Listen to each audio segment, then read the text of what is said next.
Yo, yo, yo. What's going on, guys? Welcome to the stream. Hope you can hear me all good. Let's just double check.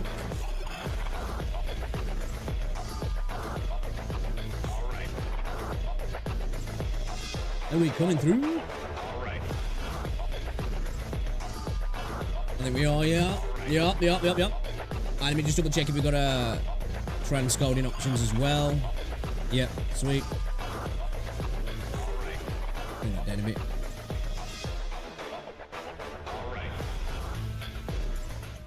Hopefully everybody's had a good weekend. Hey, yo, guys, if you're watching on YouTube, be sure to drop a like on the stream. It's very much appreciated. If you're watching on the short stream, if you touch and hold the screen for 2 seconds, if you're on mobile, you can like the video that way. And if you're not, well, if you are and you're not on mobile, hop over to the full screen stream, should I say. Let me give you a link actually for that, for anybody who might want it. Where are we? Give me a second. Which one is it? Wrong one. There we go.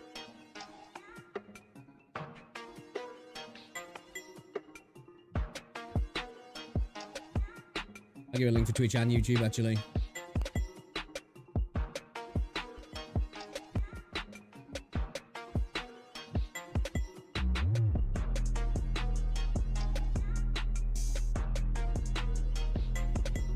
Where are we? Hope everybody's had a good weekend as well.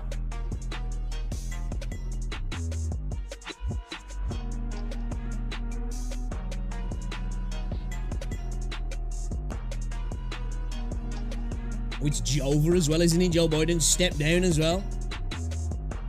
Big news. Alright, put that there as well. Alright, just pin that. Awesome. Lovely jubbly. Yeah, hopefully everybody's had a good weekend. You been up to much? I was going to get live a little bit early today, but me and Rosie decided to go on Merry Hill. Go get some food, do a little bit of shopping. And then, to be fair, I've just been procrastinating for the last few hours, chilling really, so no excuses. We're going to play some more Throne on Liberty again this evening. I do need to try and get some dailies done on Wuthering Waves and Zenless also, so we'll try and see if we can squeeze that in after we've watched some videos and reacted to some stuff in the space. Give me a second though before we do start.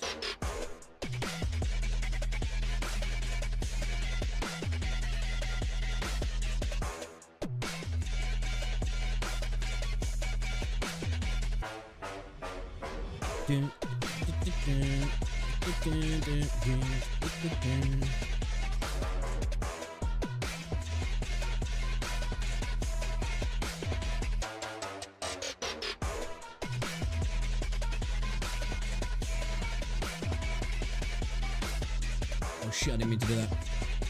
Didn't mean to do that. Yeah, I think it was only a matter of time with Joe, wasn't he? For him to make the move.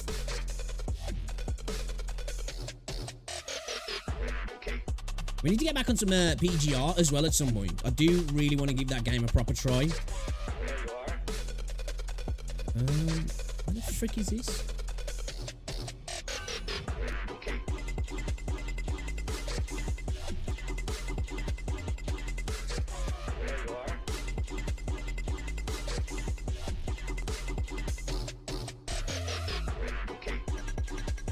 New video as well went up today, guys. You can definitely check it out. I will have some videos going up tomorrow as well. There'll be no stream tomorrow daytime. I might try and squeeze one out for the evening. I might try and see if I can get a cheeky one out in the afternoon, actually, but it'll be a short one. I've got to go physio at 3:30, so it's going to be pushing it, so it might just be an evening one, but I am going swimming as well tomorrow evening, so we'll try and work around it, but we'll get some videos up, and we'll definitely be back at it Tuesday.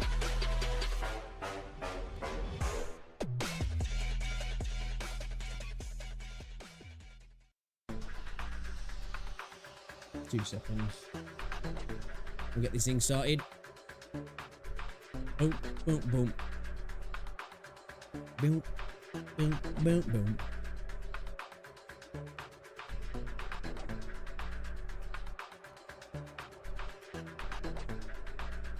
Alright. I ain't gonna mess around, man. We're gonna get straight into this. Check out some shizzle, shall we? Alright, switch over. Dude, it's freaking warm in my room today. Got the AC on and it's still a bit spicy, man. Bit spicy.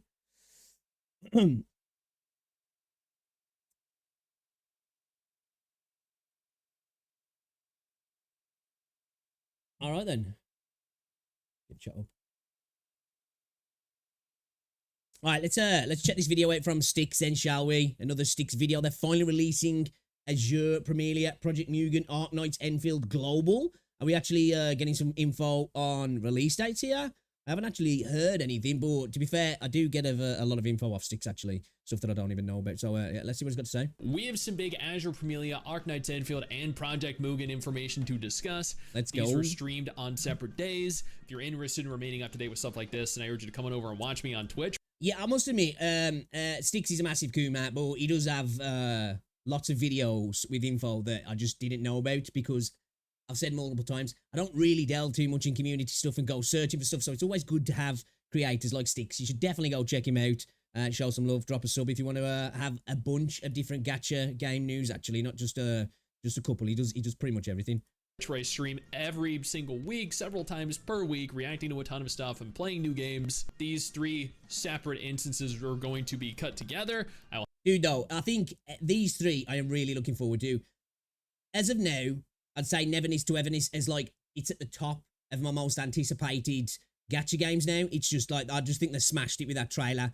I think people were right, there's things that need working on it, but I just think they absolutely smashed it out the park with that trailer. But I am still very much looking towards, forward towards Azure Premier, Project Mugen, when we hopefully get some more info, and Arknights Enfield as well. I think the reason why Premier isn't my top, I think it's just because it's another fantasy setting, which I am totally cool with. But we have got Genshin, and we do have Wuthering Waves. It's like, that's why I think Neverness to Everness is kind of like at the top now, because just the setting and the premise is just a little bit more interesting to me now, because it's a little bit different, I guess. I'll have timestamps down in the description below if you're interested in navigating to whichever game you're interested in. But we have a ton to talk about, so let's just go ahead and jump right in. Let's go. Shalin Azure Premier. Oh, this person on Reddit created a thread explaining. I think I did see something about this on Twitter, actually. When Azure Premier is releasing, the release date expectation being 2025.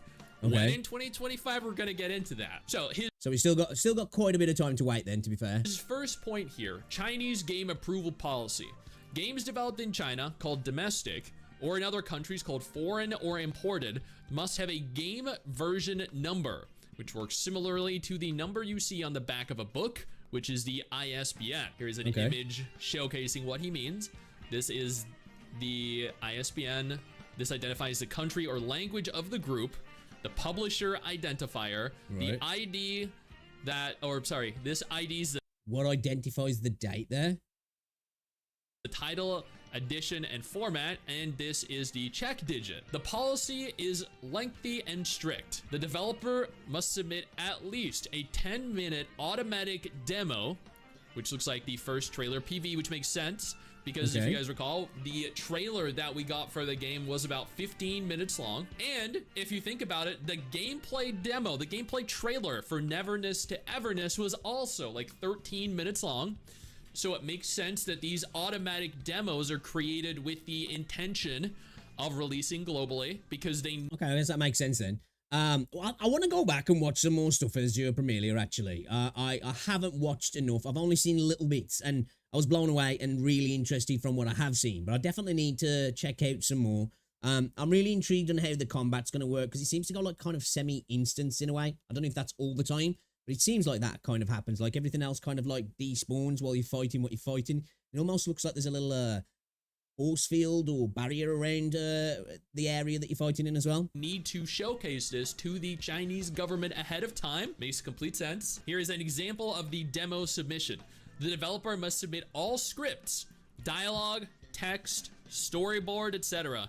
The developer must then submit all related packs, the map, copyright, payment functions, menu functions, missing content, character personalities, version names, subtitles. Dude, they are crazy in China, aren't they? I was gonna say, dude, they are strict, man. To be fair though, I like that. You know, they're making sure they're crossing their T's and dotting their I's, which is great to see. Doesn't mean the game still won't be garbage, because there's plenty of trash that comes out of there. But it's good to see they're expecting developers to actually do some work before they're allowed to really go through the process of beginning to get to that point of launching a game. Holy crap, that is absolutely psychotic. However, there is a small additional notice at the very end. The applicant fails to operate domestically within 1 year from the date of approval. The applicant shall report to the Ministry of Culture for record and explain the reasons. If it decides to terminate the import, the Ministry of Culture will revoke its import approval number. And that's like, come before your master. Azure Premilia approval date.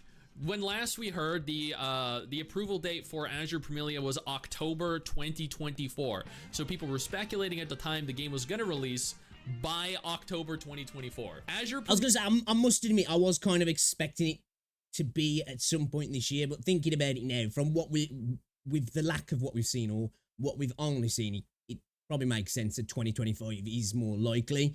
It just seems so far away, but you know what? We're halfway through the year now. It'll be around in no time, won't it? Premilia approval date. The latest information remains the same. The modified approval date for Azure Premilia has changed. They have modified the approval for 2024 to the 25th of January 2024. We have a definitive date that. So where's this coming from, the modified approval dates? Because it's not coming from that freaking barcode, that ISBN or whatever it is that showed. Is this coming through the Ministry of Culture, like, reports, or where's this coming from? That Azure Premilia needs to be released by the 25th of January. I'm assuming he means 25th of January 2025 here. So yeah. What does that mean? It means that the game must be released as late as the 25th of January 2025. Which so they're talking about when it was given approval from the Ministry of Culture. Okay, that makes sense now. Yeah, is a pretty date in my opinion. So the 25th of January 2025, the game needs to be released by.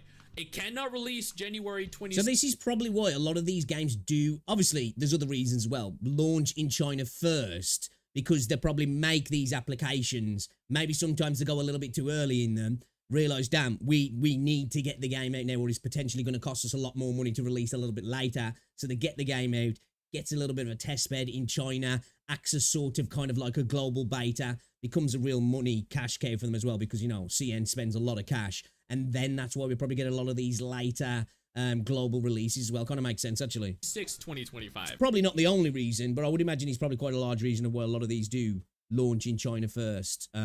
Because it has to be a domestic launch within that date. It doesn't have to be global launch. So it cannot release February, March, or April in 2025. Which means this is essentially, again, this is carrying on from the speculation that players had that the game was releasing in October 2024. So this is, while not a definitive conclusion, not a definitive announcement from Manju themselves. I was going to say, this is totally just somebody as well admitting that this is in their opinion. So, you know, there's not really any sources other than the assumption that they applied at a certain date, which I'm not too sure if that's information that's public. That's interesting. As close it's not as we're too gonna far get to away. one for If now. it was coming out October, we're only talking a few months, aren't we? If you notice, I wrote the modified approval date. That's what Manju exploited. Oversimplified, the Chinese government will recheck if the content of the game changes significantly, so the game enters another approval process. Then a new approval date is assigned. So basically what they can do is they can make alterations to the game if they're not ready, and then they can have the release date kind of pushed back. Let's take a look at the newest data. Okay, so here's where I'm assuming it begins to get juicy. Azure Premilia approval information. The first column here is the index number. The second column is the game name, in this case Azure Premilia. Third column is the platform, in this case mobile and PC, although they did also confirm this is releasing on the PS5. The fourth column is the review department, in this case. Dude, it seems like all of these Chinese gacha games do just totally skip Xbox. Now, I don't know if that's like a corporate political thing going on between China and America, but it's kind of crazy that none of these games are even considering coming to Xbox. I don't know if it's more on Microsoft's side or it's more on the Chinese government side, but it's kind of crazy that they're launching everywhere but the Xbox. Like, they all seem to be doing this, don't they? Just totally skipping releasing on the Xbox. Kind of crazy. Is Shanghai Scientific and Technical Literature Public. Then again, though, the PlayStation is a bigger launch market, but I do feel like these games probably wouldn't do so well on the Xbox anyway. But I feel like, you know, Xbox is screaming out for games in general, really. You know, it makes sense if they did come onto the Xbox. Can you get Genshin and Star Rail on Xbox? I'm not even sure. I don't know. Publishing house. The fifth and sixth column are changes. In this case, modify the game name from Blue Twin Star Journey Ballad to Azure Premilia. The seventh column is the approval. Okay, that name is definitely better. Again, I still think Nevernis to Evernis needs to change its name. I don't know, man. Just call it Nevernis or Evernis or I don't know, but yeah, I'm not a big fan of Nevernis to Evernis. Number, which is 2023. I know we can call it NT, but even that sounds kind of weird. The original approval year is 2023. So Azure Premilia was actually. Oh, okay. All right then. So yeah, there we go. We do have public information that the game was approved in 2023. So that means then, unless they are working around this in some way or they've actually reapproached this ministry, then 2024 should be the release date. So there's still the potential of it coming out this year then, right? Unless they're going to give us some more information as to why they think that's not the case, because they didn't really give us the information here, did they? Interesting. Slated to release in 2023. Oh wait, oh my god. So Azure Premilia was theoretically gonna release before Wuthering Waves and Zenless Zone Zero. That is crazy. I wonder what happened that pushed the release back. Is it just that the game? I would imagine it's just a typical development process. That I think most games end up releasing after what they really want to, even if it's not publicly announced. I would imagine they've got internal dates that they're looking at getting towards, and they just rarely hit them. Game development is a hard sector to work in, and as games get bigger, I think that just it's more and more, you know, a thing that games just end up being missing the mark, should I say, in terms of launches. Game wasn't ready. Is it that they like what alterations needed to be made or introduced into the game that pushed it back potentially 2 years? I wonder what would have happened to Wuthering Waves and Zenless. 2 years. Well, that's if he comes out in 2025, I guess. But that was saying the approval year was 2023, though, wasn't it? So that would mean that it had a year to launch. So it would make sense that 2024 was the launch window. If it comes out in January 2025, then it's only a year late, right? Or am I missing something here? If Premilia released in 2023, how much success would it have garnered? Would WuWa have done worse? Would Honkai Star Rail not have done as good? A genuine question. Well, I think that's total. We don't, like, you know, conjecture, isn't it? Because the game might be trash. We don't know. You know, I think Star Rail would have been absolutely fine. Wuthering Waves, different answer there because it's not Huyo. Star Rail's Huyo, and it's a different game altogether. So it's really, obviously, they're all competing with each other, but a turn-based JRPG is competing less with an open-world action RPG than Wuthering Waves, isn't it, really? So I think both Star Rail and Zenless still would have done fine because at the end of the day, they are Huyo games, and with that name attached to them, they're going to do well anyway, aren't they?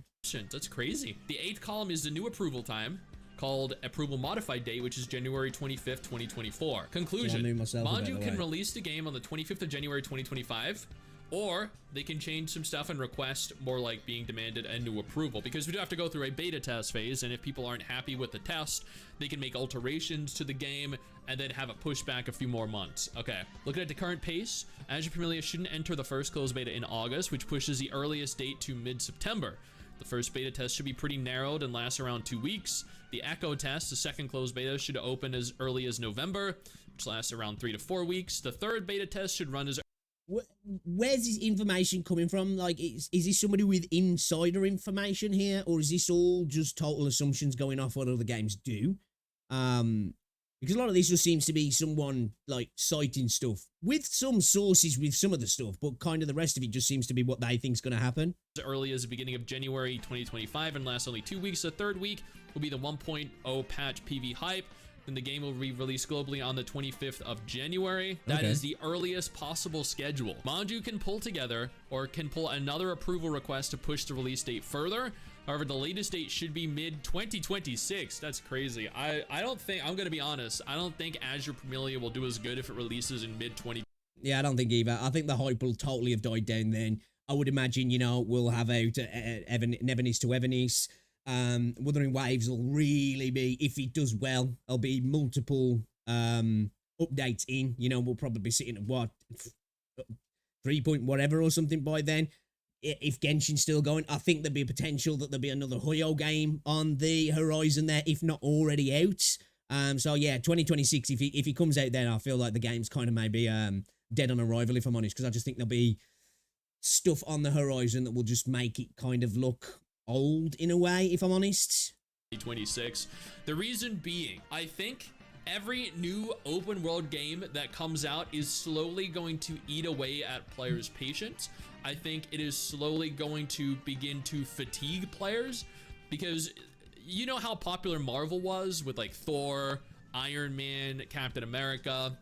I agree. I don't know if that analogy is going to be the best one, but I do agree with that. We were talking about this with open world games being an issue within a lot of genres, not just in the gacha genre. I think there's only space for a couple, and people will continue to stay invested in those ones, and maybe the odd one here and there will be able to pop up and do well. But I think they'll have to be quite different, and that's why I think that's why, personally for me, I'm quite looking forward to Nevernice to Evernice, because it's another open world game, but it's different to the other ones within the gacha space, because it's not going down the fantasy route, it's going down that sci-fi fantasy urban route though. So, you know, in a way, getting around the world and what you're doing is more akin to something like GTA in that sense. Obviously, it's not GTA, but you know what I mean? Whereas, like, I think another 3 or 4 open world fantasy games that kind of look like Genshin and Wuthering Waves at that point are going to be like, okay, this is nothing new here, unless it just does it so much better and the world's interesting enough to the point where it's not so much of a negative. But I think as you get further and further into an open world game, the open world itself kind of becomes a big detraction from the gameplay, in my opinion. That's why, obviously, you have fast travel points, because, you know, developers know that gamers get tired of traveling over the same old spaces in the game just to get to things that they need to do over and over again, especially with these kinds of games, because you're spending a lot of time going from A to B to C to farm, to go back to this area, to maybe synthesize materials, and then go back and farm another material, and then to do this boss over and over again, and stuff's not always right next to a fast travel point, so then you have to do that little bit of midway travel, and it becomes really frustrating sometimes, doesn't it? And how each Avengers movie did progressively better. The cinematic universe grew and grew, and then people just became overwhelmed. They became bored, and there was like superhero fatigue. I think that's happening right now as well. I think after Wuthering Waves, people have begun to realize that they're not necessarily as interested in exploring another open world. They explored an open world in Genshin. They explored an open world in Wuthering Waves. I think this happened in the normal game market as well, if that's the right word to use. That we had that period where everybody wanted to make an open world game to try and compete with like your Grand Theft Autos, your Red Dead Redemptions, and they just got bigger and bigger and bigger, and that was the main selling point of these games. And even if it wasn't the main selling point, that were way bigger than this game, it just become, you got fatigued on it, that same thing of like, well, I've done this already, and if it's just not much better, and I mean much better, people aren't interested. Something like Red Dead Redemption, though, smashes it because of how interesting and alive the world is. That's why I was saying before, if games are really gonna try and add longevity to an open world, it has to be at those sort of levels that Rockstar do, and you're not going to get that out of a gacha game. It's just not happening. They've explored an open world in Tower of Fantasy. Not happening. Do they want to explore another open world in Project Mugen? Do they want to explore another open world in Arknights Enfield? Do they want to explore another open world in... Saying that, though, Arknights seem like they're going down a little bit more of a segregated instance open world, where it's like smaller sections, so I think there'll be less fatigued with that, if I'm honest. And they can maybe make those little smaller areas more dense and more enjoyable to get around. Azure Premier, do they want to explore another open world in Neverness to Everness? Do they want to explore, like, there's only so much time we have as gamers and so many massive open worlds we're willing to explore. So if they release back, like all the way back in 2026, they're going to release after Neverness to Everness, they're going to release after Project Mugen, they're probably going to release after Arknight's Enfield, and it's going to do significantly worse than it. Do we know that they're going to release after Project Mugen, though? Like, is Project Mugen still a thing? It's mentioned he's going to talk about in this video, but we got that trailer and they've gone totally radio silent. Like, when the hell is that happening? It would do I really feel like Neverness to Everness has stole released, Project Mugen's thunder now. January 2025, which is their projected release date right now. Before we talk about anything else, I want to take a moment to thank my incredible patrons over on Patreon and my YouTube channel members who allow for me to continue to do dedicated videos like this every single day. You guys are phenomenal, and I can't thank you all enough for the support. Now let's keep going. There was a leak over on Twitter from the Arknight's Chinese info dump, 31,000 followers. In an article about a game engine expert who had previously worked as a senior lead engineer for Ubisoft joining Hypergriff, the author was informed by someone who has connections with Hypergriff that Hypergriff has plans to release Arknight's Enfield in mid-2025. That is about a year from now, potentially sooner than a year from now. That is great news. It's gonna join the likes of Azure Premier, potentially Mugen. I feel like, I don't know when we first heard about Arknight's Enfield, but I feel like we've been hearing about that for quite a while now. Like, I was kind of expecting some of these games to be coming a little bit earlier. I don't know, game development takes a while, but I don't know, when I'm here in 2025, I'm thinking, man, even though it'll be round in no time, I was expecting some of these games to be like maybe Q4 2024. Latest maybe Q1 2025, so the idea they're going to be mid 2025. Neverness to Everness. 2025 is probably going to be like 2024 was a big year. Zenless Zone Zero, Solo Leveling Arise, Wuthering Waves. 2025 is going to be an even bigger year than 2024. Now let's go check out the article specifically. This is in Chinese. So 2025 sounds like it is going to be the year that the fatigue's going to hit, because we're going to be getting what? Potentially 3 big hitters in the open world gacha space. Those guys are going to really be competing against each other. And also, if Wuthering Waves continues to keep doing well, that's going to be really up and on its feet then, isn't it? So they're going to have to deal with potentially another massive IP that's obviously not going to be Genshin level, but like, you know, might be kind of up there. It's translated into English. Hypergriff's product line is too single. The company's revenue is completely supported by Arknight. That is true. From 2019 to 2023. Of course, despite only one product, Hypergriff has been the ACG company with the highest annual revenue in China, except for MiHoYo in the past few years. That's also understandable. Arknight is a monolith in China. However, this pattern will be broken this year. The launch of games like Love and Deep Space in China, which has earned like 30 million plus every month, and it's a complete husbando collection game by Paper Games, and the Naruto game by Kudo will allow them to... I was gonna say, wait. Kudo made the Naruto game? I know that, I don't know, is that one that's coming out? Because I know there's a Naruto game, I think kills it on the monthly charts, doesn't he? I could be wrong there, but I'm pretty sure there is. Further gain a number of core users while also increasing the company's revenue and brand influence. The buyout game from Stardust, launched by Hypergriff in February this year, did not receive a good response. I remember that game. I was interested in playing it, but then I didn't. I don't remember why. Didn't even hear about that one. I think because you had to buy it, which also had a certain negative impact on Hypergriff's reputation. Most importantly, from Stardust exposed the shortcomings of Hypergriff's accumulation of 3D technology, which also made the market and players worry about the future of Arknight's Enfield. This is actually taken from X-Astris, which is the game that we're talking about here from Stardust. It's actually called X-Astris in English. I thought the character models in that game looked great though. Someone close to Hypergriff Network told the author that Hypergriff has plans to launch Arknight's Enfield around mid-2025, but there is indeed some pressure on the project progress. That is not good to hear. There is pressure when it comes to pushing the game out. They are under pressure to launch the game. Yeah, it's never anything you want to hear, really. Of course, you want that's either the development's coming along a lot slower than expected, or people are starting to meddle in trying to get the game pushed for other reasons, but neither really ends in a good product for the gamers, really. before the game is ready. That is not information we want to hear. Tower of Fantasy was pushed out before it was ready. Look what happened to that. They need to make sure they take their time with the release of Enfield.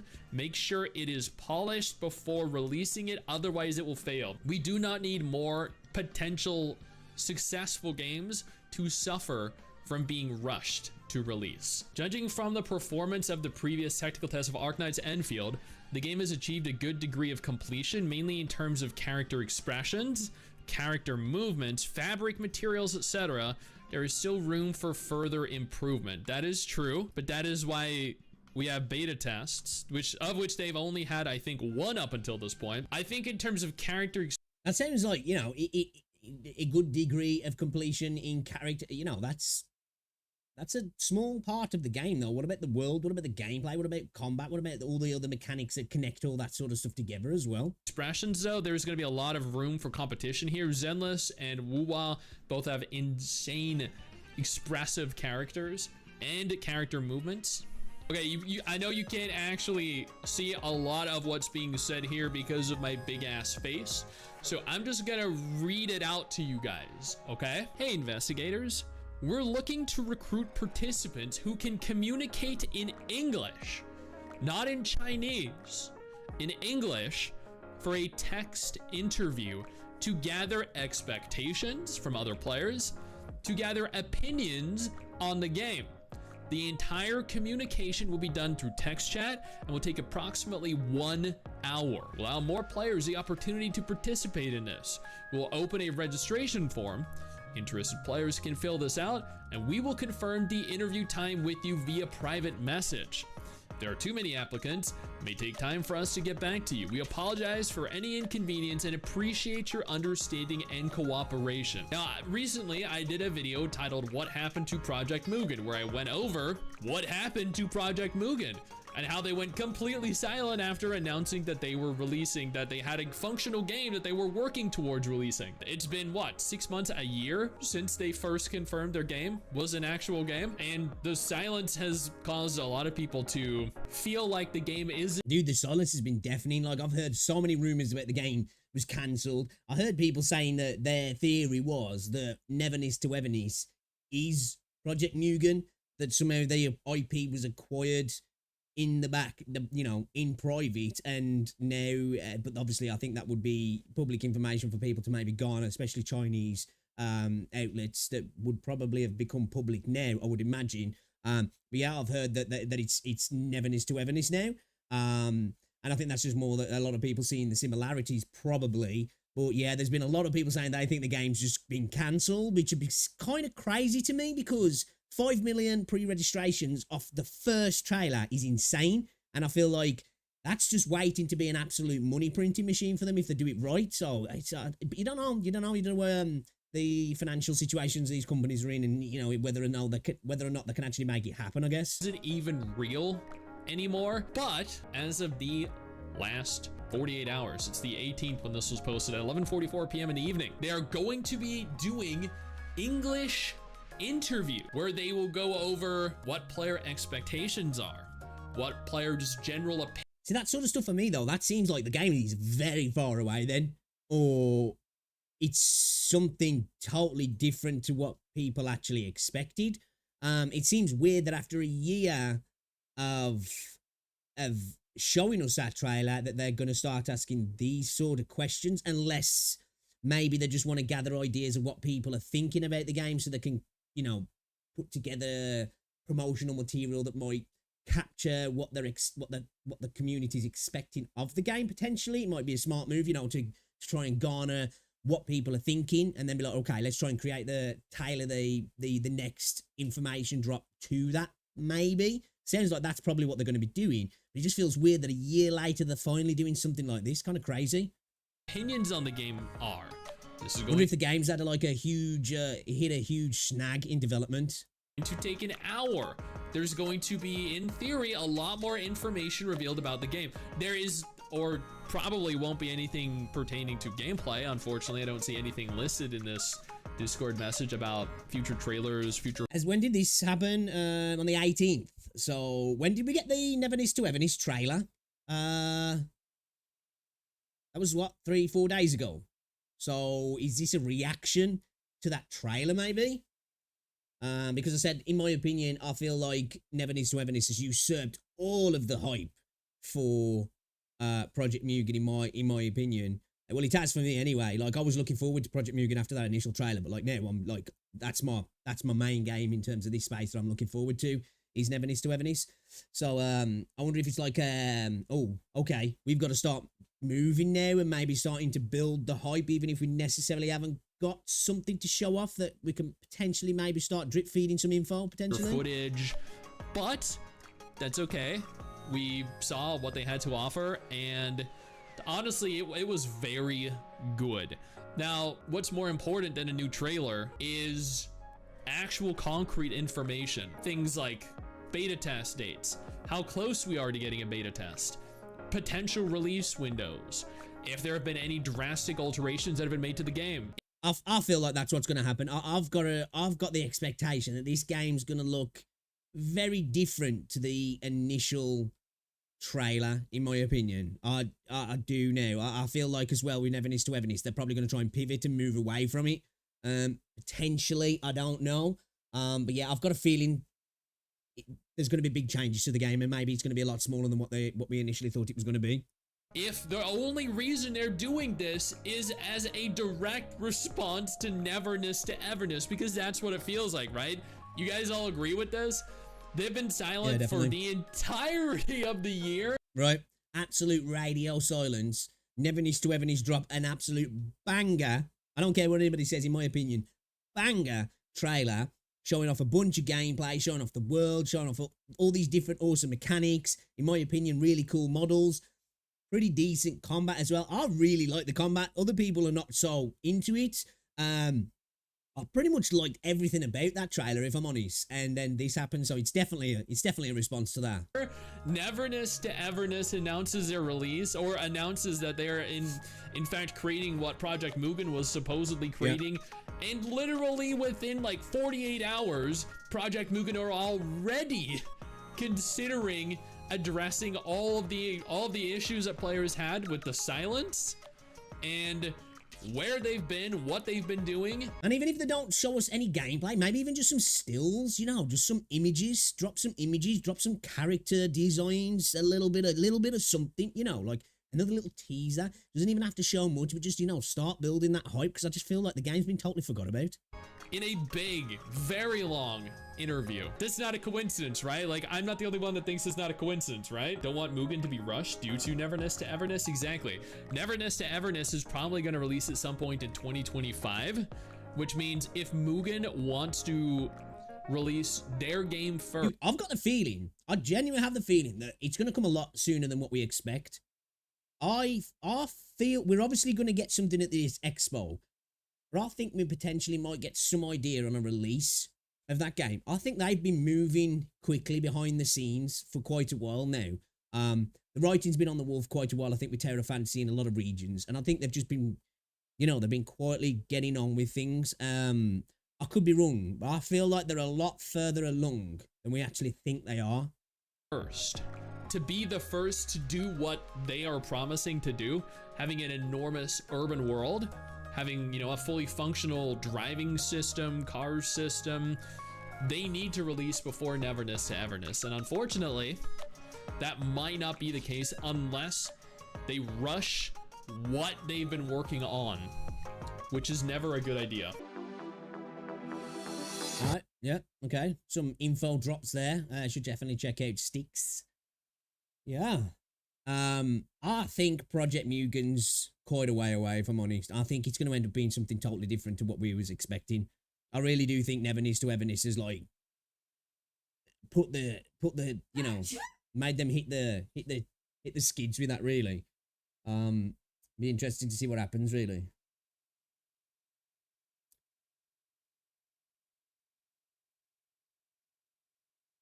All right. Been playing some AC Mirage, have you? Is it any good, Jamie?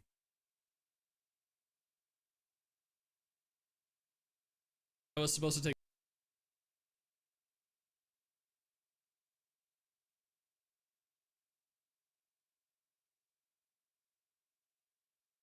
Alright, let's check out this video as well here, actually. Curious. Where's chat gone? I've lost it. There we go. Started playing AC Mirage. Oh, I read that again. I don't know why. Sometimes I do that, man. I look at a comment and I think I haven't seen it, and I have. That's the new one, isn't it? Mirage. Well, not the new one that's coming out, like, but you know. Alright then, let's check this video out. Girls, Frontline 2 looks great, but will still fail in a major way. I think, doesn't Girls Frontline 2 have, like, isometric viewpoint and more of a, almost RTS kind of, gameplay? Am I wrong in that? Or more tactical kind of gameplay, I think? Is it like a tile-based system as well, maybe, potentially? I'm not too sure. Let's check it out, though. Can you guys believe it?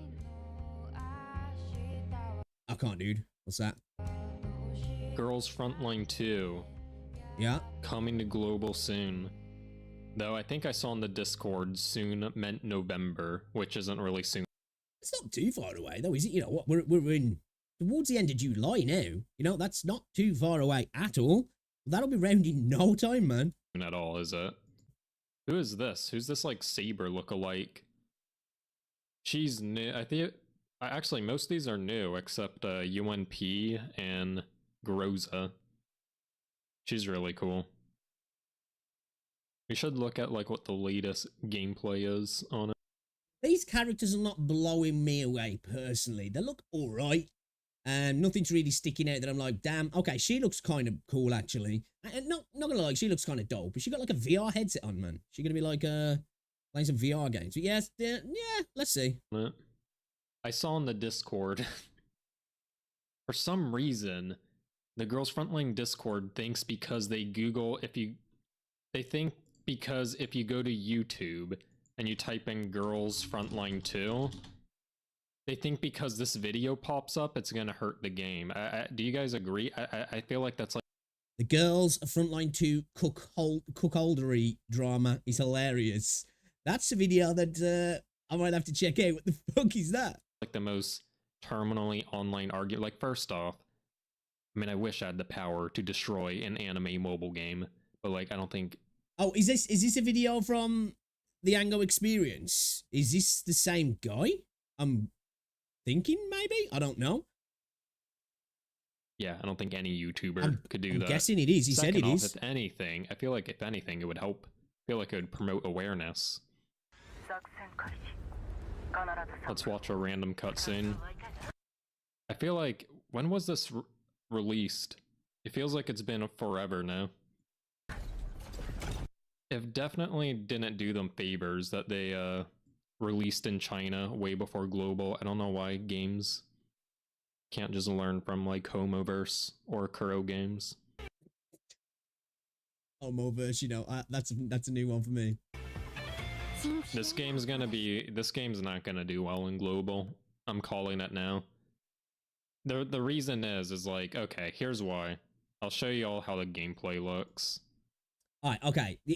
I think the gameplay is, if I remember, if it's the same game anyway, that it is more an isometric tile-based cover tactical kind of shooter, I think. And then you guys tell me if you see RPG. the issue. Alright, who here sees the issue? It is the one. Okay. I think this will do well on mobile, personally. Maybe not on PC. These sort of games really need to be made well for people in the West to compete with traditional games that are made like this, because there's some good ones out there that people enjoy. Not really for me. So just looking at the combat, I probably won't. I'll try it out, but I probably won't invest too much time into it myself personally. Yeah, I think these games kind of. I think when they're building on the waifu meta, and there's a, you know, that's what the game's about, is pulling your waifus, having these cool looking characters, going for the sex appeal. You kind of lose quite a lot of that when you go into an isometric viewpoint, because you really can't see your characters that well unless they have like skill animations and alt animations and all that sort of stuff, and you just lose a little bit of it. You know, it's like having character model skins on a first person shooter. You really don't get to see them. Everybody else gets to see them, but you don't really get to see them. Having weapon skins is a lot better, but, you know, you kind of lose a little bit of it, don't you?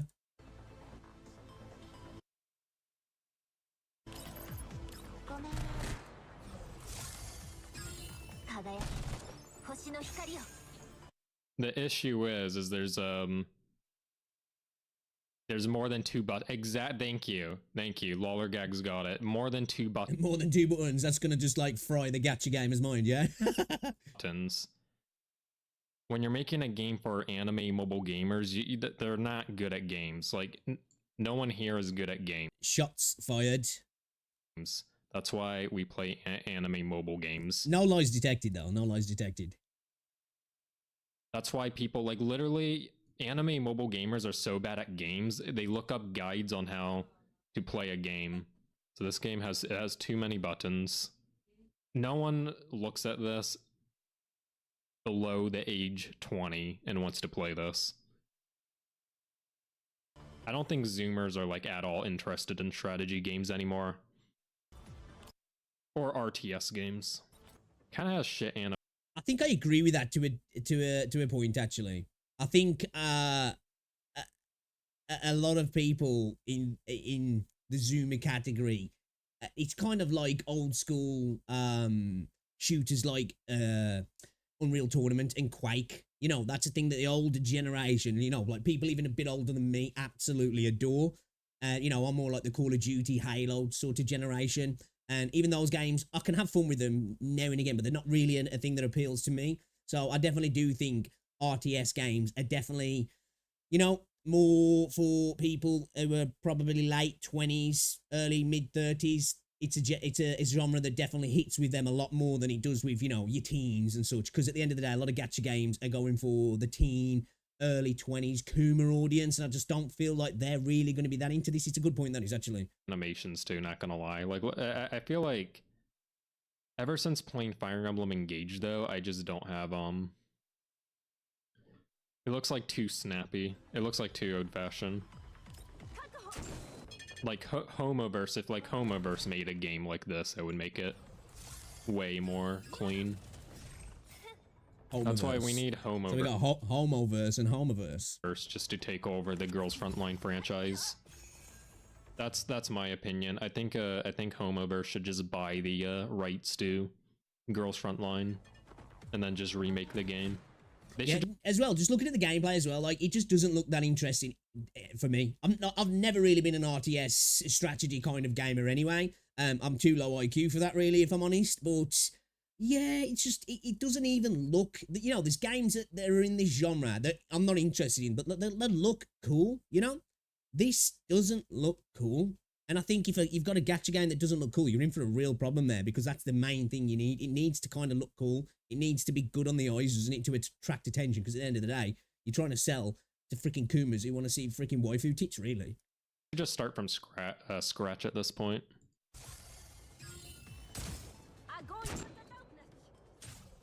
I don't even think. Also, the other reason this is gonna fail is more people are gonna be interested in like other gacha games like this stupid. What was the one we watched last stream, y'all?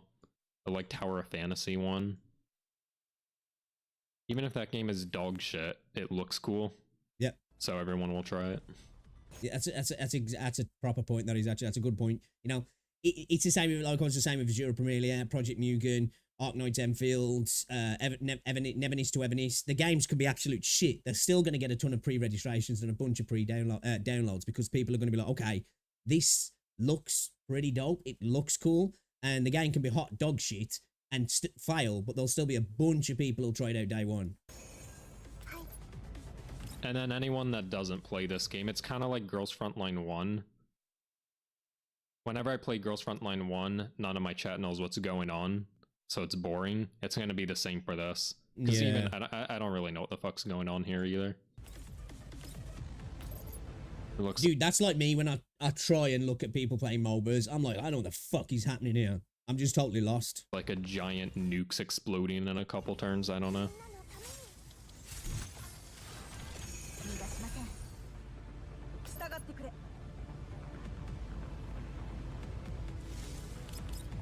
Anyways, Girls Front. It seems like it's too slow for the gacha gamer as well.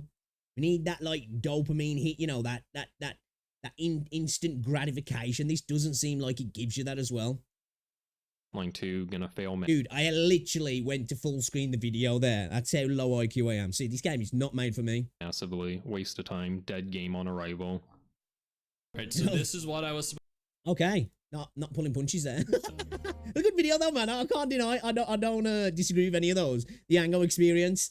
Yeah, I just think the visual design of an RTS kind of game is just not appealing to the Zumakuma generation. It's not appealing to me, and I'm not part of that. I'm a millennial, you know, and it doesn't really even appeal to me, if I'm honest. I just think isometric games struggle in general, really, because of what they're trying to do with the gacha system and the gacha space.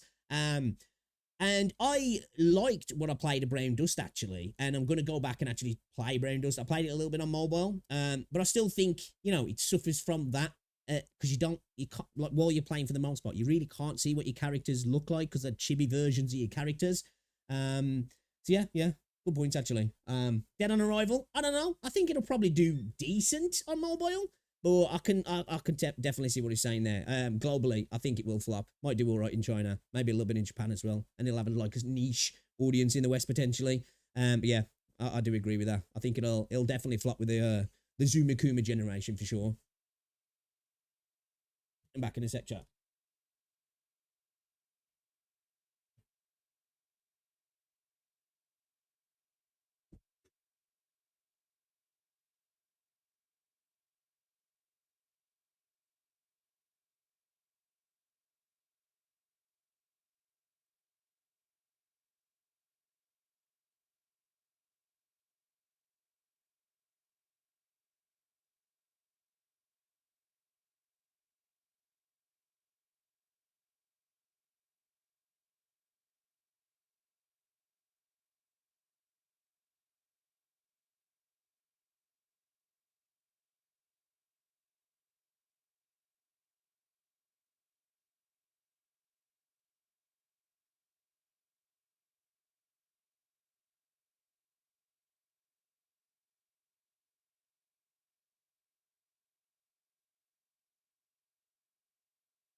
Sorry about that, chat.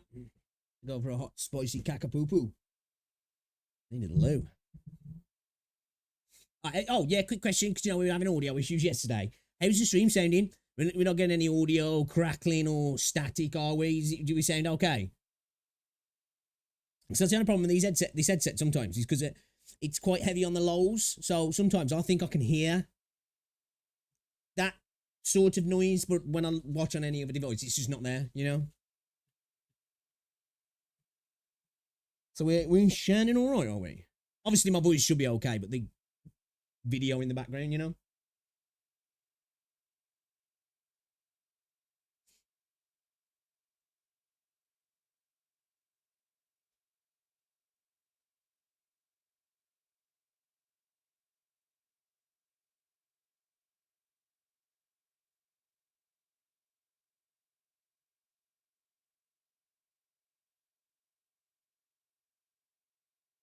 We're sounding all right. I'll just check the stream for me, babe, as well. Like, go back to when the video was playing.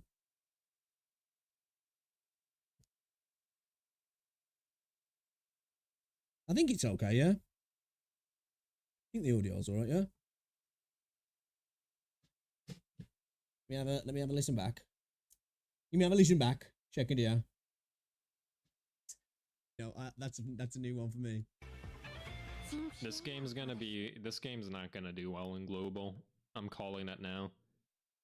The reason is like, okay, here's like skill animations and alt animations and all that. It's all right, yeah? Is it sounding all right?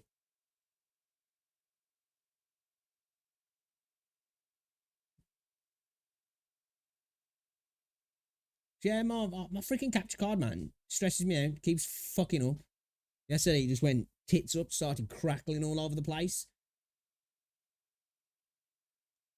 Just go onto my YouTube instead. No, you don't need to. Just get to my channel and like go back on the video a little bit. Actually, say on my Twitch. Actually, I'll let this play. It's just because it ain't my voice that's the issue. It's the game in the back, the audio in the background. Girls Frontline 2 coming to global crackly? soon. Though I think I saw in the Discord soon meant November, which isn't really soon at all, is it? Who is this? Who's this like Saber lookalike? She's new. I think actually most of these are new except UNP and Groza. She's really cool. We should look at like what's the latest. Freaking out yesterday. All right. Yeah, good video. I agree with what he said there, though. Yeah, I think the Zumakuma audience is not really going to be interested in an RTS, strategic tile-based waifu collecting game. People want a little bit more of that in your face sort of, instant gratification type gameplay. It looked kind of slow as well, didn't he? Which I think he's going to be more for the millennial kind of game man at the end of the day. People who think we're into RTSs are not really into the gacha space. Maybe I could be wrong, and there's a big opening for that kind of audience. But yeah, I don't think so. Let's check out this video from Kazahana, shall we? See what Kazahana's got to say about this. Genshin Impact Twitter are attacking Hoyoverse staff. Toxicity in the Genshin Impact space. This can't be true. This can't be true. The drama in Genshin Impact couldn't get even worse, right? But wrong. There is a completely new situation going on in Genshin Impact at the moment, which players are absolutely furious over. Wow. And it is kind of funny to see. If you don't know, in one of my previous videos, I talked about a massive ongoing situation with Genshin Impact, and a lot of the characters in Natlan. Okay, I might have to watch this video because I am totally out of the loop with this drama. I must admit, unless I watch YouTube videos on it, I tend to be out of the loop of all the drama because I don't delve into the Reddit threads and Discords and Twitter groups and the feeds of toxicity of the community. I just really don't dabble with the community side of most games actually. So we might have to watch that video. Which people weren't happy with because Natlan was supposed to be an area that's supposed to reflect a really dry and hot place. Okay. Is this the old the race issue? I think, yeah. Most of the characters ended up being extremely pale, so a ton of people weren't happy with that, including because in a fantasy world, it has to represent how skin tones work in the real world. And at the end of the day, it's a massive Chinese corporation. I don't think people are, are they really expecting them to do that? Come on, Including tons of the voice actors and content creators who have worked with the game and also other Hoyoverse games over years, and overall the community has just been unhappy. But on top of this, there has actually been a new situation involving the character Nouvelle, and a nerf that has actually come out as part of the 4.8 update. I think at the end of the day, unless the CN community's mad with Genshin, Hoyo do not care.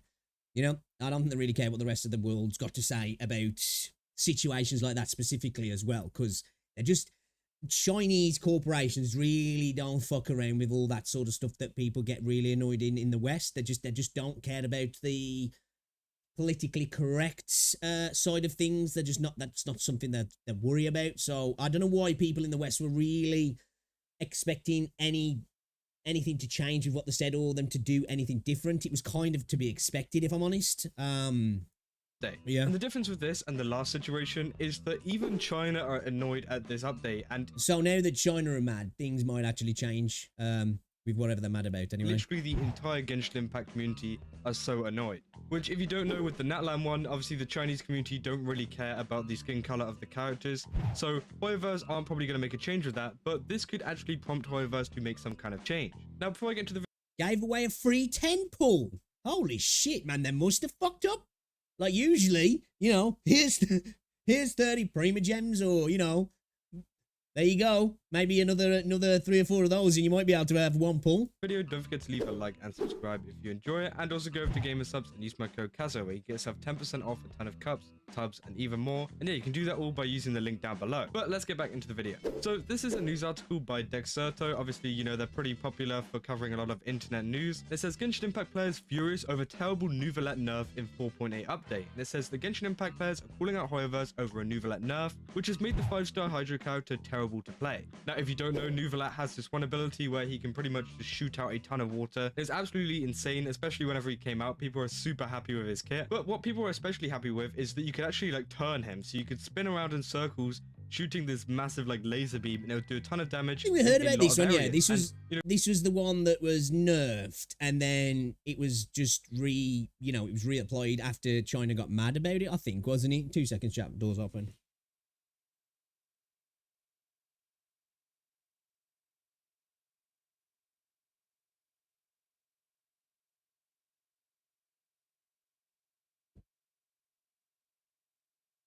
Back. People really like this. They would turn up the DPR in their mouse to make them spin faster, and overall it was just a very liked update, and people thought this was part of his design. But in Genshin Impact 4.8 they actually changed that, and now you can't. Now I don't know exactly how you can't, but they've made it pretty much so you're unable to spin around in a they definitely wouldn't do that in his banner either, would they? circle, get rug pulled, which allows you to deal damage to all of the enemies simultaneously. And it was actually a bug, and this wasn't an intentional part of his kit. But obviously it's been so long since Nouvelle came out. I think it's been just less than a year. It's crazy. It's because a new banner's coming up that's probably going to challenge that character, I would assume. Yeah, I haven't played Genshin for ages, but that makes sense. They're going to want the new banner to look good. It's time to maybe nerf a potentially really strong character so we can bring in the new guy, and you're going to want him. It is kind of, obviously they're not going to do it within the banner, it's just not going to happen. But it does suck when with these sort of games that happens. The banner comes out, there might be something broken in your character. It's like, well, we're not going to do that now while people are buying it. It's creating FOMO, and then after that it's like, all right, now's the time to do it just before something else comes out. So I can understand people being angry, actually. But if I'm right in this situation, I think this is one that it was reapplied, wasn't it? Because China got mad. That's the thing with Hoyo. If China gets mad, they're going to change. If other countries get mad, they're just not going to care, really. Years since he's been out, and now they decide to make a change, which is really, really weird. And a lot of people are questioning why Hoyoverse has done this, because obviously it's not really a question that's got a hard answer, is it? There's a new banner coming, a potential character that they probably want people to buy. I'm guessing it's a character that's kind of challenging that character in some kind of way. They want you to go get that character. Here's the perfect time to nerf the character. It's been long enough. People are probably not talking about it, or really most people might not notice, I don't know. Obviously, if there was a problem with him, then they should have fixed it literally on the day that he came out, or... That's not going to happen, though, is it? And in a way, I'm not mad at them for not changing a character when its banner's coming out. If a character comes out and the banner's out, and there's something broken in the character that makes them super OP, I can kind of understand why they wouldn't nerf it in the banner. It's creating FOMO. People are like, holy shit, have you seen the sort of numbers that you can get with this character? I've got to pull for it. They're not going to nerf it mid-banner because then it's just going to drop the number of sales, isn't it? It's and doing it right after the banner is going to piss a lot of people off, and it's going to be, you know, it's going to be big news because the banner's just ended. So I think that's what they're probably hoping to do. Hey, it's been quite a while now. Let's just quietly nerf him prior to another banner as well. We can make a big bunch of cash on this. People will maybe notice after a bit and be like, holy shit, I need the new character. But obviously China got mad, and, you know, when China gets mad with Huyo, things change. Even, you know, on the next update after his banner release, because if it's such a big problem, then they should have changed it like almost immediately, but they've waited until the 4.8 update to change it. And obviously this is bad, especially whenever you're pulling for a character thinking that you can do this, because obviously there was a lot of people that didn't know that WuWa could do something like this. They saw people spinning around with him, they thought, whoa, that's cool, I'll pull on the character, and now it's just been taken away from them after they've either like spent money or spent their straight rug pull. Straight rug pull. It's like Boogie and Fatty Coin. gems on the game, and now, you know, they've just lost that and they can't even use the character how they intended to use him. So obviously a ton of people are extremely angry about this. Okay, I haven't played Genshin for a while, but apart from Zhongli, this dude actually doesn't look like a twink, because most of the male characters in the game look like twinks. So it's kind of cool. It looks kind of like a cool character, actually. And people are calling for it to change. For example, someone on the Genshin Impact Reddit page said, I hope they revert it like the Yaimiko totem bug fix. And that apparently he just feels really clunky and they're kind of like force slowing him down. So again, people are really not happy with like what's happened to him and how the game is going, especially with all of the Natlan stuff too. This is especially like, you know, egged on a lot of people to take part in the Genshin Impact boycott, which is going on at the moment, which again, as I said, in Are there really, though? Is there really a Genshin Impact boycott going on? At the end of the day, I would imagine that a lot of those people who, if they are boycotting Genshin, have gone over to play Star Rail or Zenless Zone Zero. It's like, is that really, you know, or we're like, oh no, oh, they've stopped spending money on this thing we own and started spending money on this other thing. What will we do? Think about the children. last video probably won't last that long, but again, it will definitely deter a lot of Genshin Impact players from continuing to play the game, or even just, you know, spending money on getting characters, which obviously is really bad for Hoyoverse. As a, you know, game company, they need to make money, and an issue like this is extremely bad, especially if they don't fix it. And then the article just goes on to explain like how bad this is and what his overall kit's like and why this is bad for his character, and you would just expect there'll be a little bit of argument online, right? Well, there's actually been a massive outrage. I mean, I honestly thought that this wasn't going to blow up either. I thought this was just going to be a little bit of just like people being annoyed and then them getting over it. But it seems like everybody, including the Chinese community, are annoyed. And that's what I'm going to get into, is the Chinese community. Obviously, Genshin Impact like to listen to their Chinese community, as it's a massive game in China. And obviously, they're a Chinese-based game studio. Although they aren't based there now, Hoyoverse was founded in China. So again, they really do. Where are Hoyoverse based now then? I didn't know that. I thought they were still based in China. Have their base in Hong Kong or something, which obviously pretty much nowadays is still pretty much China. Or have they gone elsewhere? I didn't know that.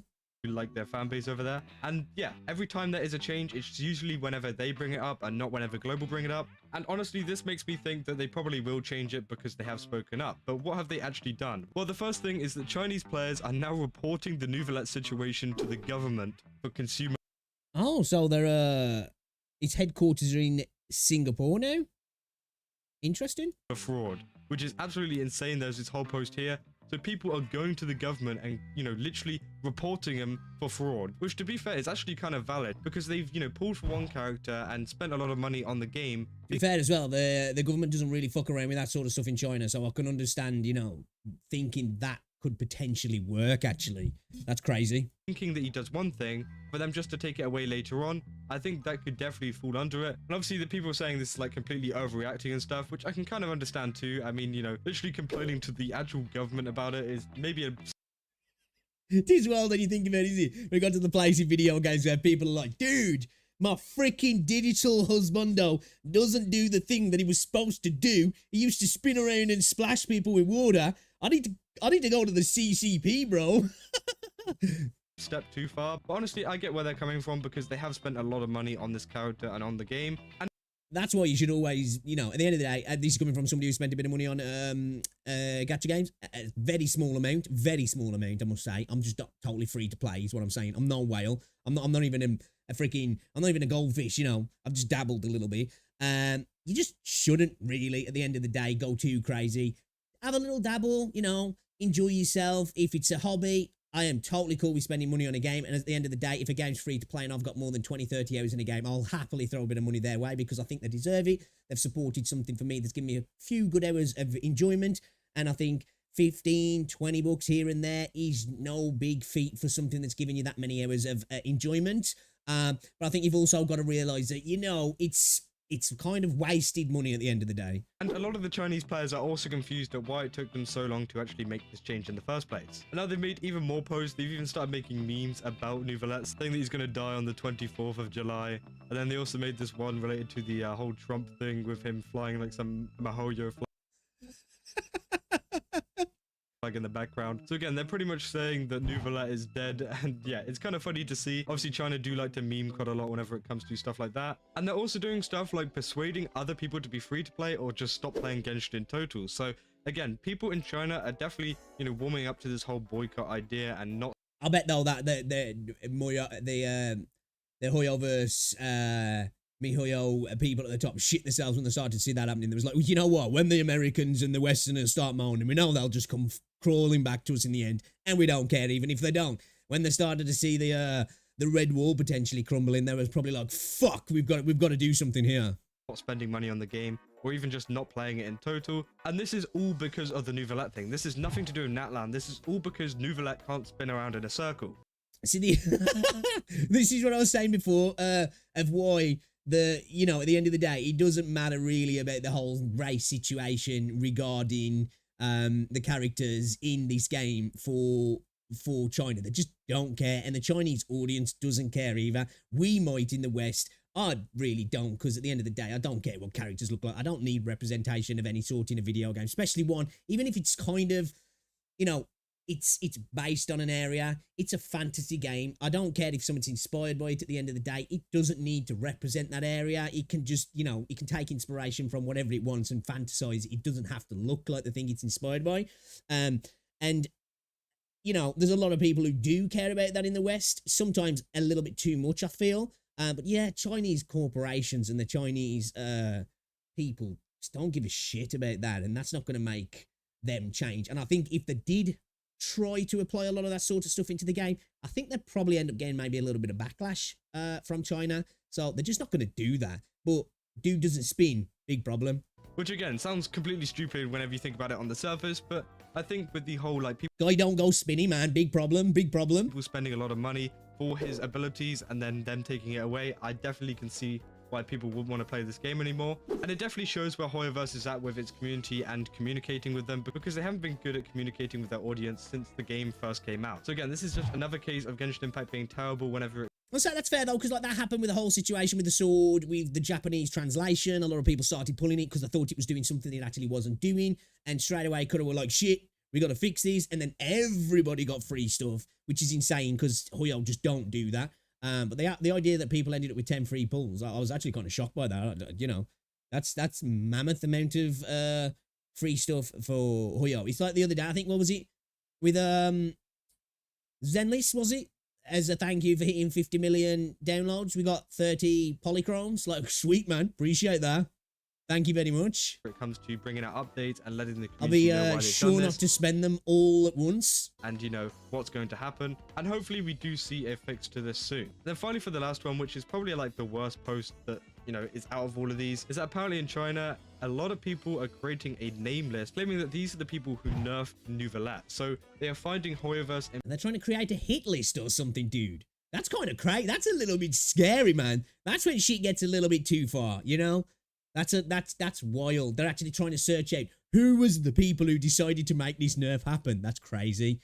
employees or whatever, or finding people online who called for Nouvellette to be nerfed and putting them on a list and pretty much just Wait, so even people who weren't involved, they were just calling for the nerf. They're like, you're in the bullseye as well, and going on to dox him. Holy shit, bro. doxing them. So That is absolutely insane, and obviously it shows you how far the Chinese community will go whenever Yeah, remind me never to piss off the Chinese community. Shit. it comes to their game. Obviously, you know, that definitely isn't the right thing to do. I think, you know, reporting it to the government was Don't mess with the spinny splashy guy. That's a lesson for everybody right there. kind of funny, and like reporting it for fraud, I believe that's kind of justified, I guess. But I don't think that doxing a lot of the workers is the right thing to do here. Oh, definitely not. There's no even don't think about it. That's just not the right thing to do. Like, that's wild. Like, you know, at the end of the day, it's just a video game. And I understand that people have spent money, but that's on you. You know, if you're going to spend money on a video game, you've got to understand that tomorrow it could be switched off just like that. And all the things you bought are worth nothing. They're worth nothing now, but it could all be gone in an instant. So to go on and do something like that's wild. Honestly, because, you know, these are just normal people. They're just doing what Mahoyo tell them to. It's not like they had any choice in, you know, deciding this. It's more the like creative directors behind it and whoever's like in charge of the whole thing overall. And going after some random dude who maybe just like typed in a couple of numbers to stop Nouvelette from spinning around, you know, it's a little bit far, and obviously it can destroy a lot of people's lives. So this is a little bit too far, and I think that, you know, it does show how It's a lot far, a lot too far, not a little bit. mad the Chinese community are. But again, I don't think doxing is the way to go with this, and it's never Let's face it though, this is not something that's specific to the Chinese community. This has happened all over the globe with gamers. Gamers can get a little bit crazy sometimes. You know, we're all passionate, but sometimes that passion can really stretch into, you know, serious real life consequences. really the way to go with anything. So again, not very good, but I do find a lot of these memes and other posts kind of funny, and it's just kind of interesting to see the Chinese community just blow up over this, because, you know, they don't get mad at much of Genshin Impact. They're usually quite happy with what they do, and, you know, they just kind of listen to them, especially the Natlan stuff. As I was saying, you know, they were pretty happy with that. They don't really care that there wasn't very many dark skinned characters in the game. But with this, they are actually annoyed, and obviously whenever they get annoyed, they properly get annoyed. So maybe we'll see some change from Genshin Impact in the Dude, he makes me laugh, that man. I bet there are some people in the West who were just like, hey, what? Hey, they don't care about race, potential racism. They're not giving representation, but they're getting angry about Spinny Boy doesn't spin anymore. I bet that was making some people in the West heads explode like, oh, you know, isn't it weird that it's kind of crazy that not everybody listens to the sensibilities that we have in the West? And like, and that's one thing I was speaking about this the other day with the rise of some of these Chinese corporations and these Eastern corporations in gaming and in entertainment. People have just got to start to suck it up that not everybody has the same sensibilities regarding sexuality, race, politics, whatever it might be, that as the West, and won't fold like Western corporations and Western companies do when people get a little bit mad online. And people are going to have to start to understand that and accept it. I think it's going to be hard for a lot of people, but they're going to have to just, you know, learn to suck it up. future. And just let me know down in the comments what you guys think. Do you think they're going to make some kind of change here? Or do you think that it's just going to stay the same and that Nouvelette has officially died? And Okay, when did this video come out? 2 days ago, because I think the change has been made, yeah. I could be wrong, but I'm pretty sure I heard that it's been reverted. You know, we're not going to be able to see him, and that he's been like taken out of the meta for good now. Not that the meta actually really matters in Genshin Impact anymore. You can pretty much just use any character you want. But again, it's quite funny to see, and I will definitely keep you guys updated. if Spinny anything boy else don't happens know spin or no anything more. happens in the global community. And yeah, that's about all I got for this video. So if you enjoyed it, then don't forget to leave a like and subscribe. Ah, that's And kind of as I funny, said, I go do. over to That's kind of GamerSubs, funny, use my man. code Kazo, where you can get yourself 10% off by using the link below. And yeah, they got a ton of really cool designs and stuff that I definitely recommend you guys go check out, and even go grab a cup for yourself. So yeah, I will see you guys in the next. That's all. See ya. Yeah, you should definitely check out Kazahana. Makes some great content, actually. Check his Gamer Subs out as well. Yeah, good video that was. That's just wild to me. Wild. You know, the people would go to that length, you know, going to the government and doxing people. At the end of the day, though, it's wild, but it's not surprising. And I don't just mean in terms of the Chinese community. I mean in gaming in general. Been around long enough, man. Shit can get wild in gaming, can't it? And people like take things to massive extremes, which is just wild. That's crazy. That's actually crazy.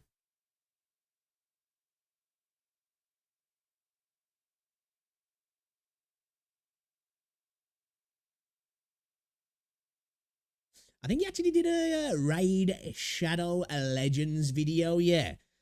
Which is kind of funny to me that was a sponsored video, I believe. that out of usually his videos get anywhere between a couple of thousand to like the 20s, 30Ks, and that video didn't break 1,000 views. Which I'm glad that Kazahana got the bag, like, but it's just funny that that one didn't actually get traction. So I bet Shade Redo Legends Raid were like, fuck. I'm surprised. Do people still play that game? I know that was everywhere at one point, wasn't it? Like a year or two ago, everybody was getting fucking sponsorships by the game. Never actually bothered to try it out, actually. Zenly Zone Zero exposed for copying designs. I didn't hear about that.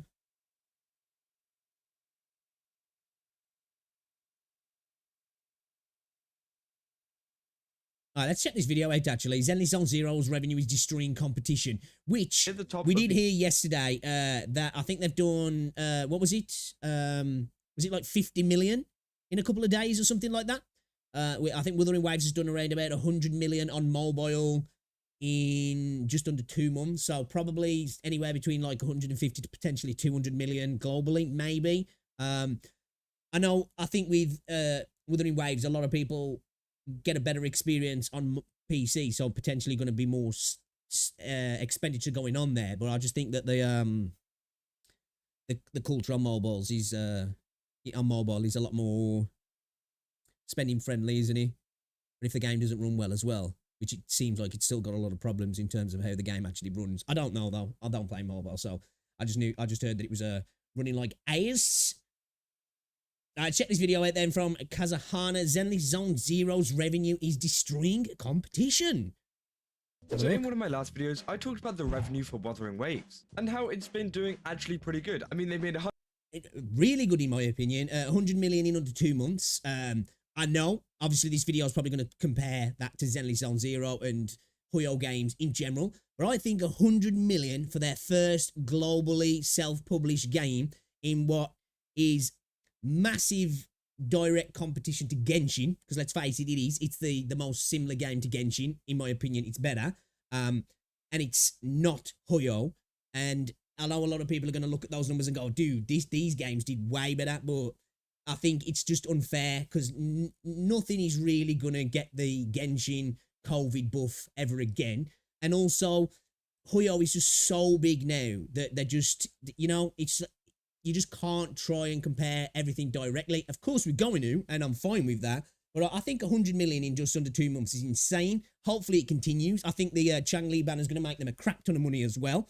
Yeah, let's see what he's got to say. 100 million in under 2 months, which is absolutely amazing for literally any gacha game, and that we could be seeing it near the top of the gacha revenue chart very, very soon. Obviously, last month, Wuthering Waves came in 4th place, which again is extremely good, especially for a game that's literally just released. But whenever I was looking at this article, I actually found another... For a game that's just released and's directly competing with Genshin as well. There's a lot of the other games come out and are not necessarily... Well, they are directly competing with all of Huyo's games because at the end of the day, they're in the same space. But in terms of the gameplay loop and the visual style and the look of it, it's just that, it's the direct competitor to Genshin, isn't it? So the fact that it did that is just really impressive. One for Zenly Zone Zero. Now, obviously, Zenly Zone Zero is a very popular game at the moment by Hoyoverse. Its popularity has died down a little bit, obviously, because it's been a couple of weeks since it actually launched, and people have played through a lot of the content and just aren't as interested anymore. But in this video, we're going to be covering the Zenly Zone Zero revenue. Again, though, the game was designed to be like that, wasn't it? Developers even spoke about that.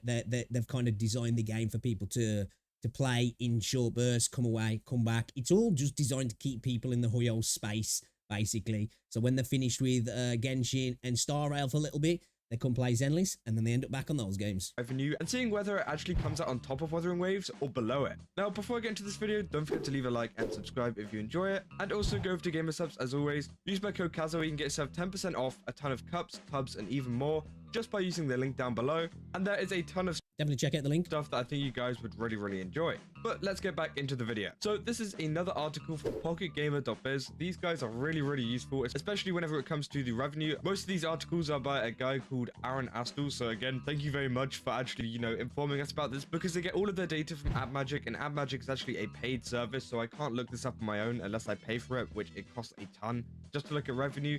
So again, this is extremely useful and I'm super grateful for this. But what it says is Zenly Zone Zero surpasses 50 million in 11 days. Hoyoverse's latest launch gets a big start, but revenue is declining. So again, that's normal though. The idea that the revenue's declining isn't any surprise. The game's just launched. You've got the yellow banner. It's typical for any gacha game, really. Right after a banner's launch, that's when everybody's spending, and then it starts to die down. Of course, right before a new banner comes out is usually when the spending's at its lowest as well, isn't it? Because that's typically when people are farming wishes to be able to spend in the next one and getting ready to spend in the next one as well. So it's not surprising it's gone down. It's the cycle of gacha games. You have this big pump, a drop off, big pump again, a drop off. It's just whether, I think, to say whether a game is having true decline in its revenue, we need to look at a trend over a couple of months, don't we? Like, this is why I say I think 1.2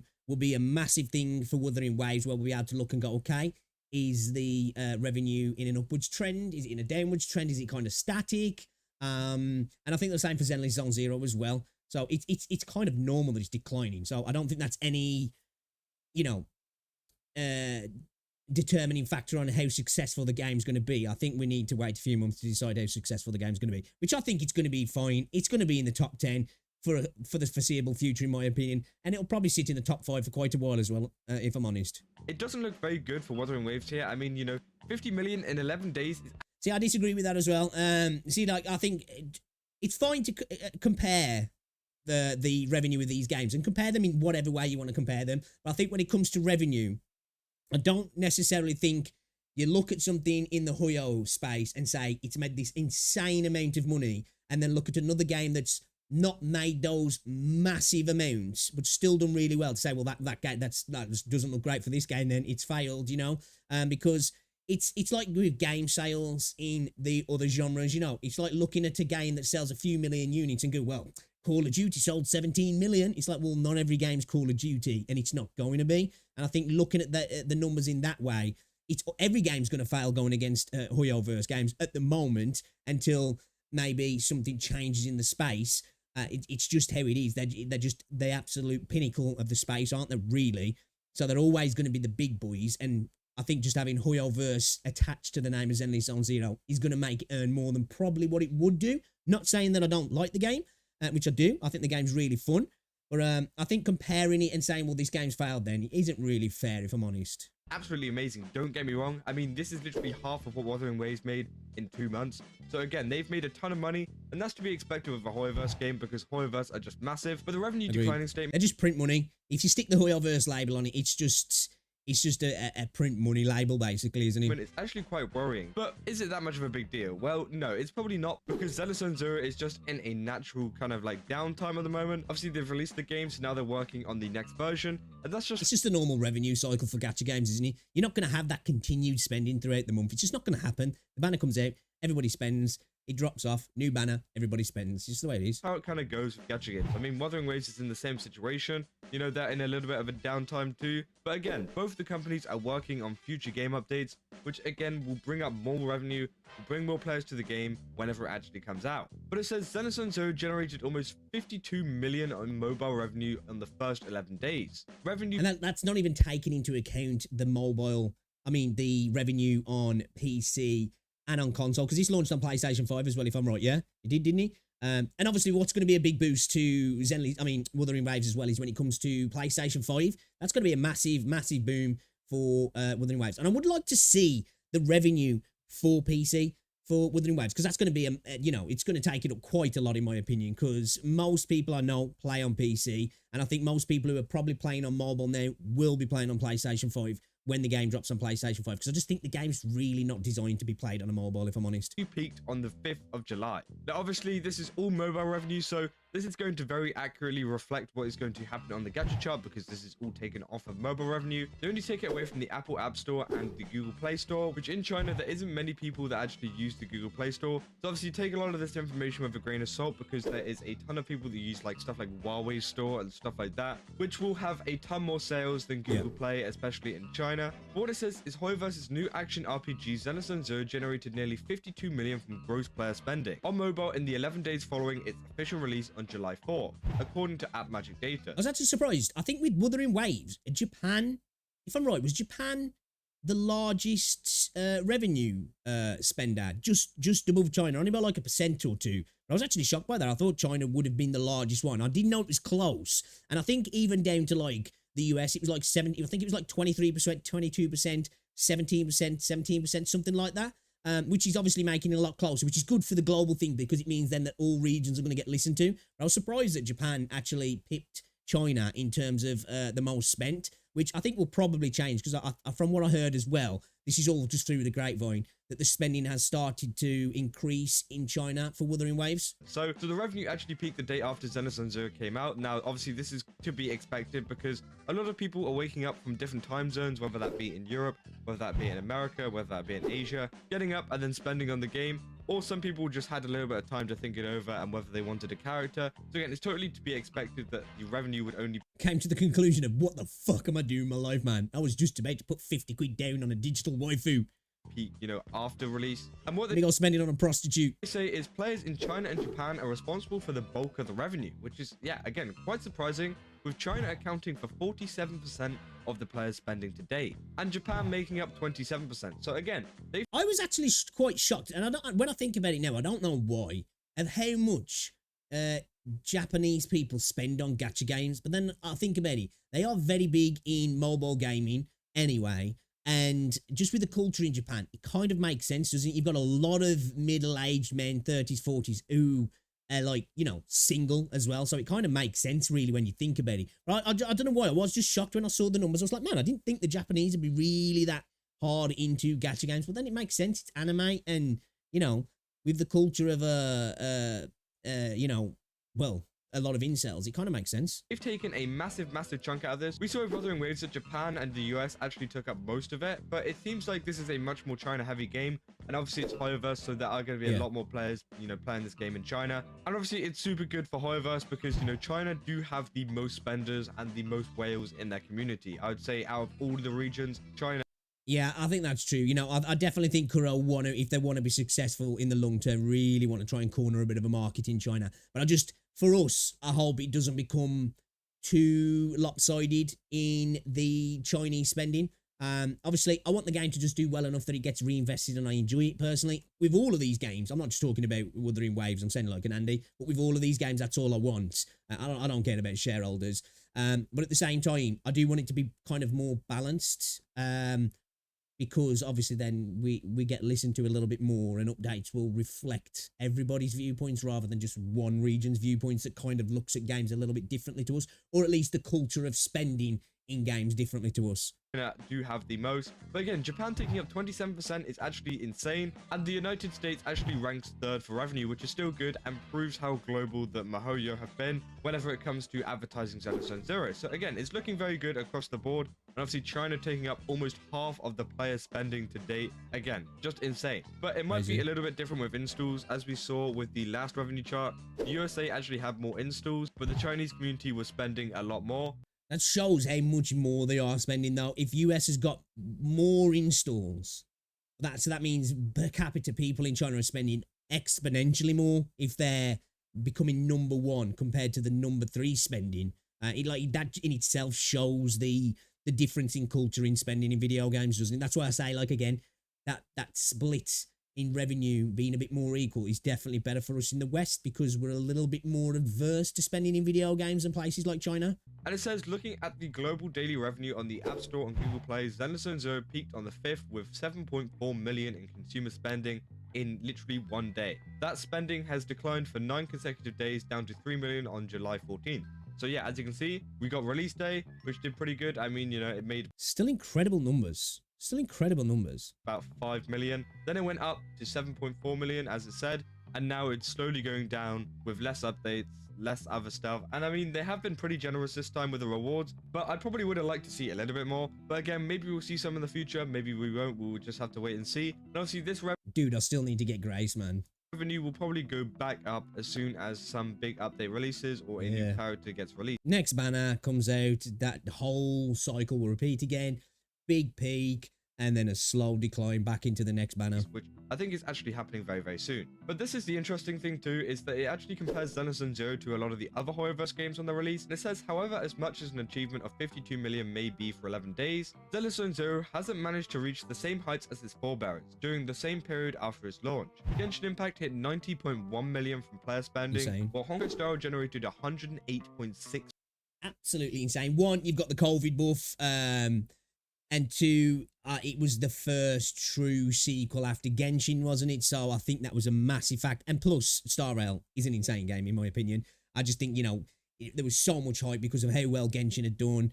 Star Rail pops, and the game's good, and, you know, obviously that hype's built then, hasn't it? And as well, you know, things are a little bit different now. People are a little bit more invested in those two games as well. It's an extra game for people to spend in. Or, you know, Xenosaga Zero divided the community a little bit more, didn't it, as well? So it makes sense that, you know, there's less expenditure into that game. Million. So obviously this is about half of what, you know, the other games made. And to be honest, I think this was to be kind of expected. Obviously, Genshin Impact had the COVID buff, so a lot of people were playing during COVID and spending a lot of their money, especially as, you know, the government gave them a lot of money just to spend. So a lot of this was going towards Genshin Impact, unfortunately. Maybe it should have went to something else, but again... It's probably true for some people. I don't even think it's just so much that people were getting stimulus checks now. I just think it's that people were at home and this new game dropped and people really enjoyed it and people just inclined to spend the money they already had in the game because just the extra time that they were investing into this game that was becoming a real big thing for them. They couldn't go out, they couldn't do other things. So why not spend your money on a game that you would have been spending elsewhere, especially if you were working from home as well? And some people did spend their money on Genshin Impact. And Honkai Star Rail just had the popularity from Genshin Impact, just the popularity of Horrorverse overall, to make it generate... It was that first sequel, wasn't it, really? That massive hype off Genshin then. More money than Genshin Impact, but also the game is just good. So again, a lot of people were super excited for this, and it was the first game that they kind of released since Genshin Impact. Whereas Xenosaga Zero is a little bit less exciting because we know Horrorverse are constantly releasing new games and, you know, developing a lot of games. So people were less excited, and also I think the combat just didn't appeal to a lot of people. But again, 52 million by no means is a bad number. As I said, it's pretty much ridiculous number. Half of what Wuthering Waves made. I think that's the problem, as I said, with how well Genshin and Star Rail did. Every single game that comes out now that's you know, competing with the Hoyo games, all's big in terms of it, you know, getting eyes on it on YouTube, it's getting PC installs, it's getting console installs. It's always going to be compared in that sense, and people are going to be like, well, it didn't reach those heights. But it's like, you know, is anything ever going to reach those heights? Potentially, but I don't think it's happening anytime soon, and it might be another Hoyo game that does that. I don't know. Or, you know, it could be any of the next games coming out in the future, I guess. But I don't think so. And I think to, like, look at those games and be like, well, they were a failure is kind of a bad way to look at it. Not saying that Kazuhana's doing this, but I see a lot of people doing it. You know, other games failing. It's like, well, how can you say that, dude? These are insane numbers, these are. 2 months. So I'm sure that they probably will make more than Wuthering Waves in a month. Now, how does this compare on the gacha revenue chart? And what does this mean for Xenosaga Zero versus Wuthering Waves in terms of revenue? Now, I just want to make this clear. I play both of the games. I play Xenosaga Zero and Wuthering Waves. I have no kind of bias towards any of them. And I think even if you do have a bias, I think you shouldn't give a damn with how much these companies make beyond them making enough money to reinvest in the game that you like. If you like a game, you want a company to do well enough to keep that game alive and keep making that game, basically, because it's the thing you enjoy. But when people start little flame wars about, well, this shareholder's made way more money than the shareholder in the company that you like, it's like, have you got shares? Have you bought stocks in this company? Why the fuck would you even care? I enjoy both of the games. I really like them both. I do have my criticisms about both, and I do have my, you know, things that I like about the game on both. I think as well, beyond this sort of stuff, and just that they've released like soon and close together, and these games are not comparable. Like, obviously you can compare Wuthering Waves to Genshin. That's fair. I think that's a fine comparison. And you can compare all these games to each other, whatever, you know, that you're free to do as you will. But to me, that's a nice pause as well. Jeez, I just realized that's a nice pause.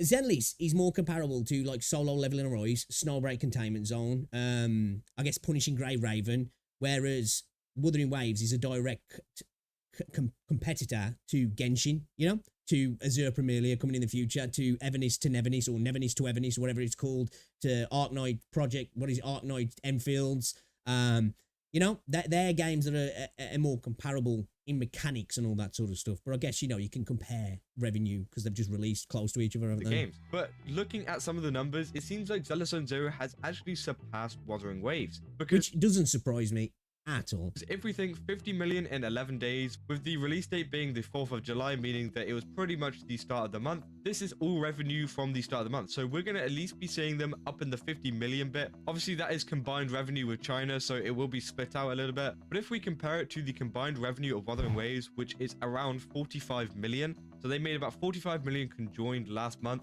as well as the 12 and 13 million, which adds up to... So I wouldn't be surprised if it'd be sitting around, you know, 150, 160 million within the first, well, maybe within the first month, potentially, I guess. With, let's say, over the 2 months, if we're going to compare it to Wuthering Waves in that sense, probably will do probably one of a 50 million or so on top of what Wuthering did. So around about like 70 million in total, maybe a little bit more than that. And then if we compare that 70 million to the 100 million that they made in 2 months, then that means they've only made about 25 million this month, which again is a little bit worrying for Wuthering Waves. And I didn't really like spot this whenever I don't think that's worrying for Wuthering Waves, personally. That's still ridiculous. If we were talking numbers maybe below 10 million or less, 5 million or less, then I'd be like, okay, that's not a great sign so far. But I think 20 odd million, you know, is a really good number. I think we're just looking at absolute behemoths in terms of revenue. And, you know, it's like looking at a billionaire and saying to a millionaire, well, you fucking failed, son. This guy's got 5 billion. You've only got 50 mil. You know, it's like there's levels to this sort of stuff, and Hoyo were just on a totally different level, aren't they? So I don't think it means it's worrying at all for me personally. I first looked at it. But again, my numbers could be completely off, or there could be some big spenders in the next coming days. And obviously, I think we need to see over the next few months, really, to see where the trends are going for all of these games, because you can't really say off the bat, you know, these things can change quick, can't they? Pretty much halfway through the month, so there's still like a lot of days for Wuthering Waves to catch up and make a lot of revenue. Obviously, we've got the Chang-Li banner coming up very, very soon. So again, we have to wait and see what happens with that. But if we compare the 20 million to 50 million that Zone Zero has made in 11 days, starting from the 4th of July, that means Zone Zero is almost double of what Wuthering Waves have made, which again is quite surprising. And yet, I don't find that surprising at all, if I'm honest. I just don't. It's a Hoyo game. It's probably had a lot more promotional material out in the East as well. So it doesn't shock me at all, actually. It seems like Zone Zero is going to be on top whenever it comes to the revenue chart. Now, obviously, this was to be expected. It's Hoyoverse. As I said at the beginning of the video, Hoyoverse make a lot of money. People just enjoy Hoyoverse, especially in China. And, you know, even in global as well. I mean, they've had a really massive, like, global marketing campaign. Whereas Wuthering Waves have been a little bit slower on it. I mean, they did do a very, very good job. And I've covered tons and tons and tons of advertising that they've done across the globe. But I think Hoyoverse just has that money and has more staff to actually advertise Zone Zero a lot more. And I think we're going to be seeing a Honkai-style Genshin Impact and Zone Zero, like, top 3 maybe. Or even just like kind of top 5. Like, I think they'll all be up there. Meaning that Hoyoverse have got I agree. I've seen people saying that they reckon that, like, you know, Zenless is going to drop off fast. It's definitely going to be in the top 10. And I think it'll probably sit in the top 5 quite a while as well. Massive majority of the revenue share among a lot of these gacha games, which is, yeah, super surprising to see. It's kind of scary to think what Hoyoverse could do in the future, especially with all that power and all of the revenue that they get. Dude, aren't they building a nuclear reactor or investing in the building of a nuclear reactor? Oh, that's crazy, man. From gacha games to nuclear power. Wild. But again, at the end of the day, it's the people that kind of hold the power here, because it's, you know, us spending money on the game. So if Hoyoverse ever do something bad, then, you know, we can just stop spending, which we have seen a little bit with Genshin Impact. It will be interesting. That makes sense as well, because like when you think about it, you know, Genshin's what, 4 years in? How much longer does Genshin Impact have, really? Like, Hoyo have I can't imagine they're not, like, having a open world kind of, well, Genshin sequel directly, or like a spiritual successor to Genshin in the wings, because they've got to understand that, you know, it's going to continue on a trend of going down over time, because the game's just been out for quite a while, and Star Rail's kind of the main game now, and now they've got Zenless Zone Zero as well, so that's going to split their player base a little bit, although there's going to be different people playing each game. I get that, but there's definitely an overlap and a correlation.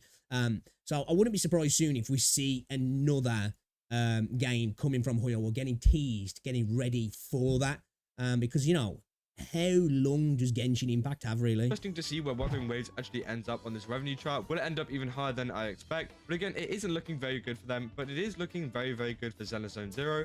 See, again, I don't agree with that. I don't think it's looking bad for them. It's just looking better for Zenless. And obviously, you know, I know there's going to be a lot of people hating in the comments saying, oh, but Zelda so-and-so is doing this or Wuthering Waves is doing that. I'm pretty much neutral. I like both games. I really enjoy both games. I play both of them pretty much daily. I have no bias here. I'm literally presenting the information to you. Whether that's information you like to hear or information you don't like to hear, you know, that's up to you. That's not my fault. I'm literally providing you with the information and my predictions. And from this information here, it seems like Zenless Zone Zero is doing better. But again, as I said, it would just be interesting to see what happens in the future. And let me know in the comments what you guys think about this. Do you think Zenless Zone Zero really, to see where these games are going, we need to check back in like, what, 3 months, 4 months potentially? is going to finish above Wuthering Waves? Or do you think Wuthering Waves is going to make a quick comeback and actually go on top of that? Yeah, that's about all I got for this video. If you did enjoy it, then don't forget to leave. I think Zenless will probably stay ahead for the most part, but I think with them having slightly different update times, I think we'll start to see revenue, like, you know, cross over each other here and there. I think if it's going to be one of the games to cross over or to top in revenue in short periods, I think it will be Zenless. I don't think it'll catch up with Genshin and Star Rail, or at least not Star Rail for quite a while. As Genshin gets lower and lower, maybe. All this depends on how good the game gets and how much potential the devs actually realize, I suppose. But I do think, you know, on an update for Wuthering Waves, it'll probably peak the downtime in Zenless, but then as soon as Zenless drops an update, it'll probably go back above Wuthering Waves and higher than what Wuthering Waves peak was as well. Leave a like and subscribe, and obviously go over to Gamer Subs and use my code Kaza, where you can get yourself 10% off just by using the link below. Obviously, they've got a ton of really nice flavors, cups and stuff like that, which I really recommend you check out. And yeah, that's all I got for this video. That's all. See ya. Another good video from Kazahana, actually. Yeah, I just think it was obvious that Zenless was going to do better in revenue, personally, even though the game has divided everybody. It's a Huyo game. I just think just having Huyo attached to the game, it was just going to do better.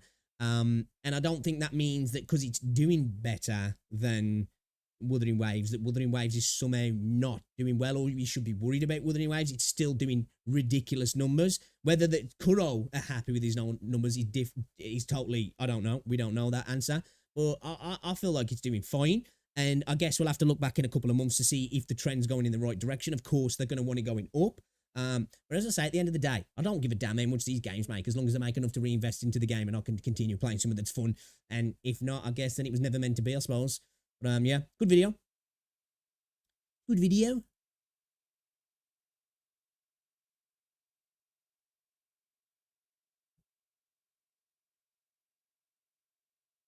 I did want to check out this video from Big Fry, actually, talking about Concord. I don't know how Because many a lot of times people we're going have been saying that Concord is trash, right?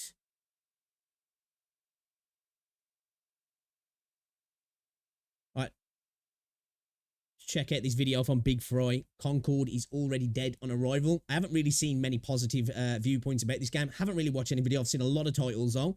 And I was kind of interested in maybe checking the game out, but you had to pay to get into the beta, didn't you? You had to basically buy the game or pre-order it or whatever. And then I saw you had to create a PlayStation account, and I was just like, even though I've got one, I was just like, it's kind of annoying. Really don't like that about Sony, if I'm honest. But it's not a major thing, I guess. But yeah, it was just a little thing that I was just like, I don't wanna. Let's check out if it's already dead on arrival then. I don't know how many times we're going to see studios spend millions of dollars creating. One thing that's wild before we get into this, I think Sony bought the dev team that made this game, didn't they? So they've put a lot of money into buying a dev team and then obviously investing in this game, which for all purposes seems like it is a flop, because I don't think many people were playing the beta, and they dropped The Last of Us factions as well.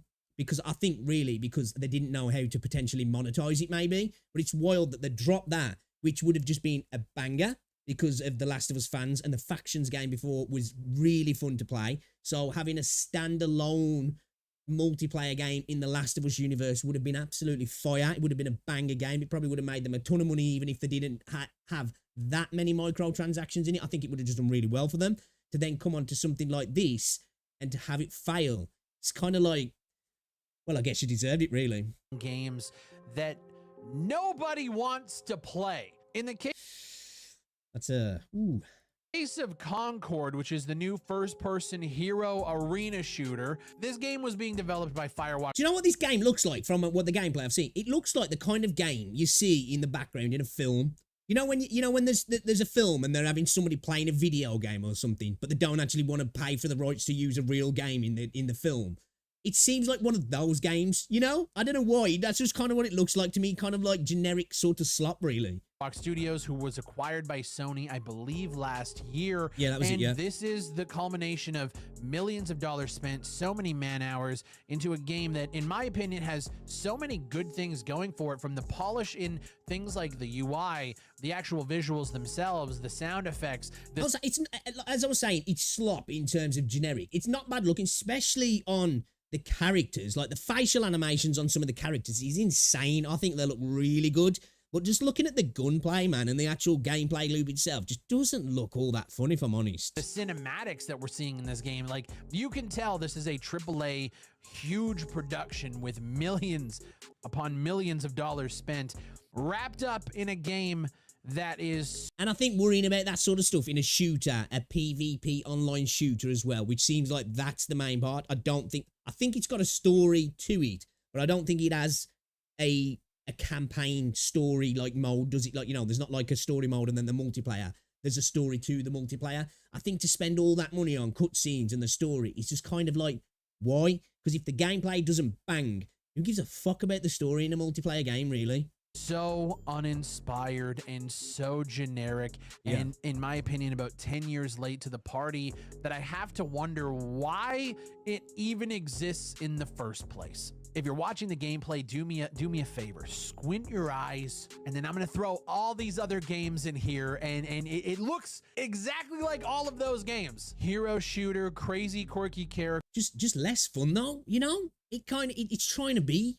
like the Overwatch type game, but it just looks less fun. Like, for all that there is to say about Overwatch 2 and Blizzard in how they shafted people with the PvE and all the other issues with the game and the battle pass and the characters and everything, I haven't played for a while, so I don't know if that's changed. There's no denying that in terms of a game and the gameplay loop, Overwatch is fire. It's just Blizzard have been fucking up big time, haven't they?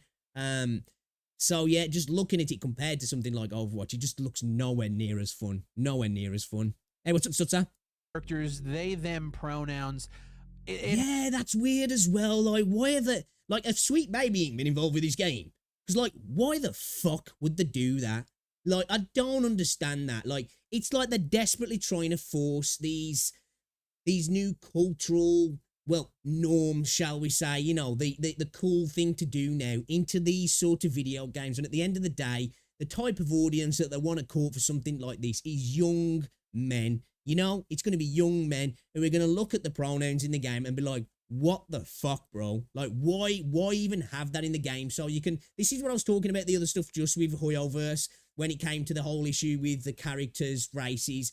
China don't give a shit about all that sort of stuff. And people in the West need to learn that Chinese companies won't fold when we get really pissy about our cultural expectations of what other people around the world should do with the way we view the new thing at the moment. Western companies will, and it's just such a weird thing to put in, like, as if it's like, hey, look, do we get brownie points for that? We put pronouns in our shooter game that's like, why? It's just so weird. It has it all. And what I mean by has it all, I mean it has every single red flag that you could see, on top of the fact that a lot Had a good birthday. Thank you, dude.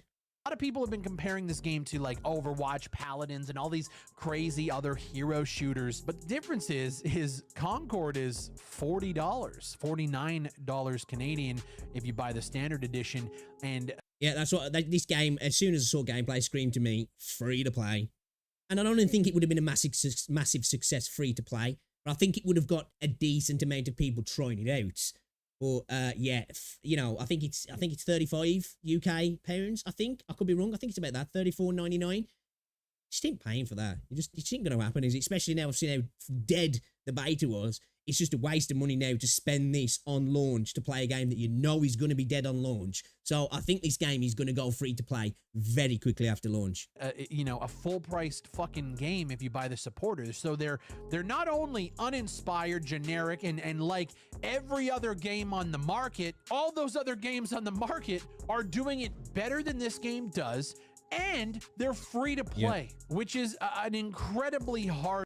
That's the thing, in this industry and many industries, you either need to be first, you need to be better, or you need to be cheaper. And if you're not first, you really want to be better and you want to be cheaper. Really, you know, and if you're not better, you definitely want to be cheaper. And it seems this game was definitely not first, it's definitely not better, and it for damn sure isn't cheaper. So it's like how they were expecting to corner the market. I don't know if like sometimes PlayStation think, well, we're PlayStation, you know, people expect that PlayStation quality. They don't ever seem to be able to make that happen with multiplayer games. So they really should have gone in free to play on this. They definitely should have gone in free to play. And maybe it might have been a success, because like I do think this game is going to be dead on arrival as well, personally. But it might have actually had some sort of, you know, not massive success, but actually been decent enough to continue developing and make enough money that it was worthwhile actually making. But I think these games probably cost them a lot of money. They had to acquire the studio, put all this money into it now for this to happen. Yeah, you know, this game is definitely going free to play. And I think we'll probably see that probably within a year, they'll stop, you know, the service for the game entirely, I think. Hard sell to somebody to spend $40 on a game where they could go and spend nothing in. So I have to wonder why Concord exists in the first place. It's a hero shooter with everything from the big guy that runs shotgun and slams ground to so unique, right? the girl who jumps and lays rockets on the ground to the general, you know, Call of Duty-esque Soldier 76. Like, it's literally Overwatch if you slowed Overwatch down and put it in an arena shooter setting. The game modes you have. That's the thing for me. It's almost like they were trying to kind of fill in the niche between something like Valorant and something like Overwatch. And it's just like, I don't think anybody wants that. You know, I think a hero shooter, if it's going to be something like Overwatch, it needs to have quite balanced characters and gunplay needs to be the main factor. And if you're not going for that, it needs to be actually quite quick and energetic and fun. And this just looks like neither of those. It looks like it doesn't know what it wants to be. And that's why it looks so generic as well. Like I said, it just looks like the sort of game that'd be on the background in a film to look like a real game. Access it really does. to is essentially kill confirmed. You kill somebody, yes, it is, you pick up their badge, and that's how you get points. And then as you level up, you unlock domination, 3 points. If you hold 2 out of the 3, you collect points. And then you have the non-respawn mode, 5v5. They didn't even bother getting original with them. Man, they could have done like 3v3v3, 4v4v4. They could have done anything else, but instead they went the just absolute. Also, the maps look really convoluted for a game like this as well. They almost look like Call of Duty maps from a couple of years ago that were just badly designed for Call of Duty, but you could move around the map a lot quicker.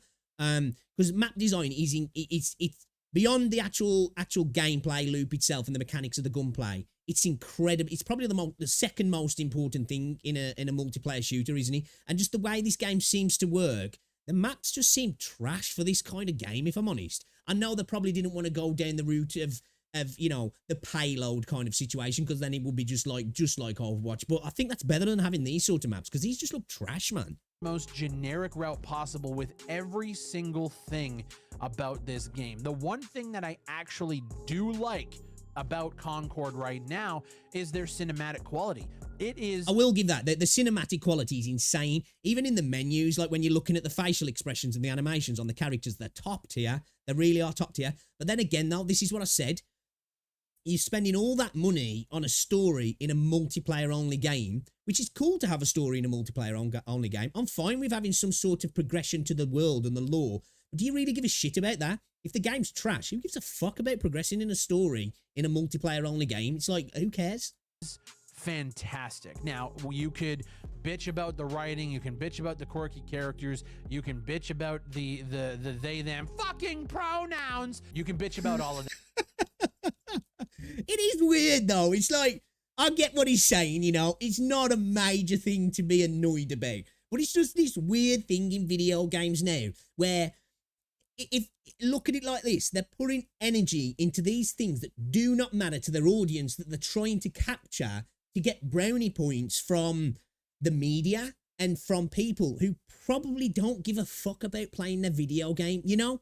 And that's the thing that kind of like annoys me in a way as well. It's almost insulting to those people who care about that stuff, because as if they don't know, oh, it don't matter, man. The game can be trash, man. We've got they, thems in there, so they're gonna like that. It's like, I don't, you know, most people from any sort of minority, religious group, socio-political group want a fun game at heart.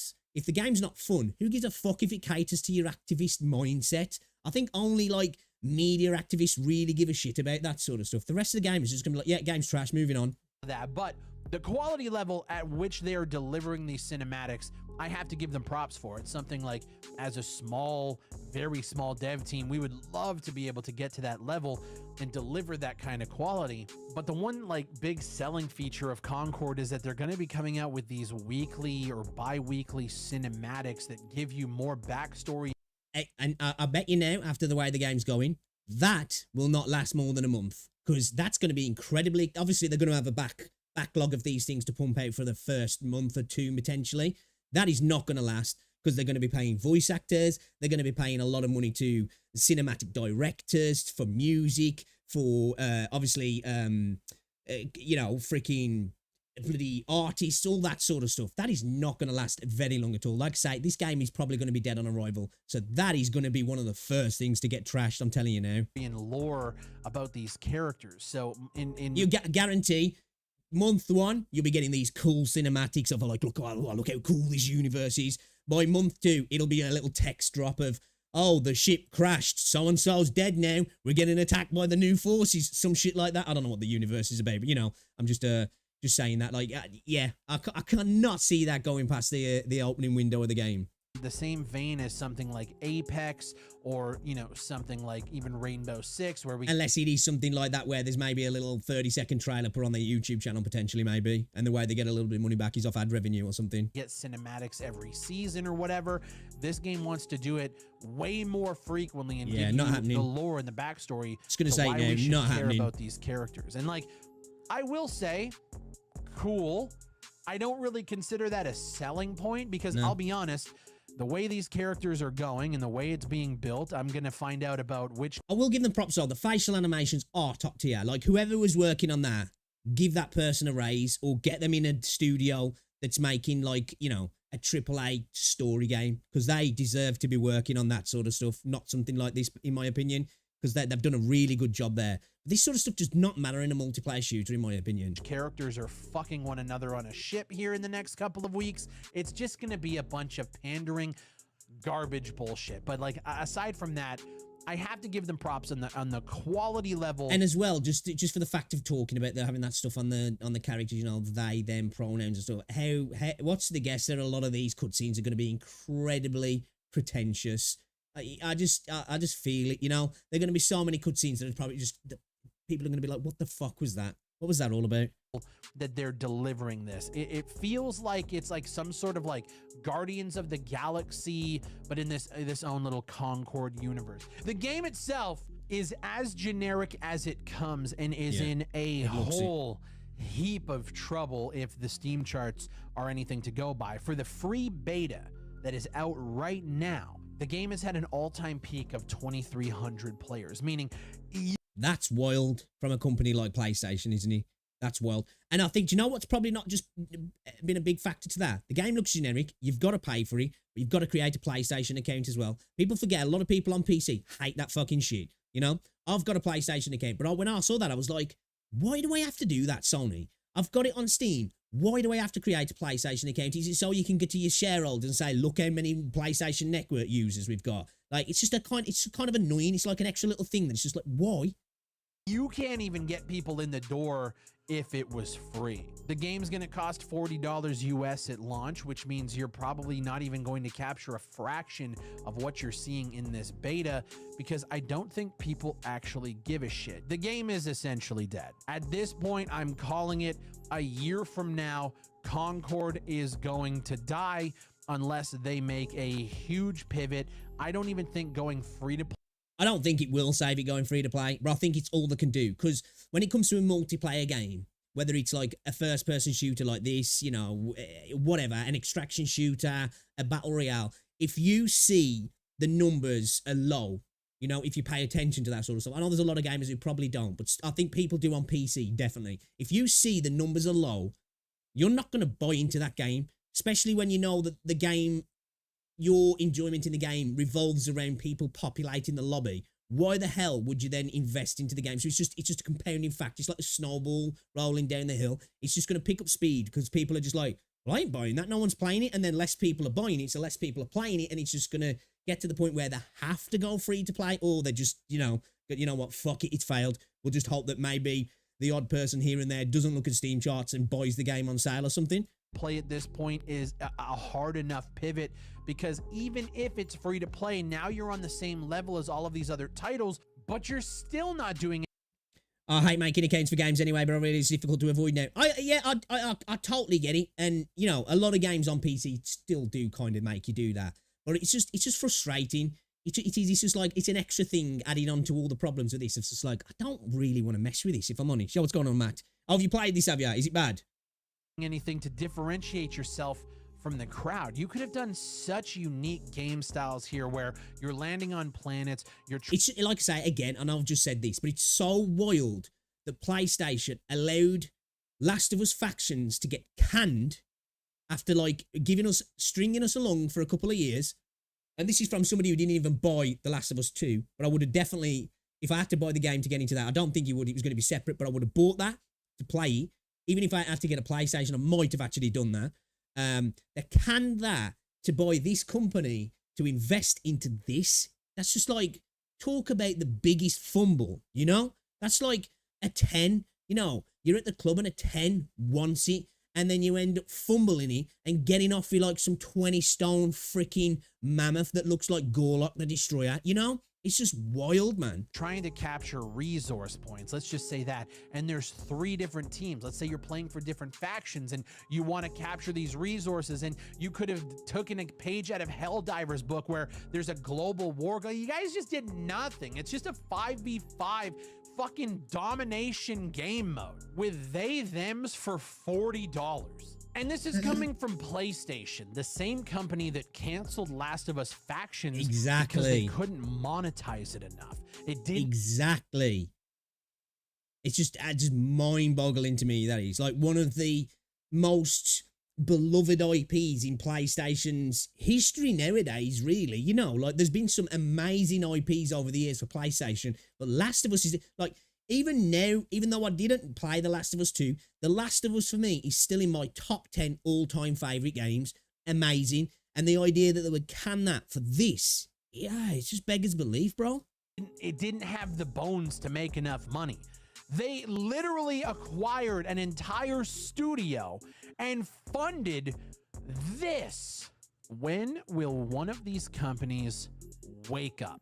You're asleep at the wheel if you think that this is what people want out of... Dude, that's what I'm telling you, man. This is why so many companies in the East are rising up so fast now. Not just because of the governmental investment and massive investment from companies like Tencent. It's because they don't give a shit about all of this extra shit that Western companies are trying to cater to. And they're just trying to make games that, 1, are fun, 2, are monetizable, and 3, you know, look good and look appeasing to the male gaze. I know that's a terrible thing nowadays as well. Multiplayer experiences coming from Sony. And I'm not even saying games need that. I like a good game at the end of the day. I don't care what's in it. If a game's good, I can deal with all the other stuff. And, you know, even having all of the stuff that this game's got in it, I really don't give a shit. It doesn't bother me. If the game's good, I'm here for it.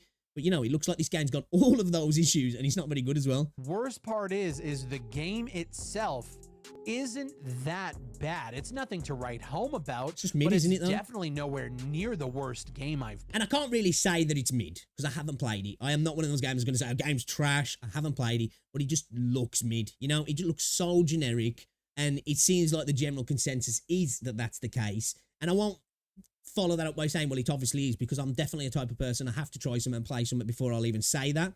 Do you know what it kind of looks like as well? Sometimes it looks like they're trying to make it look a little bit like Destiny in points as well, almost. But it just fails at all of these things. Played. God, fuck no. It's not even in the same realm. the game does feel okay to play. The hit reg seems to be good. Connections are good. The player controllers feel good. Visual. That's not enough for a first-person shooter, though, is it, nowadays? You know, it's not good enough that it feels tight and hit reg is good. That's the basic things that you should get from a shooter, isn't it? It's like having a driving game and being like, well, the cars handle good if the rest of the game's trash. That's a good basis to start from, but it's not going to make the game good, is it? Visually, the game looks good. It just came out 10 years too late. If this would have released in 2014, I think you would have had a hit. But as of right this second, in my opinion, Concord is a been there, done that. I want to know your guys' thoughts. Kind of There's looks a like free that, doesn't it, weekend really? going on right now. The more I look at it, actually, it does look like that. It's like it's trying to be Overwatch and Destiny, especially as it's using this character. Like, this feels so much like a worse version of Destiny, almost, the way it looks and the way he's moving around. You know what I mean? 2,300 Am I wild peak at the thinking time that? of recording this video. It has about 1,200 people playing. I played a few games, jumped in, and I could feel it right off the bat. In 2 of the games I played, I saw the same people. It's already dead, and it hasn't even fucking released yet. And based on their job listings on LinkedIn, they have spent a fuckload of money. Oh, dude, you know they have. Just looking at the cutscenes, they have spent a crazy amount of money on that shit. You can just tell. The game looks flashy in the cutscenes. I'm gonna call it. I think Concord shuts down in 365 days or less. I agree. That's what I said. Maybe Sony tries to drag that corpse like you. This shit's going free to play not long after launch. It might even go free to play on launch. If they're smart, they'll do that. I feel like a bit of hubris is going to kick in where they're going to go like, no, trust me, the launch is going to be good. People are going to look at it on PlayStation because PlayStation's going to carry it on launch. And then, you know, because PlayStation IP multiplayer-wise, it's not the best in that sense. You know, they're probably going to be like, oh, sweet, PlayStation IP, first party, you know, it's a multiplayer game. So it'll probably have I won't say a decent amount of sales, but enough that they think, well, then people on PC will be like, oh, let's get on this bandwagon. That's not going to happen, man. This game needs to go free to play before it launches. How they'll get around all that sort of stuff, I don't know. But it's definitely going to be free to play within the first 6 months, in my opinion. And I don't think the game's going to last past a year. Maybe 18 months if they're lucky. Ubisoft tries to do with all of their titles that aren't popular. I don't know. I just think that this game is dead on arrival. Let me know your thoughts down below. While you're down there, subscribe for more content just like this. My name is Big Fry, and I will not see you in Concord. Big rip, man. Big rip to think that they cancelled factions and then decided this is where they were going to put their eggs, man. That's just wild. You know, they got that basket and that shit got stamped on straight away, didn't he? Yeah, you should definitely check out Big Fry as well if you haven't, guys. Does some great content. Concord is already dead on arrival. As somebody who hasn't even played it, I think I concur on that, actually. That game's going to go free to play quick, and if it doesn't, then it's going to die even faster than a year, in my opinion. The game's done, though. I think it's done, if I'm honest. No one wants these shitty games. What's the chance that there will be someone who bangs out Suicide Squad on this? Dude, it's just, exactly, yeah, it's a combination of elements that other games have done better. It feels like, in a sense, a little bit Ubisoft in that sense. Ubisoft are always a few years late to the party. You know, you get this boom of this sort of genre, and then they look at it and go, ooh, we'll do that in 5 years' time, but worse, you know? And expect people to be, like, falling over themselves to play it. Yeah, it's just wild to me that they drop factions for that. It's just like, whoever made that decision, and if it was purely based on the monetizable aspect of it, I just don't understand how they couldn't monetize a factions-based game. It just seems so simple to me that they could monetize elements of your homestead or your group, you know, where it was in that. You could even connect your Facebook friends, so like you'd see people on your Facebook have died and all that sort of stuff. They could monetize all that element to it. In terms of farming and like how to get extra stuff that could sell a pass that makes things happen faster on your settlement to give you perks in game or something. They could sell weapon skins, character skins. They could have crossovers with other games and that, because it's the multiplayer, it doesn't really matter. They could have crossovers from other games and add them in. You know, they could have you know, I know it's not a zombie game, but Jesus Christ, it sells right there. Characters from Resident Evil in the multiplayer factions of The Last of Us. Just like, how is that difficult? But I'm like, well, nah, we don't know if we can monetize that. Let's go fucking buy this company and make this trash first-person shooter, because that's going to kill it. Like, it's so weird, some of these companies, the decisions they make, just wild, man.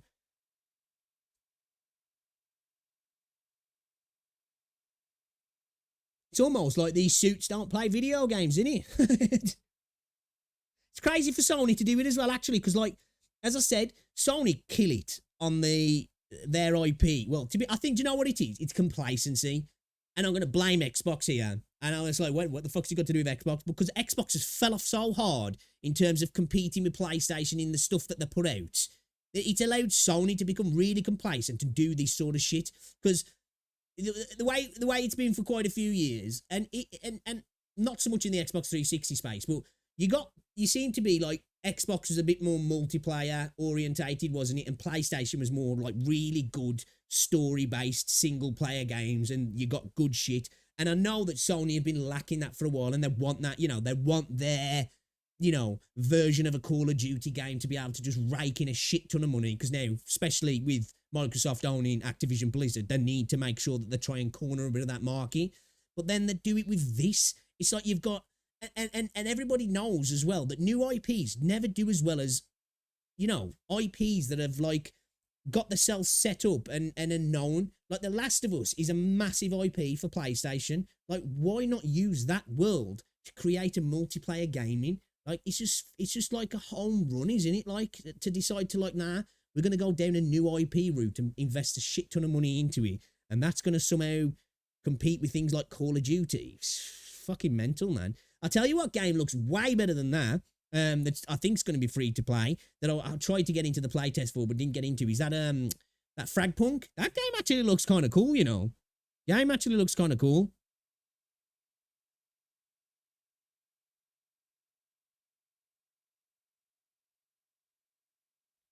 The only dev I've heard nowadays who plays their own games is Miyazaki. What a shocking stat padding game. It's like, watch it as well, Kojima, It's these people who care about the games, lo and behold, they make good games and play games. They tend to make good games because they kind of know what gamers want, because they're gamers, aren't they?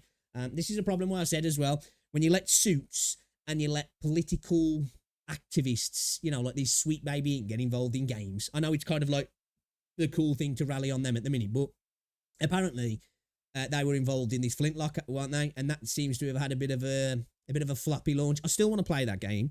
But I just think that, like, this is what I was talking about earlier. We were speaking about this whole issue that was going on with Hoyo, and they've got an area that's supposedly based on, which to me is just wild anyway. I think if a fantasy game's based on any part of the world or inspired by bloody France, Africa, China, I don't think the characters have to represent those areas, because at the end of the day, it's a fantasy game that's just taking inspiration from that area to build a world within their fantasy world. So it doesn't even have to look like that. But the idea that people thought China were going to give a shit about all those Western virtue signals about, well, the characters are going to look like this because that's what we think. Western companies, like, are just so intertwined in all of that activist political ideology that goes on now in the West. And it's really starting to affect certain games, isn't it? To the point where, I'm not saying that caring about particular things or having representation in games makes them bad. Of course it doesn't, because it just doesn't. If a game's good, it's good. And as I said, I don't care who I'm playing as or what I'm playing as. If the game's good, the game's good. Some people do, definitely not me. And I'm all up for representation in video games, but I think it just shows that energy in video games is being put more towards that sort of stuff than actually making a game. The Assassin's Creed situation is a perfect example of that. They got sold a lie about a dude who did exist, but was never the thing that they believed he was, from a dude who'd made it all up.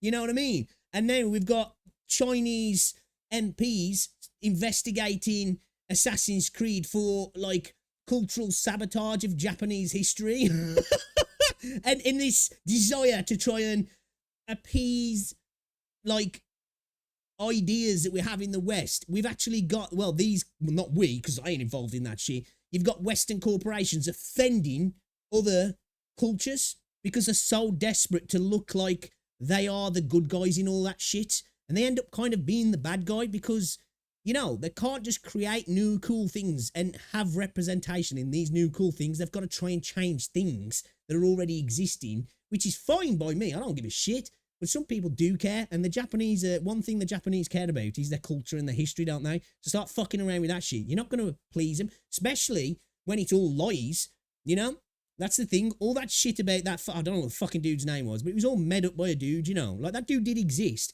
but he was never what the people who work for Ubisoft were saying he was, you know, when they're saying, oh, this is all based on history and people are just mad. And it's like, well, it wasn't, no, because you got fooled by a charlatan.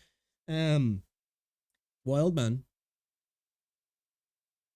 Yeah, exactly, Matt. Like, honestly, there's some people, I know there is some people, because there are people like that say a game is trying to be representative and trying to, you know, it even has some activism in, let's say, and the game's really good, will rally against the game because it's got those things in. I won't. If a game's good, I don't care what story it's trying to tell or who it's trying to represent, because the game's good at the end of the day. And I suppose if it's doing a cool thing in representing something that's happened in our world or a historical thing that people don't know about, that's really cool to see. But the game's got to be good. If you're pushing all that shit into a bad product, it's like, what are we doing here? You know? What are we doing here? Are you making games or you're trying to be a fucking activist? Like, why don't you go and fucking get a Just Stop Oil t-shirt on and go and glue yourself to the road at that point? Because you're not making games. You're making what you think people should think. And I don't like that. You know? I'm okay with you adding that sort of stuff in if you're going to make a game first and then be like, hey, I've got this cool story to tell that's important to me and will be important to a lot of people. It won't be important to everybody and might even piss some people off. But at the heart of it, it's good. So it's like, okay, you know, that's fine. Problem is, they make trash and then wrap all this shit around it and try and pretend that when people don't like it, they're like, whoa, it's because you're one of them isms or a bigot, you know? And it's just like, it's so overdone now and boring, you know? I think people are waking up to it. And even people who are kind of a little bit more, you know, open to that sort of stuff are like, yeah, I can see through this.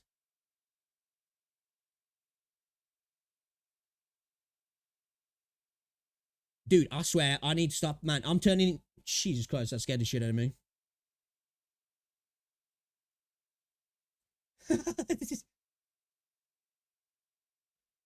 Hey, thank you very much for the 3 months, bro. Appreciate it. That scared the crap out of me, I'm not gonna lie. I swear, I'm turning into Asmongold the last few streams, man. We've been getting on, and I'm like 3 hours into a stream, and I played no video games. Yeah, exactly, Matt.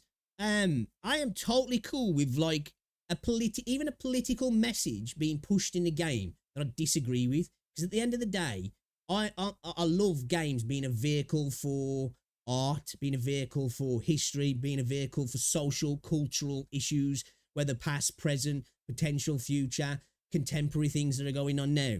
I think just like books, films, TV shows, and art, video games can be used for that. But at the core of it, a video game has to be a good video game, doesn't it? Otherwise, at that point, you may as well just go and make art or just go and be an activist, because you're just going to piss people off then, because people are going to be like, okay, my game, I'm getting shit games now just for your message, which devalues the message at the end of the day, doesn't it? You know, it's kind of like these Just Stop Oil people. I think most people want to see us look after the environment, don't they? But then when you see people allowing women to have strokes on the way to hospital because they've got a message to spread, you're almost like, you know what? I want to go and tip oil in the ocean now. I wouldn't, and I don't. But you know what I mean? It makes you think, fuck your message. I don't want to listen to your message anymore. You know, you're stopping me getting to work. You're stopping me getting one of my relatives to the hospital to make them feel better. And I just feel like that sort of stuff's coming into video games without the game actually being good. You know, like these Just Stop Oil could have a really good way of going about putting their messages out there, but they just don't, do they? And at the end of the day, I don't think they care, because the people that are funding them, I think it's just more about being relevant, you know? I think they understand that shock jock, you know, bad media is good nowadays, isn't he? You know what I mean?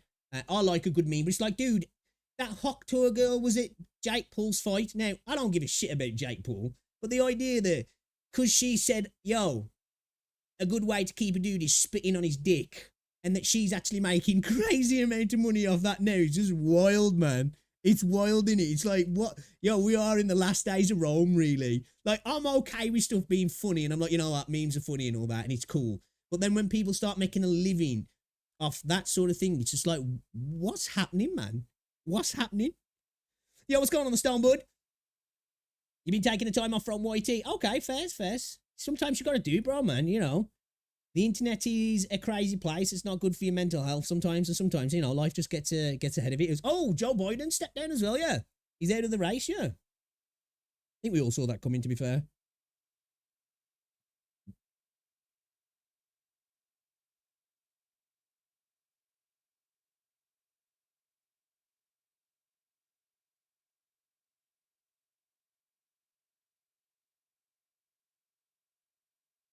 Give me a second, yeah.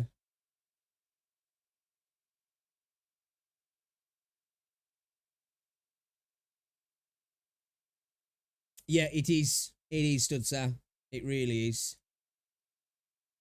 I think I saw she was paid $30,000. I could be wrong on the exact number, but it was a lot. It was more than 20 anyway. She was paid an exorbitant amount of money to be a judge at a bikini contest at some kind of bar. Now, I ain't hating on her, you know. At the end of the day, don't hate the player, hate the game. Because let's face it, if I said something stupid on an interview one day and then people were like, we want to give you money for just turning up at thing, I'm going to be like, oh, all right, okay, whatever. It's just that people do that. That's wild. And that some place would pay her that much money to be a judge, as if like, she knows how to suck dick, that she's going to be a good judge on a bikini contest, I guess. All right, dude, no worries.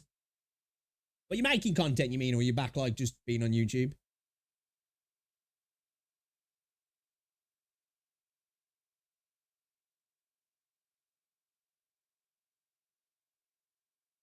I wanna watch this video here as well. Dylan Pouston. We just watched the video from this guy. We'll check this out in a second. Let me just go and get myself a drink, man. The most unhinged take on the Genshin drama. I think this is going to be talking about the new area in Genshin that's supposedly, I don't know because I haven't played Genshin for a while, supposedly inspired by, I don't know if it's like Africa or somewhere in the Middle East, and all the characters are white. Who'd have thought a Chinese company's not going to bother with that sort of stuff? And this is the thing as well, which gets me. People are like, I'm shocked that a Chinese company isn't putting more black characters in the game, and then forgetting that, oh, do you remember when like the Marvel films were airing in China? They were literally airbrushing black characters out of the posters, and you're surprised. Wild. I'm back in a sec.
He made me a cup of tea as well, so.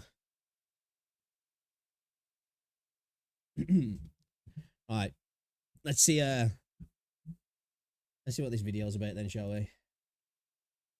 Ready to delve into the insane mind of the Genshin player? Oh no, we gotta watch this. Serban Madil Black characters should not exist in Genshin Impact drama. Pouston.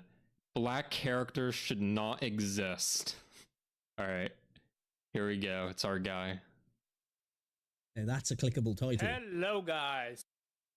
This is my new favorite YouTuber, by the way. Hello, thanks for the follow. guys. I just logged in a few days ago on Twitter and I saw something very weird, something disturbing that some people, I guess, mostly black. I'm just gonna go off just listening to the accents that it won't be a shock if this person's potentially got a racist take. Guys or African guys. Dude, the way he says black. Oh no! Oh no! Should I like scan for like any? Should I like look at the transcript here to make sure there's not any like You drops? pre-scan it for me, bro. I appreciate it. Any bombs? Okay, I think we're good. I'm gonna like tentatively. I'm ready to like all F4 this. Guys or African guys want the game. This is the original characters, right? They want them to be like black or blacker or darker skin tones, which is weird, guys, because who in the fuck cares that a character is white, black, or yellow or... Okay, I don't know if this is going to turn into an unhinged take, but in principle, I agree with what he's saying there. Who gives a fuck? It doesn't matter at the end of the day. I understand, I do genuinely understand that some people want representation and want to see themselves in these sort of stuff. But I play these games because I want to pull big titty waifus. I'm not a big titty waifu. I definitely don't see myself as like, you know, a hot, sexy, red-headed, huge titty woman who can shoot electricity out of her fingertips. But I get it. I understand. I get it. And I do agree as well. I don't know if he's going to say this, but I agree with his take that some people have had, just because a fantasy world might even potentially be based on a particular part of the world that we live in. It doesn't necessarily mean that those characters that inhabit that world have to look like the real life people that do inhabit that part of the world. And this is coming from somebody who loves sci-fi and fantasy, you know. Many races in fantasy are based on cultures and historical situations that have happened in our real world, should I say. But guess what?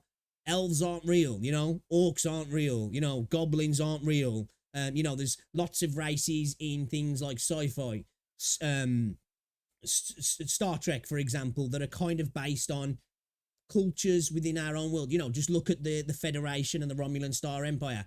A lot of that is kind of the Cold War between the US and the West and the Soviet Union in the past. That's not saying that, you know, Vulcans should look like Russians and vice versa, you know, like the game, or dude, Star Trek saying that freaking people from Moscow look like fucking pointy-eared dudes with like super big eyebrows. It's like, come on, you know? They don't have to represent what we expect them to look like.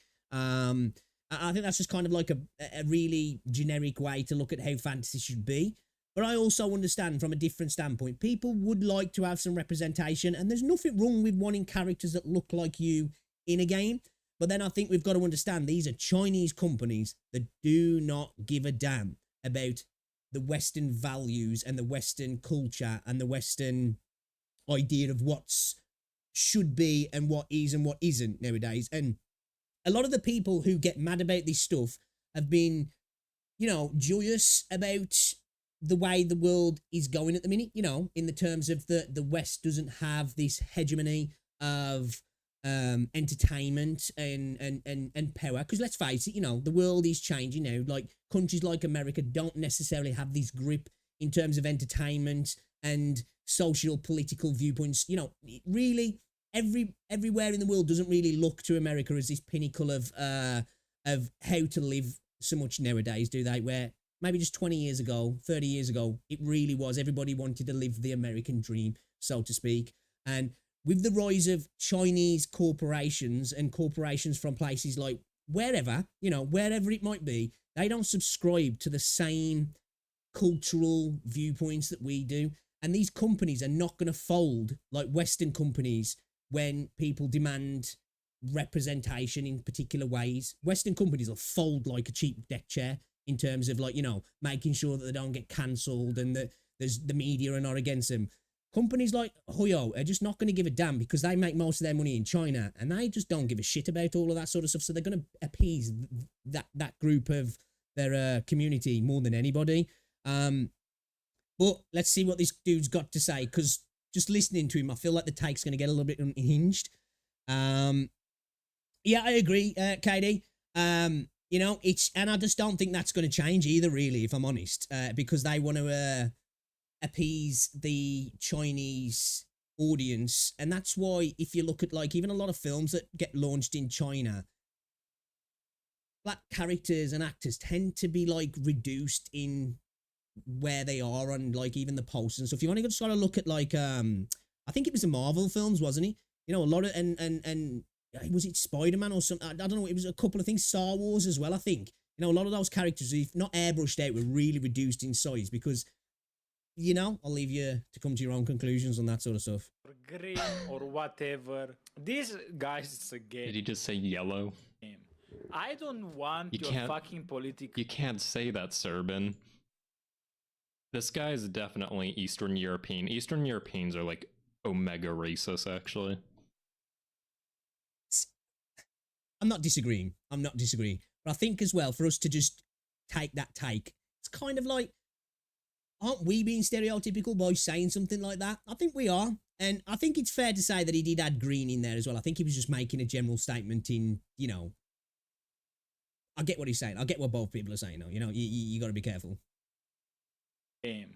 I don't want your fucking political views to come into this shit or this game or Genshin or whatever. Is this dude Eastern European or is he like Mediterranean? Game. Why would a game need to accommodate black fucking characters? The game comes from Japan, China, whatever there is. That's mostly a yellow state or a yellow. Okay, all right. Okay, things are getting a little bit wild now. Word, a yellow country or a white country. Who cares? Why would people or a small minority of people who are... Yeah, I think you're right, actually. Now I'm listening to a bit more. It does sound a bit more Eastern European, like potentially, like you say, Polish, Russian, Lithuanian, Estonian or something maybe. Are vocal. When these cute little characters... I mean, look at those. They are so good and well made. What would they want to make them black? They see, like, okay, this dude's definitely, you know, that doesn't look bad to me. Still looks cute. Still looks, you know, attractive to me. But like, I think expecting China to do that, I think that's the wildest thing here, really. If I'm honest, again, I think this is like Western audiences thinking if we shout enough, we're used to companies just folding. I think we've got to get used to that not being the case now. If we're going to play games that come from China, they ain't really going to listen to that sort of stuff. No, I'm so scared. Serban, are you going to don't drop a bomb on me? Okay. This dude sounds insanely based in a way, but I feel like it'd be kind of funny listening to him in a Valorant game. You know, you wouldn't agree with any of the viewpoints that are coming out his mouth, but you'd probably chuckle at some of the wild shit he said. I really like... Agreed. They do. It's the same in a lot of the Asian countries, isn't it? There is a lot of people over there that will bleach their skin, won't they, to look lighter. I believe it's... I don't, like, quote me on these, but I believe there's a lot of that in India as well, especially with the caste system.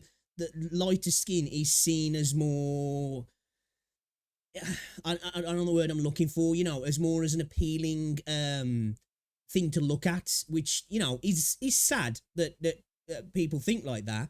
And I think that's probably, you know, hey, it might have something to do with the West. It might be just how people feel within these cultures as well. It doesn't necessarily, I know people do like to apply that to the West and be like, well, this is all on America and, you know, the West's fault if that's the traditional beauty standards. Or, you know, I don't know. I think it's a bit more complex than that. But like I say, looking at that character, to me, that character looks gorgeous, man. You know, I really don't see an issue with it looking like that. But again, I don't think we can expect a Chinese company to listen to that sort of stuff. I really like them black. I think they're like pretty equal. Honestly, a lot of people said she liked her. I don't know their names yet. Dark skin. I kind of liked her dark skin. I don't know why. Maybe it's because I like Rihanna. Anyways, but I actually agree. Actually, she does look better tan, doesn't she? I think especially because of the blonde hair. I think the contrast just looks really nice, actually, especially with the eye color as well. Would they want to make them black? They look just so bad as a black character. I disagree with that. fucking black. Obviously, he's got his preference, which I think it's clear to see what his preference is. He's not saying it, but I think it's kind of clear. But I definitely disagree with that. They look fucking great, in my opinion. Character is almost. The only one that I would say probably looks better is this one here. I don't know who this is. I think just, for me, like red-headed characters tend to look better with pale skin because I think it makes the hair pop. It makes everything pop a little bit more. But it doesn't look bad.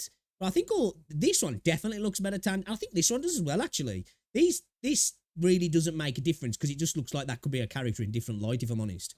So fucking bad. You cannot give me a good character into the fucking gacha games. A black character is a good character. Or maybe I'm wrong. Let's see. A black gacha character. Can I find something? What are these? No, these are not blacks. I like how he's using Twitter as like a barometer. Like In Genshin. Is there any black in Genshin? Or something like that?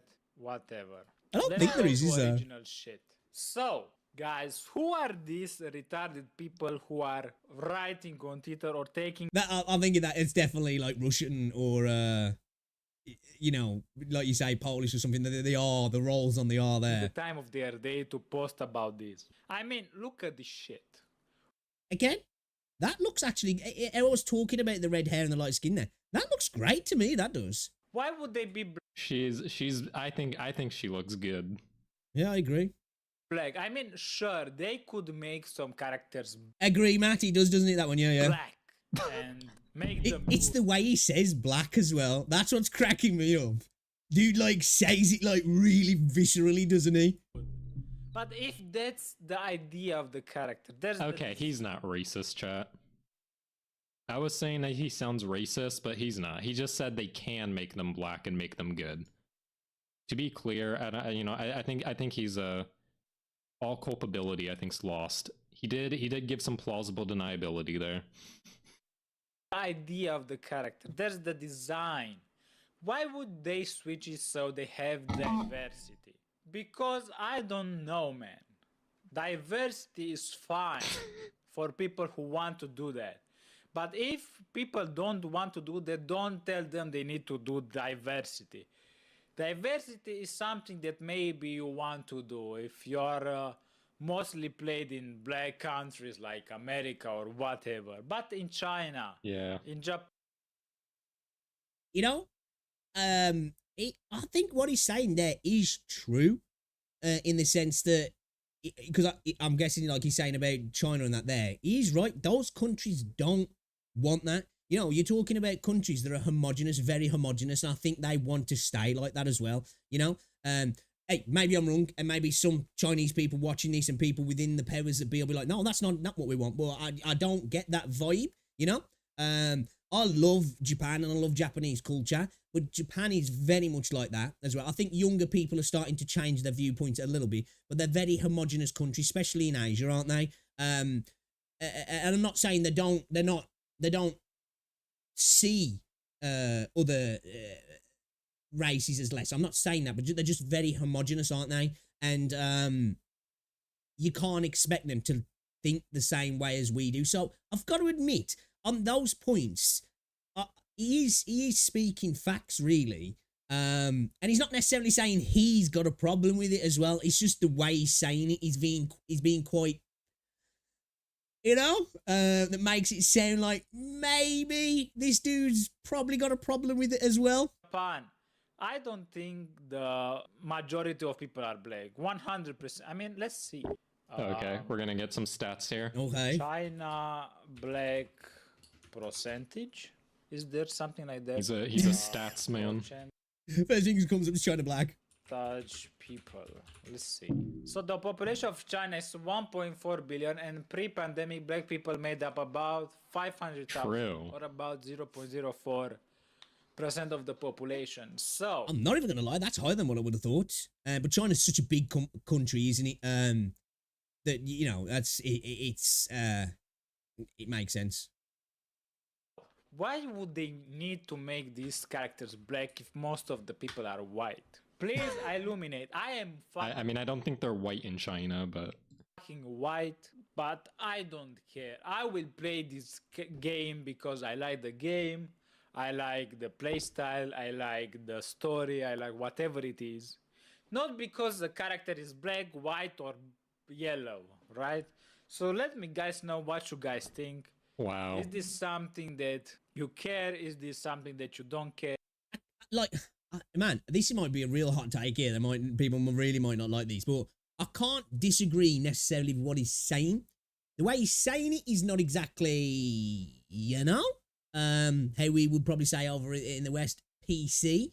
But, you know, like, he's right in saying that there's parts of the world that just don't fuck with that shit, and you can't expect them to do that. And by kind of trying to push the way we see things on them is kind of like, you know, does that really make us any better? Because we're looking at the because like one thing we love to do in the West, we love to raise up cultural diversity and identity when it looks good, don't we? But the second something doesn't align with the things that we consider important values, we're quick to be like, well, they should change now. And it's like the same people are saying that have got real big problems with like imperialistic viewpoints, and it's like, you know, you're kind of doing that thing that you're saying you hate there. You're expecting other cultures to fit into your narrative of what things should be. And it's not going to happen. You know, China's such a powerful and rich country now. They ain't going to give a shit about that stuff. Is this something that was created by mentally ill people or not? Let me guys know. That was unhinged. Is it created by some mentally ill people or not? It's his accent that makes it even better, man. Like, just, oh my god. Okay, that was actually kind of hilarious. All right, I'm glad we watched that. I don't know what's happening, but I don't know what is that game. Does that game exist? We're talking about the game that's on screen there. That's Genshin Impact. Yeah, that game definitely exists and it's massive. Or are you talking about the game that we might be titled under on YouTube under Throne on Liberty, which we haven't played any of. But yeah, that game exists as well. That was, I mean, it's to be expected from Serban, Medell, and Pustin at this point. Okay, have we ever... He's giving it a like. He was. Oh, he isn't. Is it really to be expected? I think that in itself, my opinion, is kind of a stereotypical statement to make. I'm not saying, listening to that dude, I will agree. I think he might harbour some views that people might be like, okay, dude, you know, probably not a good idea. But I think in what he was actually saying about Genshin and China, I don't think any of what he said was untrue, you know? We've got to accept that there's stuff we like from certain countries that don't align with our political or social cultural viewpoints at all. It's just the way it is, man. The world's a diverse place, and we love diversity in the West until the diversity is sometimes a thought, don't we? You know, when it doesn't align with what we think something should be. Losing it majorly. Yo, I know that you... Okay, that was funny. Serban Medell Houston. Okay. Based. Fuck me, dude. I thought it was going to be way worse than that, if I'm honest. I genuinely thought it was going to be way worse than that. I was expecting some, you know, some very harsh language. I just think dude doesn't give a fuck. I think that's the problem sometimes. I think we hear, you know, some people's honest thoughts on things and we just straight go to like, wait a minute. Whoa, whoa, whoa. Calm down there, bro.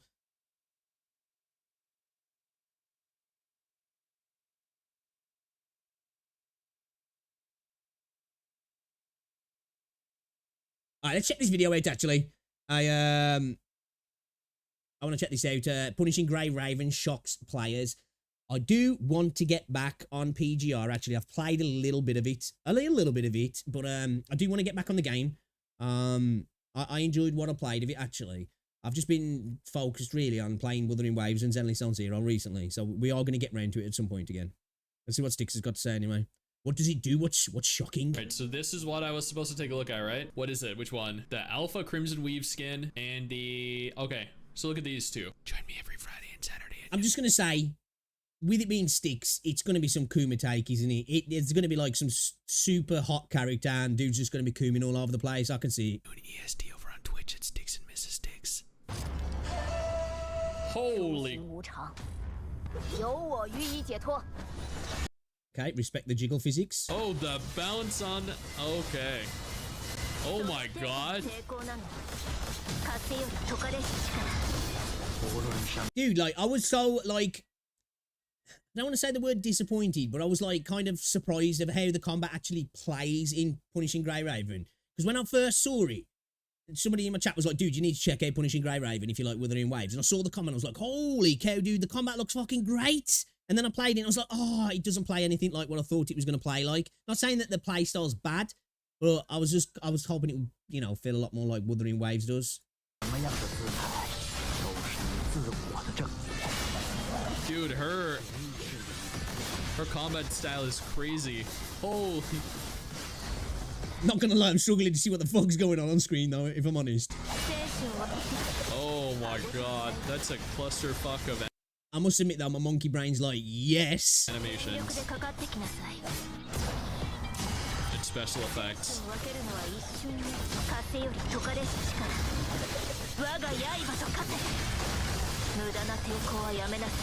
Like, you can tell that Wuthering Waves is done by the same studio, right, chat? Yeah, definitely visually.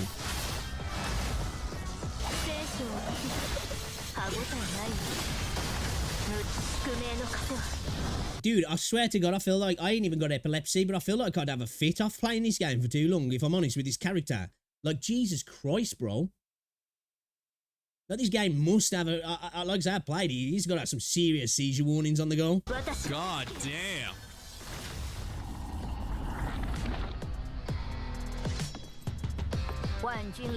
Character looks dope, though.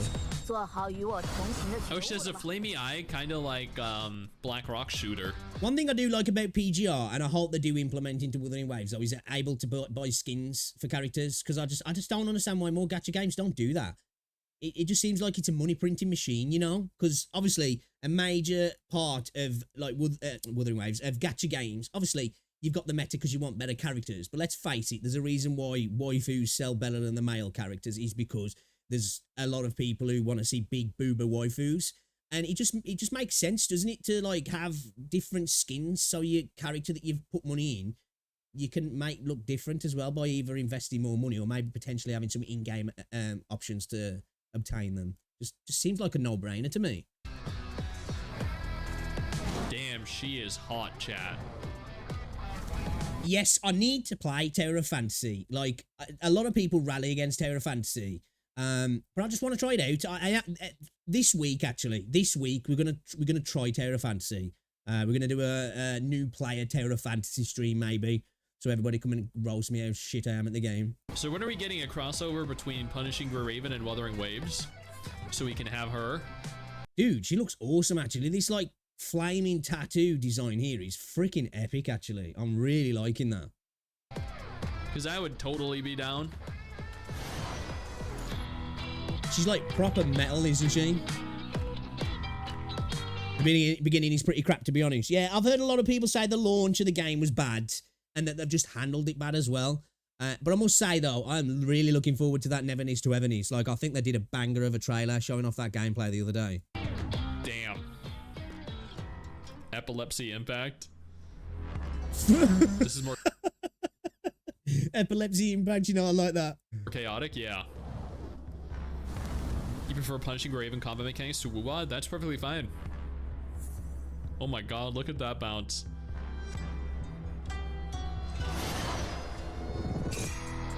Oh, what, did you watch the Never Needs to Ever Needs video, did you?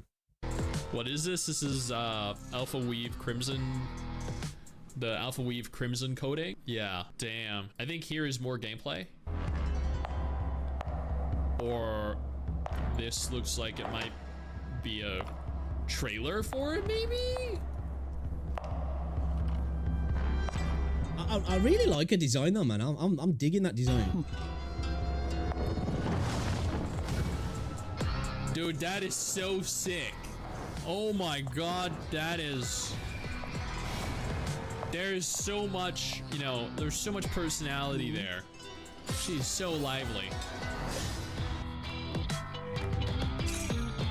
She looks like the metal Chang-Li almost in a way. Expect outfits WuWa? Eventually, I'm sure we will. Dude, they just move as she breathes. They bounce around so much. Damn, yeah.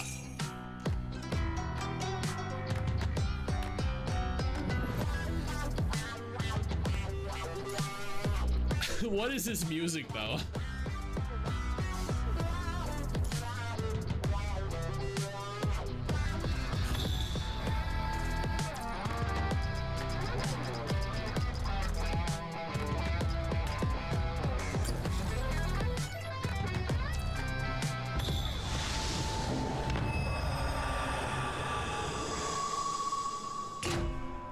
Yeah, that's kind of cool. That's kind of cool. I like that. Oh, I thought something really cool was gonna happen. Oh, that's kind of cool, though, man. Like spirits and skeletons. この左腕の Oh my god, chat. Dude, what a banner image. Skin. Holy crap. I like the emphasis though that they had on Yeah, I know what you like, dude. I know what you her like. assets. I understand why people are so interested in you know, obtaining this. Dude, we need a character like this in WuWa. Yo, what's going on, Stat. Neon? Sticks acts like a single thirsty ass teenager. For real, bro. Dude's got like a nurse. His missus is just as bad though, man. She's a full-on Kuma as well. I can't say anything, you know. I can't say anything. As soon as I like see a big boober waifu character, I'm sold, you know. I think Sticks is another level though, if I'm honest. Look at Gion. He's literally standing there like, yep, we need a character like Alpha. We definitely do. Hey, I would not say no to that character being in Wuthering Waves. Not gonna lie, she looks like she I was could go supposed to take a look right at- alongside Chang-Li, if I'm honest. Right alongside her. Which I can't wait for Chang-Li, actually. Dude, watch me lose my 50-50. It's gonna happen.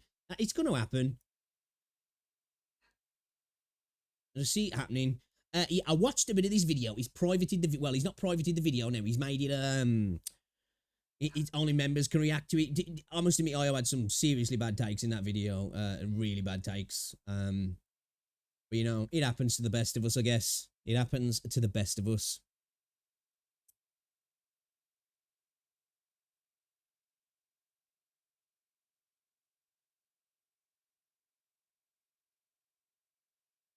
Hold up a second. I spend a little bit. Oh, you just reminded me. Actually, I need to buy the asteroid. I've had the asteroid pass since day one.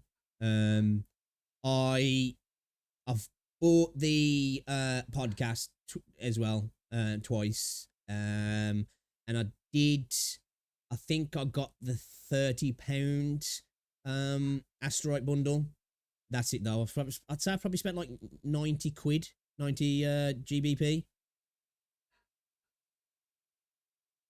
But I'm like, I'm the person, like, I don't necessarily to do it out of FOMO. Like, for me, you know, I don't really like do too much stuff in terms of going out and spending a lot of cash now, if I'm honest. Like, only when me and Rosie go out for food. But the way I look at it, you can go out for food on a Friday night, have a bit of food, have a couple of drinks, and you'll spend 100 quid. And you know, obviously, great, you make good memories, good bit of time, out for a few hours, and then it's over. Where, obviously, I'll be doing that more all the time because, you know, I want to make good memories with my missus. Because obviously that'd be weird not to. Don't know why I'm like over-explaining this, like, you know, I need to. But the way I see it, like, for me, if I, like, can get 20 hours out of a video game and it's free, I see that as a really good return on investment, you know?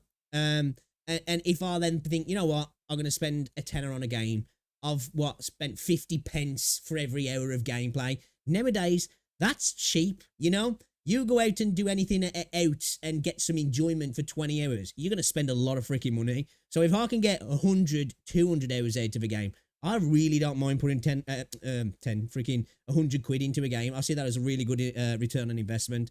And I've got to have put well over 100 hours into Wuthering Waves now, I would imagine. I think I spent like 30 quid on Genshin Impact. but that was chat basically tipping me and telling me to buy stuff in that. So, you know, I blame chat. And I bought the Star Rail pass a couple of times in Honkai Star Rail. Probably spent about £40 in Star Rail as well. But they're the only three that I've ever spent money in. All the other gacha games that I've actually like played, I've been free to play. I haven't spent a penny in Zenless yet. I say yet because I do like Zenless. So I guess we'll see. Yeah, other than that, really, I've probably spent about 300 quid in Fortnite back in the day. That, again, was chat telling me to buy stuff. So I blame chat for pushing me into bad habits. Probably spent about 300 quid in Valorant as well, actually, because Valorant's expensive. And I bought a few skins in that. And probably, I don't know, 50 quid on COD over the years. So I'm a spender, but I'm a very, very, very small spender. I'm a very small fish in a very small puddle, you know, where like whales would laugh at me. Did they change the launch date for Chang Li's banner? I don't know. I don't think so. I'm not even 100% sure. When does Chang Li's banner drop, actually? Spent about 500 in Terra Fantasy. End of the day, though, if you've got enjoyment out to that, I don't judge you for that. I know there's a lot of people out there that be like, you know, they'll have a snarky tone towards people who spend in video games. But at the end of the day, the same people will do that. You know, will go and like spend a couple of £100 on a weekend and not remember it because they got blitzed. So, or, you know, spend hundreds of pounds on a pair of trainers here and there.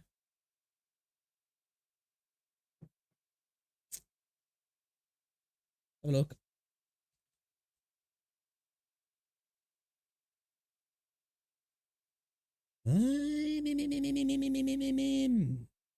When is her launch?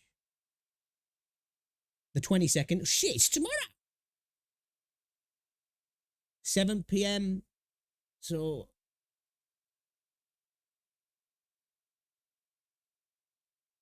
Oh, it's been tonight for America, yeah, then. Hey, is that right?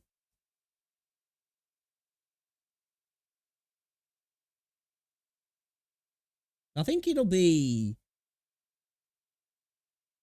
7, I want to say Pacific Standard Time tonight. So it'll be early hours of the morning for me. Shit, dude, I ain't even streaming tomorrow daytime either. Not that it like, really matters. I'll stream in the evening, though.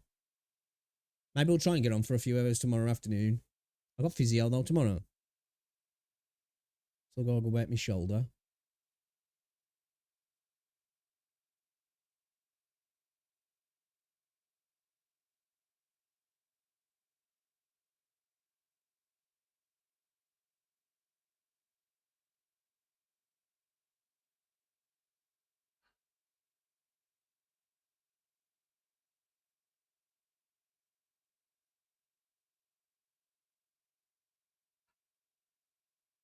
Elsie's barking at. Hold up 2 seconds. Give me a sec.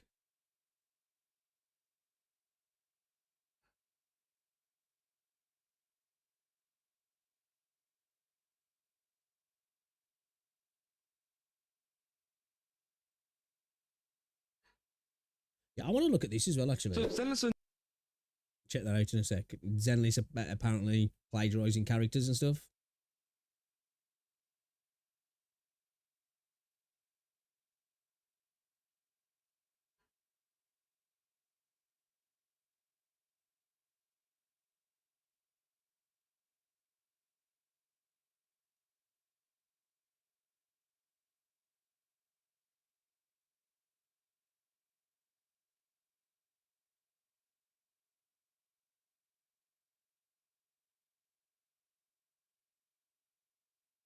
Dude, Review Tech USA has been having like a massive fall into craziness, yeah.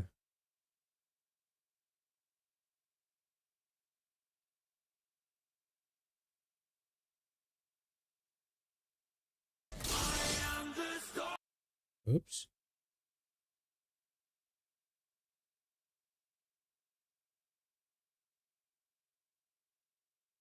Okay, it seems like the Raid Shadow Legends adverts was going around again recently.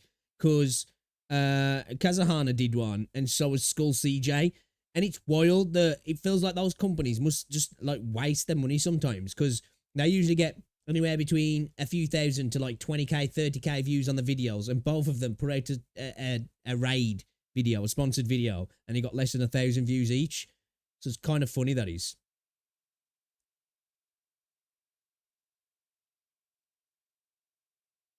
Hey, dude, you never know. You never know, bro. You know, stranger things have happened. I've seen people do it. That's why I was super jealous about the whole Jinsei thing. You know, there was people coming into my chat and Yinlin being like, oh, you know, I pulled her within 10 pulls, and then I got a weapon at like 50, and I'm like, bro, get the fuck out. Don't want to hear it. Don't want to hear it. I failed my 50-50, and then I have to pull another 30 odd times, and then I have to go to freaking hard pity on Jinsei's weapon. So it's like, don't want to hear it. Stop rubbing it in. You're banned. You know?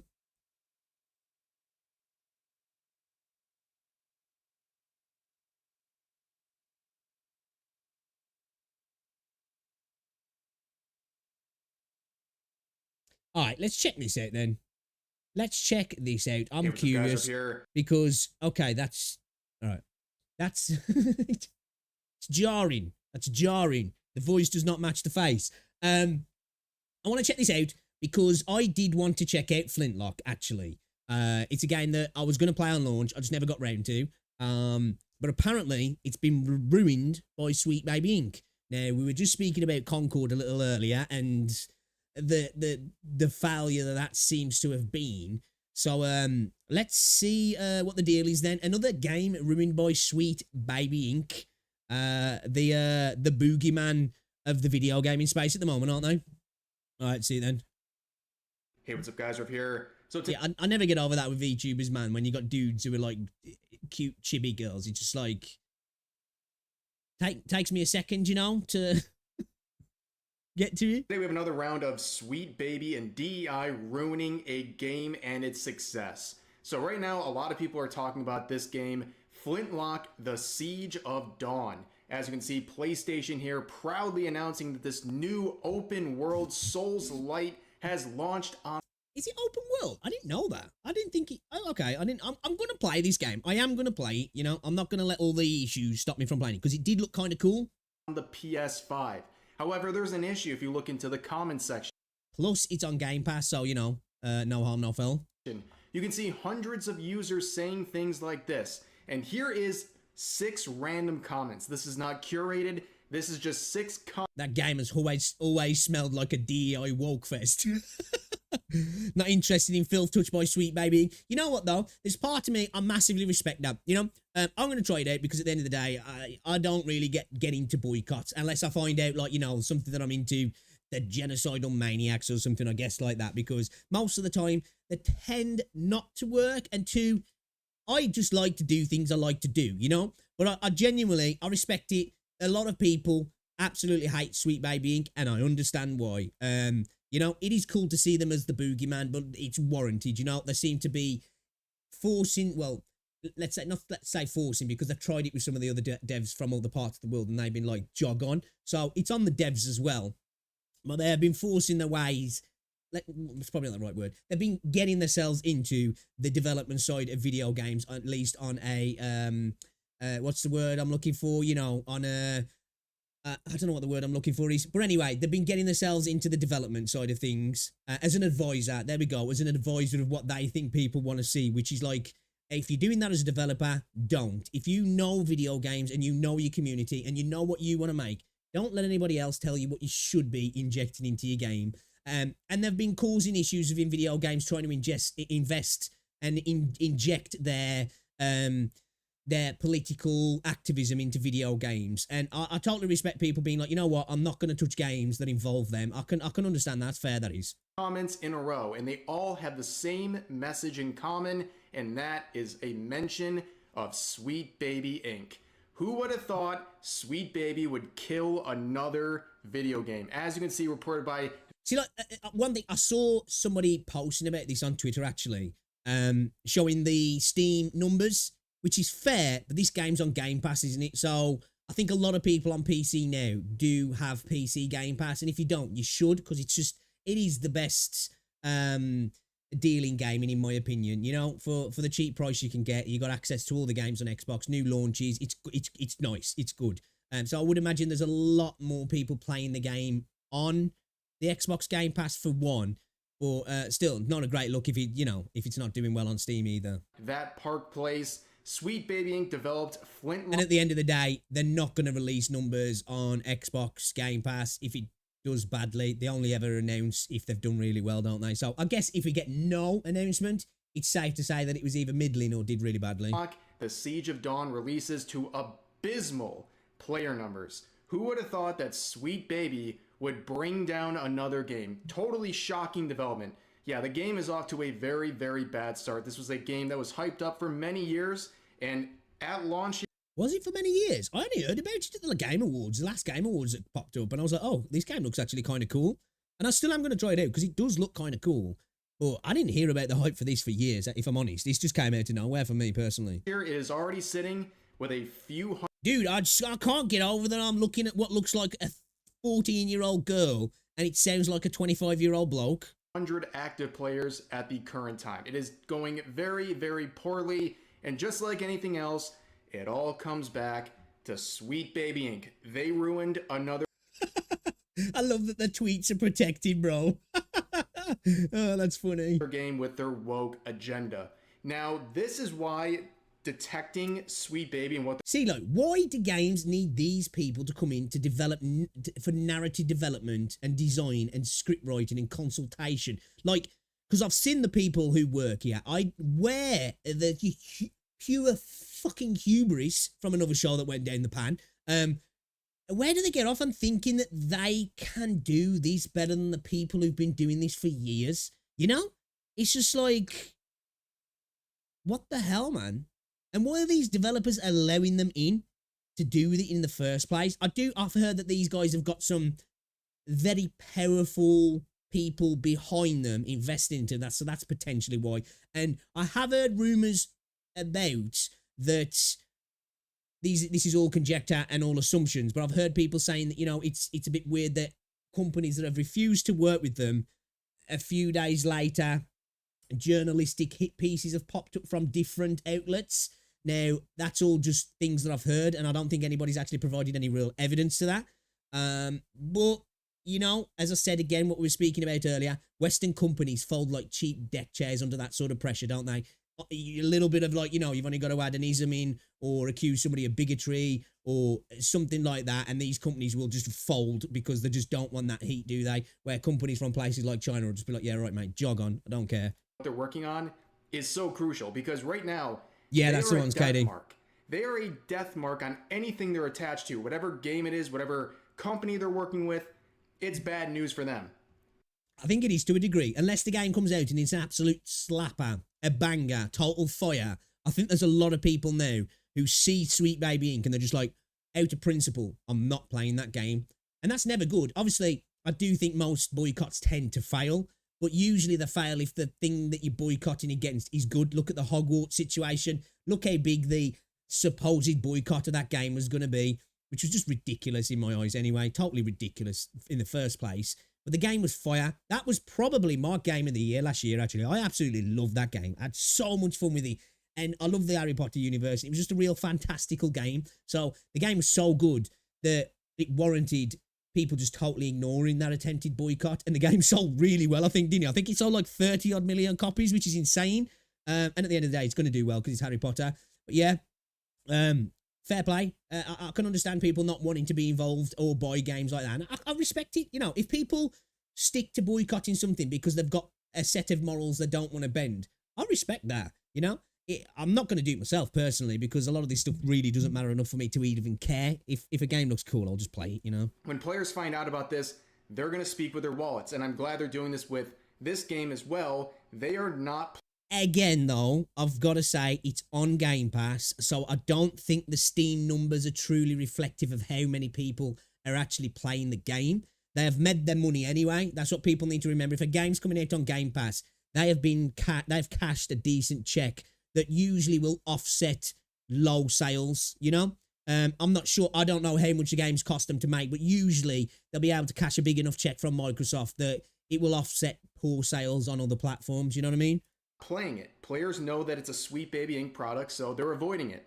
And that's why groups like Sweet Baby Inc. Detected, the Steam group that started a whole lot of drama only a few months back. I heard about this. This website, apparently, it was even kind of getting suppressed by Google, I believe. If you searched for it, excuse me, it wouldn't come up on Google searches.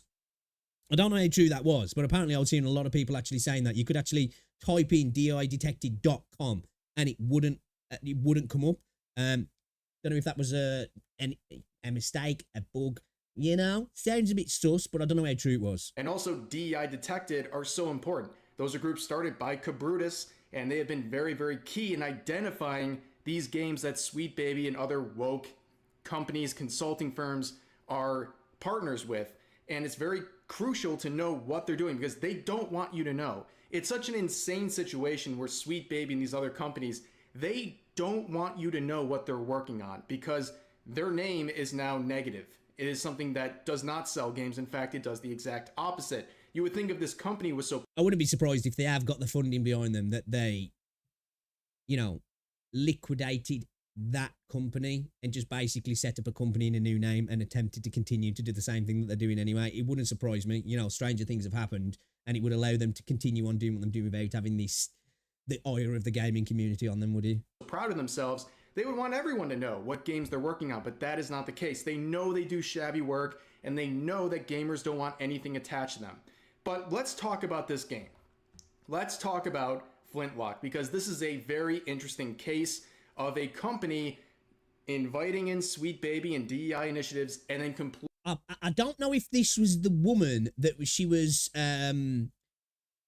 filmed saying, I don't know, she was attending some sort of event or something that they would push themselves onto companies, and if the companies fought back a little bit, they would let them know how bad it was going to be for them in terms of community and media backlash, which is crazy to say out in public. You know, this is why I don't think these people care if people think that they do a bad job. They're not being quiet on what they're doing because they know they're worried that people think they're doing a shoddy job. These are the kind of people that don't care that they're doing a shoddy job because activism and their message is more important than artistic responsibility and actual decent work. You know, that their message is way more important than what the actual thing is that they're making. Completely collapsing and hamstringing its own success. So a lot of this started back in 2024, earlier this year, about 3 or 4 months ago, where people like Cabrutus made a very interesting discovery about Flintlock.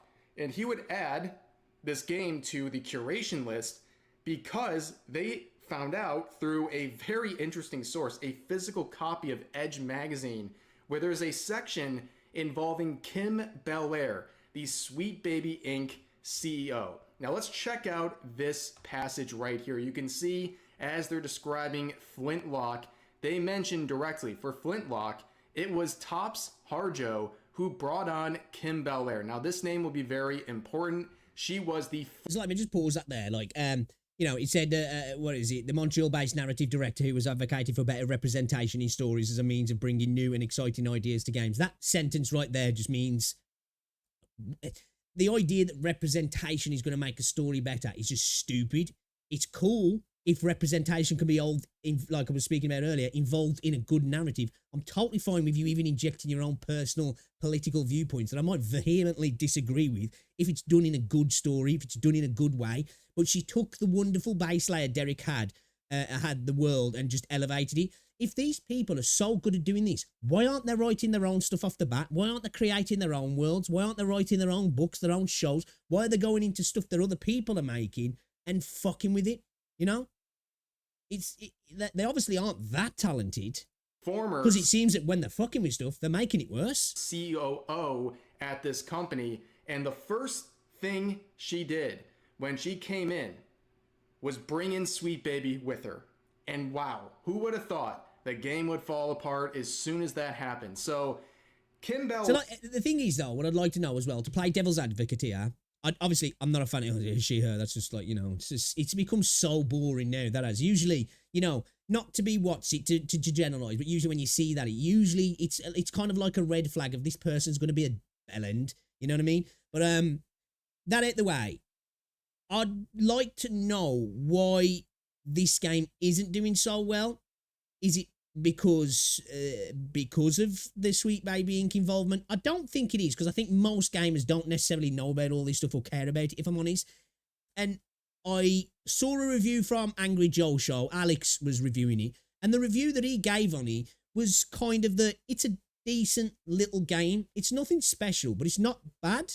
So I'm curious, like, that's why I need to play it, really. I need to play it because I'll be curious to why it's not doing very well. You know, is it just that it's attempting to be like a Souls-like game, but it's not doing the thing that Souls-like games do because it's got difficulty options and all that sort of stuff? Is it just not doing that very well? Has it got a bad story? Or is it like, you know, all this narrative around this Sweet Baby Inc.? Blair is someone you guys should know and recognize. She is the CEO of Sweet Baby Inc. She is the one who is pushing very hard. She is famous for her quote where she said that you should go to your bosses and intimidate. Yeah, this is the woman that I saw on that podium saying that, basically saying if your bosses don't listen, you should intimidate them with the idea of community backlash and internet backlash. Intimidate them and threaten them with cancel culture if they don't work with people like Sweet Baby. I think she might have actually used the term cancel culture as well. You know, these same people who say it doesn't exist, you know, will reference it when they're trying to get the things they want. Baby. Now, around that time back in March, the next day after Kabrutus's discovery, you have Mark Kern here who made a long thread about this game, going further into the many issues that happened around the time Sweet Baby got involved with the game. So here's the thread saying, proof Sweet Baby Inc. ruins games. SBI game Flintlock by A44 Games has been overrun by woke. And here's a quote from a source from that company saying, I used to work there. Flintlock was a good project with lots of potential. Then it was ruined. And he says, before I go further, please note that this is a rumor from a source that seems very knowledgeable about the studio's inner workings. Rums used to work on World of Warcraft, I believe, yeah. He was like quite high up in Blizzard, I think, wasn't he? Take that as it is. If others would like to verify, please DM me. And also that the CEO and COO at A44 no longer work with the company, but the damage was already done before they left. Now, here's some of the damage we're talking about. So, did you know the protagonist of Flintlock used to be white? Okay, that is shitty if they do come in just to do that. Personally, doesn't bother me. You know, I don't care if the characters, you know, it's not like we're looking at another IP where they're switching the race just to switch it. I don't mind if that happens, whatever. It's the rest of it that, you know, if it affects the actual story and stuff, you know what I mean? But it is weird that they come in and they want to do that sort of stuff. It's just like, you know, it's kind of odd, man. When COO and casting director Andrea Tops Harjo joined the studio, her first actions were to change the character to hire Sweet Baby Inc. and change the main character to a person of color. Now, you can already hear like the games journalists and the developers saying, oh, people just don't want to see minorities in video games. That's not why people are... Yeah, they love to parrot that line, don't they? Don't get me wrong, there are some people like that. I think like sometimes when we fight back against this sort of culture, we act as if there aren't people like that. There definitely are. You know, there are definitely people who've got major issues with a character potentially being black, or a character being a woman, or a character maybe not looking super freaking 10 out of 10 hot. You know what I mean?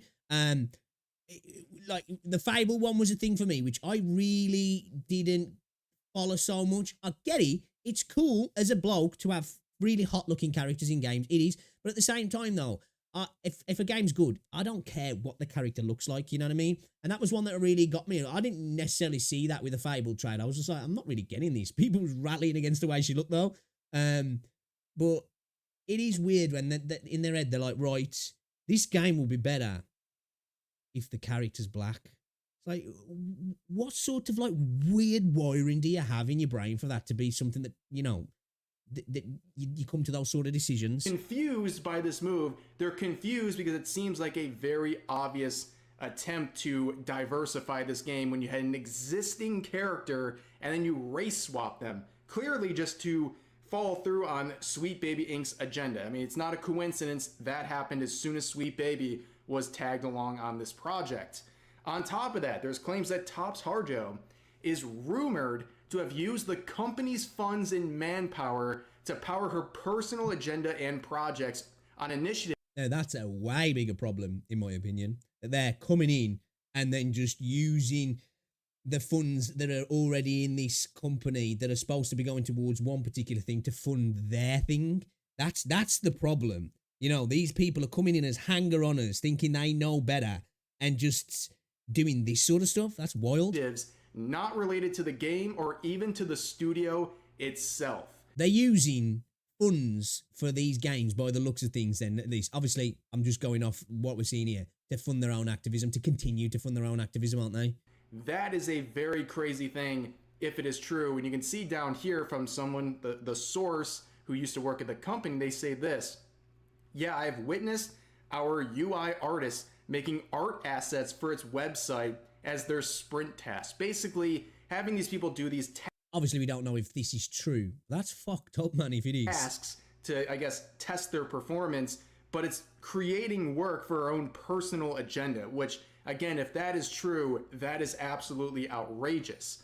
In the thread, we continue saying this: aside from working with Sweet Baby Inc. and making changes to the game, Andrea also directed numerous changes in HR in her role as CEO. Dude, that is wild if true. She also ordered the HR departments to hide the salaries of the top execs of the company. That is freaking wild. That's what I say. These people, man, they claim that they want representation and stuff. At the end of the day, it's all just to push their view of the world and make money out of it at the same time. You know, to make money out of some people's genuine, you know, angst with the world, which, whether it's valid or not, is the way, you know, the way they feel. But these people are just there to be vultures to profit off this sort of stuff, aren't they? Absolutely wild. Yeah, and the idea of like being able to not, you know, actually actively not hire white people, it's just fucking crazy, man. Absolutely crazy. COO. In 2021, most developers were denied. I do genuinely think this stuff will go away soon, though, because the second it really becomes a trend that this isn't profitable for these companies, there's one thing, there's only one colour that the people who sit at the top of these care about, and that's green. They care about cash, about that money, about the almighty dollar.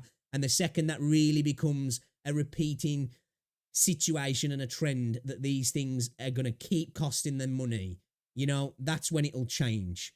It's just that I think with TV shows, it'll probably take a bit longer because there's a lot of hate watching, and they can, you know, they can continue to justify it by, look, well, we had this many people watching, even though a large portion might be hate watching. But with video games, with there being the upfront cost a lot of the time, you know, it's going to be a big factor, and these companies are going to start to pull back from this sort of stuff quickly. Especially, again, as I say, Eastern companies are getting bigger and bigger and bigger, and they're listening to none of this shit, and they're still making money hand over fist. These companies are going to start to look and go, actually, do you know what? We want to start doing that. Because I'm still blown away that we haven't had some of the big, well, I know why we haven't. We haven't had any of the big AAA Western publishers and developers, you know, your EAs, your Ubisofts, your whatever, making a gacha game. But the reason we haven't is because if you're going to make a gacha game, you need to kind of make hot, sexualized characters for people to want to pull for, aren't you? You know, at the end of the day, there's meta to games, but the waifu meta is the most important one. And these companies don't want to touch that with a barge pole. You know what I mean? They're just like, that shit. I don't want to get anywhere near that. But I think once they continue to look at places like Hoyo and all these other companies just making absolute killing, they're going to be like, yeah, the morals, fuck them off, man. We need some of that action. You know what I mean? I think it's just going to take a little bit longer for that to happen, but I think it will. Raises and evaluations were postponed for at least 6 months. Audrea told HR to inform anyone who complained or asked questions that the reason is because I said so. She also ordered the HR departments to... See, it just seems like somebody on a super power trip, yeah. You know what I mean? And they feel like they've got to enact their personal vengeance out on people because they see that the world's wronged them some way. These sort of people are really dangerous, really. If all of this is true, of course. This is all like, you know, I don't know how true this is, but those sort of people are really dangerous, man. Hide the salaries of the top execs from the company. HR tried to help, but they were unable to get past this. The team was worried about the studio finances. Meanwhile, the new hires and changes to the game resulted in a project where, in quotes, these people knew nothing about how a video game is made. And there's the crux of it. That's why in a lot of areas in the West nowadays, we're having quality drop-offs. And it's not because certain kinds of people or certain groups can't do things as well as other groups. It's because the actual quality in somebody's work's taken into less and less. And it's more about we've got to fill a quota. So somebody might be 5th in the list in terms of how good they are at their job or on the CV, but we've got to fill this quota. So we're going to knock those other 4 people out the way and this person gets a job. And guess what? The product at the end of it suffers because of it's like, oh, who'd have thought? But you know what? These guys can go, well, look at our team now, man. Look how diverse they are. But we're going to have to sack them all because we've made no money. Sorry, you know? Made, end quote. On top of that, you can see after nearly 2 years of these DI changes at A44, the damage had been done, and at that point, the studio was purchased for $175 million, which, as he points out, is an unusually high sum for a small studio. I was just thinking that. I was about to say, dude, is this supposed to be an idea that they were failing? That's a lot of money, that is, for a studio like that. That's crazy. Like I said, I'd never even heard of the studio prior to this. That's a lot of freaking money, that is. Considering, you know, some of the big publishers. How much did Activision go for now? You know, you see some of these large companies in the gaming space and you hear evaluations at like $4 billion and stuff. The idea that something that small will be that high? By Kepler Interactive in September of 2021, a gaming collective fund whose founder also founded the Kowloon Knights Gaming Fund. It was at that point where Audra, the COO, left the company. And a lot of people might think that that is basically the attempt to salvage the situation because it was already such a mess when she brought on not only herself but also Sweet Baby a few years back. On top of that, when these discoveries were made by people like Cabrutus, people reached out to A44, right? And they wanted... That's not surprising that they refused to speak to him though at all. You know, not saying that, well, they don't owe him any information either, if I'm honest, but it's not surprising that they didn't want to speak to him. To see, is this true? Was Sweet Baby Inc.'s involvement with this game? Was that something that actually happened? And it seemed very clear there was. And the studio would try to deny this, but they wouldn't provide any proof. And they again, I don't think they have to provide proof. For one, you know, they just don't do they really. It's weird that they would reach out to him specifically to deny the involvement though. That's kind of odd. Why would they even like, you know, this is just one random dude who set up a website. Why would they go out their way to reach out to him to say, yeah, dude, you know, that's not happening. Kind of odd that is. Claim that Sweet Baby's no longer involved and the changes had been all reversed. And there's no proof that any of those things happened. The proof that Sweet Baby's no longer involved and the proof that the changes that they made were actually reversed. There's no proof of that.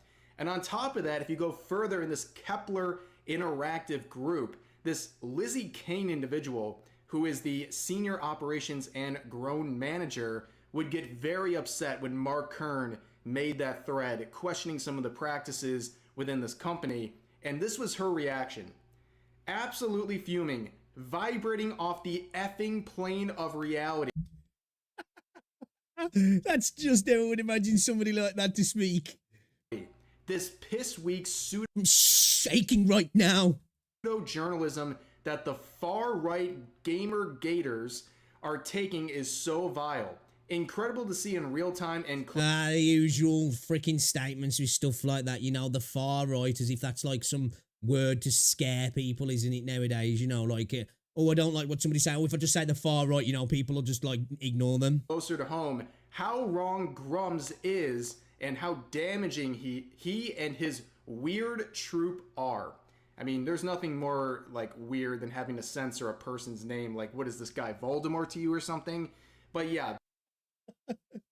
You shall not be named. That is a pretty embarrassing reaction. And now we fast forward to the actual release of Flintlock, and it is a... That is pretty low, I must admit. All-time peak. Do you know what? Let's have a look, actually. Let's have a look.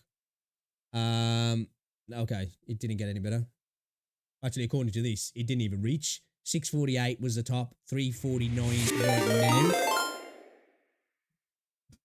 Right. Yo, what's going on, Chaz? Thank you very much for the raid, man. Welcome, welcome, welcome.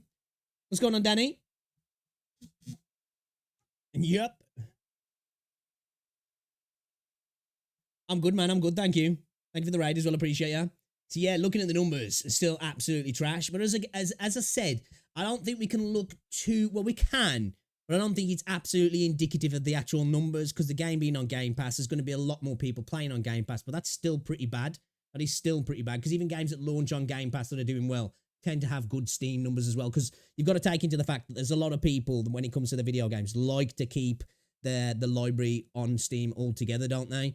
But yeah, you know, I think we should take a pinch of salt just because it's on Game Pass as well. Complete disaster. You can see a lot of the recent reports showing a peak of 469 active players. Yeah, you don't need to know too much about the gaming sphere. Oh, is that your missus, is he? Well, hello. How you doing? To know that what crime did you commit then? that is absolutely terrible, especially for a high budget project like this. And you can see literally day one, they're already applying 10% discounts on this game. Yeah, absolute disaster. Sweet Baby Inc. has killed another game, and that is not surprising. As I said, that I would like to know, I don't know, like, obviously, they are crappy. They are. There's no denying it.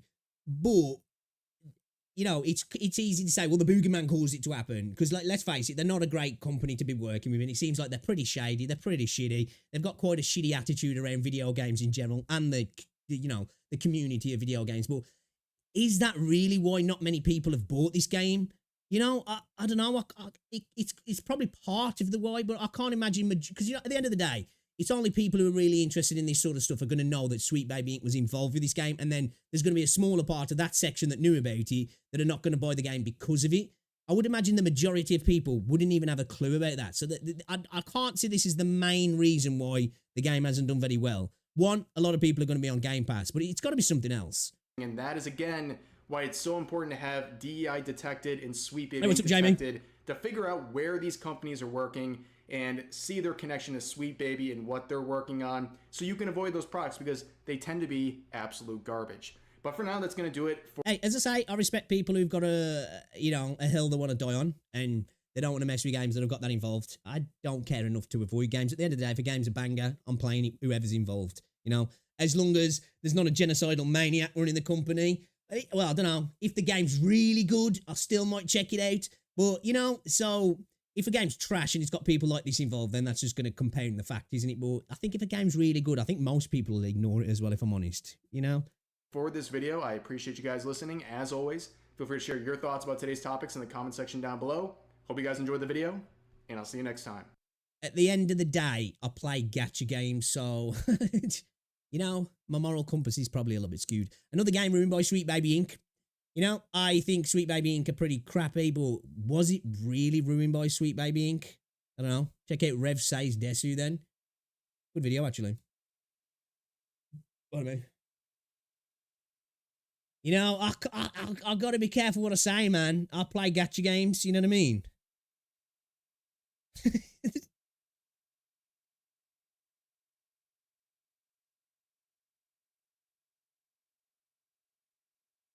I'll just keep getting distracted through that video, man. The female VTuber avatar with the guy.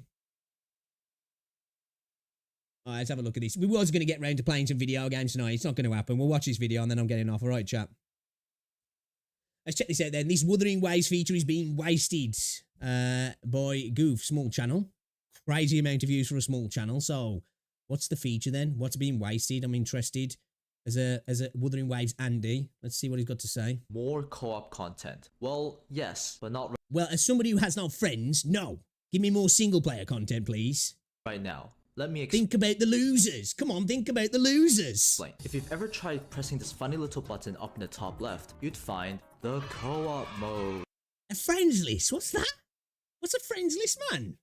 But co-op features in gacha games Couldn't be aren't me. exactly a novel feature. Couldn't be me. Fate Grand Order had server-wide raid stages for players to farm and earn rewards together based on hitting collective checkpoints. Punishing Grey Raven had a limited-time Monster Hunter-like game mode where you queue up with other players and fight giant monsters while performing I didn't know about that. It seems like PGR's had a lot of really cool limited time game modes, hasn't he? And I must say as well, so far, this video seems pretty high quality for somebody with only 122 subscribers. So just off the bat, dude might go seriously left here and get like, I don't know, he might get super racist. You never know. But for 122 subscribers, definitely check this channel out because it seems like quality videos for such a small channel. Cool mid-air finishers with your team. Some people's fondest memories of Genshin Impact were running around doing world bosses with other people and playing meme teams like 4 Yelans on the same team. Wuthering Waves, taking big inspiration from games like Genshin Impact, naturally emulated a lot of elements from Genshin's co-op experience where you can enter other people's worlds. That's my favorite moment. And fight stuff together and kind of just have an all-around good time. The biggest difference in Wuthering Waves is that when you kill things in the overworld, you can also drop equipment that you can use to gear your characters. Meaning that if you really felt like it, you could actually enter your buddy's world and farm together and potentially get something useful for your. What's going on, my rub? We're just watching a video from Goof, I think. This Wuthering Wave feature is being wasted. Pardon me. Progression. And we forgot an important part of Wuthering Waves as well, the Pokemon. This does sound like a major improvement and changes everything, right? Well, yes, but only for the first few days or so. You see, the gearing and ecosystem in Wuthering Waves suffer. Do I play Genshin? No, I'm not a psychopath. Well, I do actually. I haven't played it for a long time though. First from an issue that plagues all gacha games, the resource drought. I've been playing since launch, and a month into the game, I'm really feeling the weight of not having enough tuners, echo experience, or wave plates to gear my character. Hey, you should do what I did, man. I didn't spend anything on my echoes in tuner-wise for like a month almost, and I've still got over 1,000 tuners. Only problem is, I haven't got enough mats to level them to use the tuners now. Now I can continue to inject my daily dose of copium that the resource gains will get better as I progress my account and world level. Dude, they don't. Like, the exponential growth in the materials you get for getting to like level 50 and above is trash. But the fact of the matter is that gacha games as a business model work hand in hand with resource constraints and resource What is Genshin? droughts. Don't so worry, going it's back evil. to the co-op It's experience, evil. even if you join someone's world and you get a good echo drop with the right main stat, because of this overbearing resource drought, you might not even have enough materials to level it up and tell it's an upgrade, which takes away. Hey, dude, even if you do, you'll get trash substats. From that potential excitement and dopamine rush. And you're kind of left feeling like the amount of time you spend joining someone's world, running around fighting mobs, and spending your hard-earned resources to level up that piece of gear is very, very, very disproportionate to the satisfaction you might get from the usefulness of that extra piece. Assuming, by the way, it doesn't completely roll like garbage. And over time, especially if you're trying to get that bloody Geo Chilona with a freaking health bonus, a healing bonus. Like, I got that once and then just absolute trash substat rolls. And I've only got it once as well. Because you're aware of this disparity in time spent to enjoyment, is your time really best spent engaging with it? And therein lies the problem with Wuthering. Let's face it, is your time really best used playing gacha games? You know? You know? Just saying. Waves co-op I play a lot of gacha games as well. But experience. again, I'm a crayon eater. There's just not enough variety in what you can do in the co-op mode, seeing as how majority of the time you're either doing co-op just to run around and chill with your buddies or farm for extra echoes. And there's too much variance in how much time you spend compared to how satisfied and happy you feel at the end of it, making it very easy to feel unrewarding or unmotivating to engage with it in the future. And it's such a shame because I feel like it's such an underutilized feature that can really make the world, the game, and the players that are enjoying the game with you feel just a little more connected and a little less isolated and lonely. It feels a little stale and empty that once you reach a certain point in the game, 99% of your experience with the game is spent in your own world and isolated to the specific zones you do your dailies in. So if I feel so strongly about the issues with the co-op experience, why did I say Wuthering Waves didn't need more co-op content right now? Well, it really boils down to a few reasons. The first one is pretty simple and straightforward. It's all about prioritizing the bigger issues that the game needs to address. Now that we're a month into the game, we can pretty confidently look back and say that the game was launched in a pretty rough state and still has a lot. I don't know if I agree with it was launched in a pretty rough state. For me, the launch experience for Wuthering Waves was just like great. Like, I didn't have any issues with the way the game ran. I am on a 4090, so that's a big factor. The only thing that I have issues with the way the game runs and still runs now, every time I get onto the game for the first time of the day, for about 10-15 seconds, I don't know if it's a server-side issue or what, but the game just lags like crap, and then it's fine. I appreciated that other people were having bad times because, you know, Kuro gave me a lot of free stuff, so that was kind of cool. You know, I kept getting mail saying, hey, we're sorry about the shitty experience, here's some free stuff, and I'm like, sweet, man, I'm getting free stuff for having fun. But that's not to say that on mobile, though, the game was an absolute mess. I think one of the big problems with gacha games anyway is once you, because the games are just designed to kind of push you to push through content really quick, which I don't do so much in most games, and I play a bunch of different games, so I suppose I don't get that burnout so quick. But again, I think a lot of this goes back to the problem with open world games in general, not just in the gacha space, that the world kind of becomes a little bit of a distraction and a detraction from the actual gameplay loop, especially when you're doing a lot of farming and you're needing to move from A to B to do this, to do that, and there's inevitably going to be a little bit of traversal and moving around the map, which when you've farmed all the points of interest will get a little bit more boring because, you know, you're just trying to get from instance to instance and the map kind of becomes a bit of a barrier to that. That's one thing that I really like. The traversal is a lot better in Wuthering Waves than it is in Genshin. You know, the stamina system with running is gone. You can wall run, all that sort of stuff makes it a little bit more enjoyable to get about. But I still think it's a problem. And there's the ecosystem still needs to be tweaked. I think now the tuners are a lot easier to get, but the actual mats to level up your echoes are a major issue still for me. And you need more freaking mats for doing certain stuff, you know, the game at the minute. Like, at level 50 and 60, you'd require more mats anyway for characters and stuff, and just for everything pretty much, because you're going to be higher up on all of your stuff with your characters, and you just don't get enough of it. You know, like, it's getting to the point now, especially when you're doing your latest abilities, the last abilities, you're talking like potentially weeks to finish off characters, which feels like quite a grind, actually. Kinks to iron out. Things ranging from optimization issues turning people's phones into fully heated cast irons, to the camera zooming in randomly while you're in combat, enemy targeting issues making combat Is that you, Jambo? feel janky and You couldn't play. uncomfortable, to even voice direction issues making the story feel less immersive and I agree with that. I agree with that. This was not just the voice direction issues, because with Rover, I think the voice actress can obviously act. You can tell she can. I think she was just directed really poorly, in my opinion. I don't know if that was a translation issue, people doing their voice lines at different times, not really knowing what was going on. But a lot of the voice acting in this game was kind of mid. Scar smashed it. When we got to the bit with Scar, I think the voice actor for Scar did his job fucking brilliantly. And I think there was a lot of like exposition in the game that just didn't need to happen, and characters talking about somebody else who they knew that you didn't ever know, and just talking about stuff that didn't add anything to the game. It didn't add any context. It didn't build on the lore. It didn't really like, it just wasn't engaging at all, and it got a little bit frustrating sometimes. It's like, can you just shut up talking about this person now and get on with what we're talking about? And I'm the type of person as well. You can tell from watching my videos, I'm not very concise. I love to go around the region, but I also like world building and lore building, and I do like character building. And I even like character building of characters that I'm not even going to meet if it's contextualized to what's going on and it builds on what's happening. But there was a lot of just waffle, which was annoying, and especially in the middle part of 1.0, there was a lot of it, because for me, the game started okay, got a bit dry, and then got really good at the end of 1.0, and then 1.1 got really good. So they definitely are improving, which it is good to see. and engaging. If I'm being completely honest, the co-op experience will ultimately be something that's optional, miscellaneous, and does not affect as many people as the And it should be. It should be at the end of the day. I understand it's good to have it there as an extra, but I don't want to see somebody who probably, you know, because it's coming from somebody who plays on their own most of the time. But I think most people do play these games on their own. I'm not saying there isn't the people who don't and want to play with their friends. I just feel like if they put too much effort into focusing on the co-op, in my opinion, the rest of the game will suffer. In my opinion, they really need to put their focus on end-game content, because at the end of the day, that's what these games are all about. Of course, you want the getting to the end game to be good. The story's got to be good. The gameplay loop's got to be good. Events, all that sort of stuff. Character stories as well. Because I think most people in gacha games don't necessarily care about the overarching story. They care about individual character stories. That's what makes us connect to the game. But I think endgame is incredibly important. And I don't think any gacha games really got that down to a T.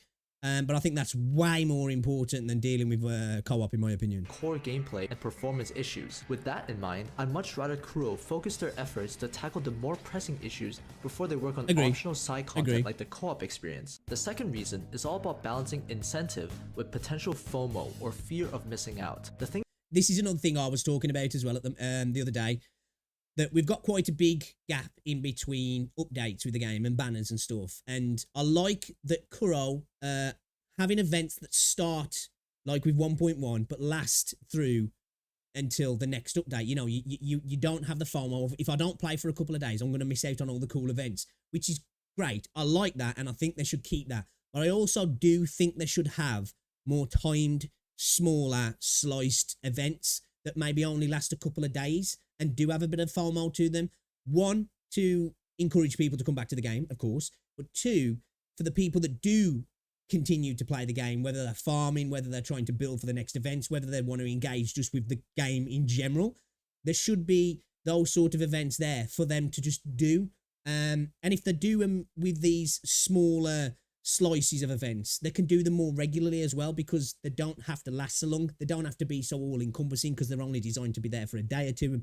If you play a few hours, you can probably clock them in one day. But I think if you got a couple of those, you know, even if you got one weekly, so throughout, say, a 7-week update or whatever it is, you got 4 or 5 small little events throughout the game. Of course, there'd be that issue where some people will be like, well, it's FOMO, well, I want to have a bit of time off the game and come back. But I also think it'd be good for the longevity of the game who are sticking around. And I think that's important, because I'd like to see something like that at the moment. And I think they should implement it as well. The thing that we need to understand is that gacha games primarily cater to an audience that enjoys a play fast and log off routine. This isn't like Path of Exile, where you can wake up and run maps until the sun goes down. This isn't your typical MMO raid that could take upwards of hours to run through all the stages. A big appeal of gacha games compared to games like PoE and Lost Ark is that you can get into a consistent routine where you can choose when you want to log on, burn your daily energy in less than 15 minutes, and come back 24 hours later to do it all again. Because of this, I agree with that, but I also don't think it's a bad system to have something on top of that as well. You know, I genuinely don't. It doesn't have to be MMO levels or something like Path of Exile's levels of, you know, time investment. But I think the option to be able to, like, I would really like to see replayable, resetting endgame stuff that resets every week, that changes afflictions, different modes, horde modes, tower modes, not just the Tower of Adversity, but actually going through a roguelike system where you keep going and going and going and going until you die, and then you can do different things with different teams and set the rules and all that sort of stuff. But I do agree with that. Gacha games are different in that sense, but they don't have to be. They don't solely have to be like that.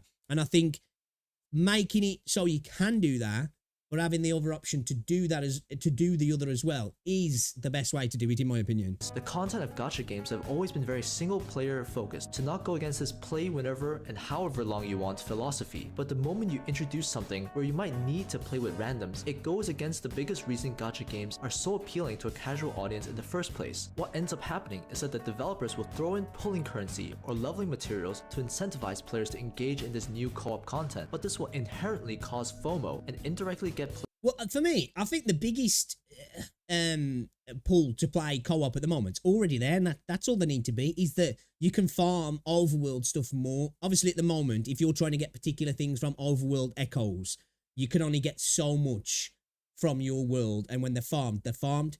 You can get more by going into somebody else's world and farming their world as well. So I think there's an incentive there, really, at the moment. I don't think they need to add extra incentive into that. It's the same way with endgame stuff. They don't necessarily have to, well, I think they should, but they don't have to incentivize it with pulls and stuff. Because at the end of the day, if the loop itself is fun, then that's an incentive enough to play it, in my opinion. And then if you get a little bit extra, that's all good. And I don't think it's necessarily bad for a gacha game to incentivize people to want to play the game more. I don't think any game is bad for giving you an incentive to play the game more. If the game's good at the end of the day, it's going to incentivize you to play more of the game, isn't it? players to either break their routine to play when co-op is more active, sit in queue for an unknown amount of time, and have to play and potentially compete against people in a game that until recently was a completely single player experience for them. But does that mean there's too much risk involved with co-op content and it causing friction with their core demographic? Not necessarily. I think no matter how or when they implement this, it doesn't have to be. But I think it's a fine balance to try and get, especially if you're going to really try and lean into it. I think if it's just a little extra optional so people could just play with their friends, I think that's the best way to design it personally. I get it. If there are people who want to play with their friends, they're going to want also the extra incentive, which maybe trying to find that balance there is a good thing. But I just think it should always be an extra optional thing, unless your game's built from the ground up like that, and it's going to be a little bit more like something like Terra Fantasy. It's a bit more MMO-sided, which, in my opinion, I want to see a game like that.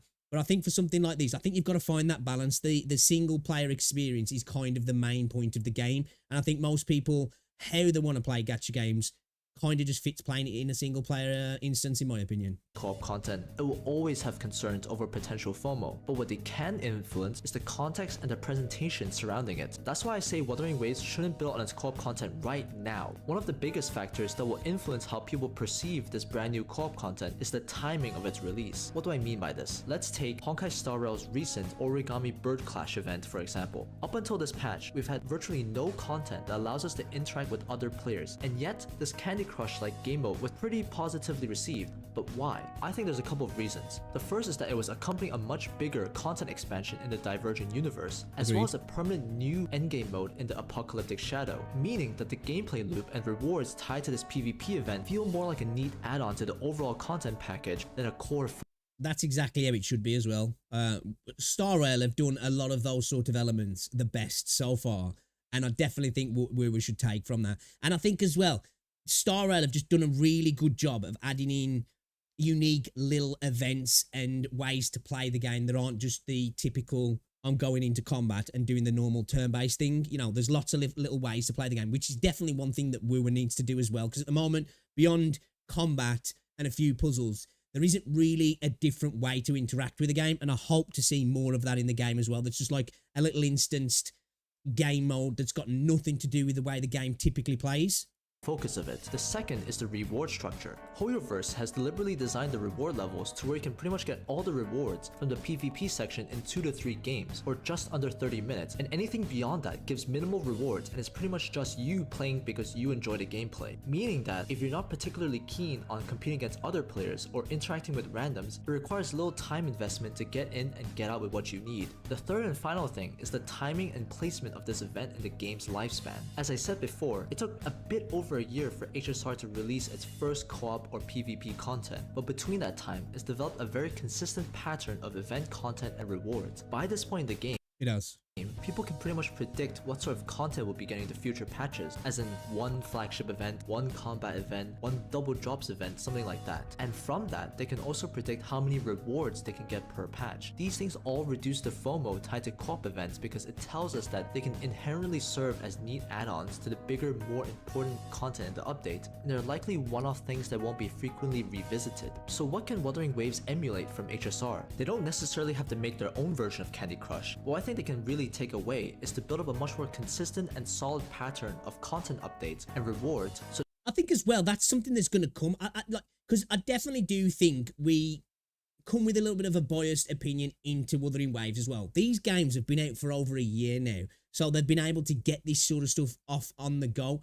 We're at 1.1 in Wuthering Waves. You know, the game's been out for 2 months. I think we can't really, you know, I think it's a bit unfair to say, well, we can't really guarantee what's going to happen in terms of how updates are going to work, how mid-updates are going to work, how events are going to work, how co-op stuff's going to work, how we're going to be able to work out how much rewards we're going to get for each patch and such, because we've had one actual content update to the game, bar banners. So I think we've got to give the game a little bit of time first. I think, you know, I've said this multiple times, but I think we need to give the game to 1.2, let it get a couple of months out the way before we really start to, and I understand we have to criticize issues with the game and bring up things that we think can improve the game. That's totally fair. But I think in this sort of regard, I think we need to give the game a little bit of time first before we can say, well, it's not doing it right in this regard. Let's get a few content updates out first and a few events and all this different stuff to be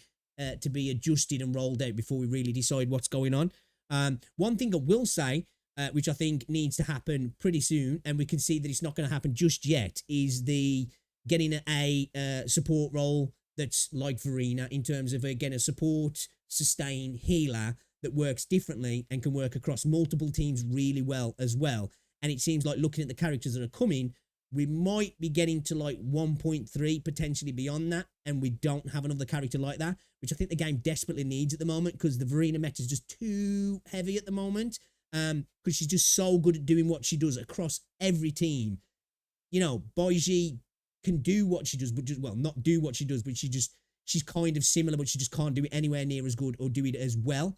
That's the same thing, but you know what I mean. And we definitely need somebody who works like Verena, that can work on multiple teams for people who don't have Arena, and just to change the meta a little bit, and then maybe see sort of sustained support roles that are healers, that are maybe not great for everybody, but are really good for specific teams, because I think that will improve the meta as well. That's something that I think is a little bit more of a priority, in my opinion, than this sort of stuff. But I do understand that they do need to really get the rotation and the rollout of content down to a T pretty quick, because even though I said we need to give them time, Star Rail and Genshin had a little bit more time, in the sense that they were kind of only competing against themselves. There's a lot more games out now, and they really do have to compete against these games that are already out there and have the base and are churning out content regularly, don't they? So they have to be a little bit quicker about it, Kurodu. So that players can at least feel reassured that these forced co-op content are one-off. Agreed.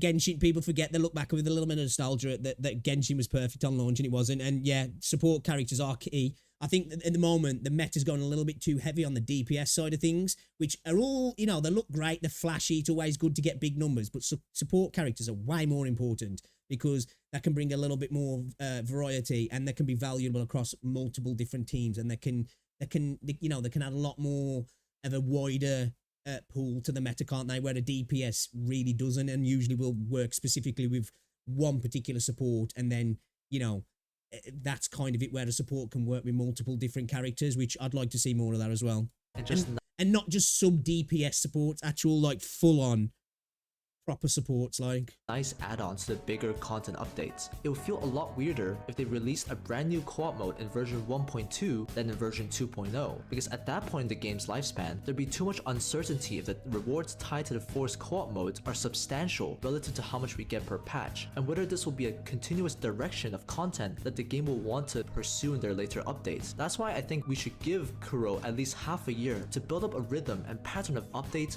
I agree with that. Rewards and content style, so that there's less uncertainty involved when they decide to release something that will eventually break that mold. The third and final reason why I think Wuthering Waves shouldn't touch their co-op content right now is all about resolving an identity crisis. What I mean is Wuthering Waves needs to establish a much stronger identity in terms of their main event content before they touch co-op modes that may be very hit or miss. The events in 1.0 and 1.1 were very nice and serviceable, but they're not particularly memorable. Will I look back in a year's time and fondly remember that one parkour event, that one photography event, or that one combat event from 1.0? That's a fair point. That is a fair point. They're not exactly breaking the mold, but again, it's the start. We've got to let things, you know, but I do agree, you know, they're not going to be something you look back and go, oh, that was good times, man. The launch of the game's been great, in my opinion. I've really enjoyed it. But I do agree with that. I definitely agree with that. They've got to be a little bit more creative in their events, definitely. Like I say, allow us to interact with the game in a bit more of a unique way that's totally abstract from, you know, just typically running around and engaging in combat. You know, give us something that feels like we're playing a different game within the game. You know what I mean? Like how in Zenless Zone Zero, you got the arcade, you can play Snake. You're not playing Zenless at that point, you're playing Snake, you know?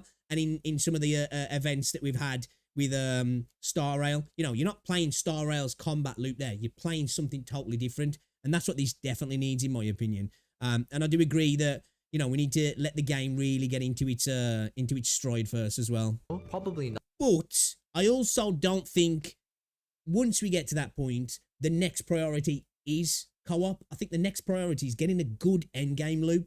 That's more important, because that's what's going to keep people coming back to the majority of people coming back to the game, in my opinion. Not. This is quite a big difference compared to games like HSR, where even months down the line, people still fondly remember events like Ethereum Wars and the ghost hunting event from several patches ago. Yeah. It shows that Wuthering Waves still has a long way to go before they reach that level of quality that their competitors are putting out. Wuthering Waves should at the very least heavily prioritize upping the quality and uniqueness of their main event content. I agree with that as well, because they are going against an established behemoth in Oilverse, aren't they? That are going to have all that sort of stuff tried and tested, and they're going to be able to apply it to games like Zenless Zone Zero a lot quicker as well. And before working on their co-op content, give us more unique and fresh gameplay mechanics that aren't just rehashes of pre-existing puzzles. Include a wider variety of concepts that aren't just combat related. Give us more story. Basically, exactly what I was saying there. That's what I want to see. I want to see stuff that feels like I'm not necessarily playing Wuthering Waves, but I know I am because I'm in the game. But you know what I mean? That's abstract from the actual combat loop. Storyline-based events so that people can also enjoy the more silly and lighthearted character interactions that we don't get to see in the more serious main story. Because I like those little things like the races. I thought they were kind of cool. They were nothing special, but they were, you know, they were cool.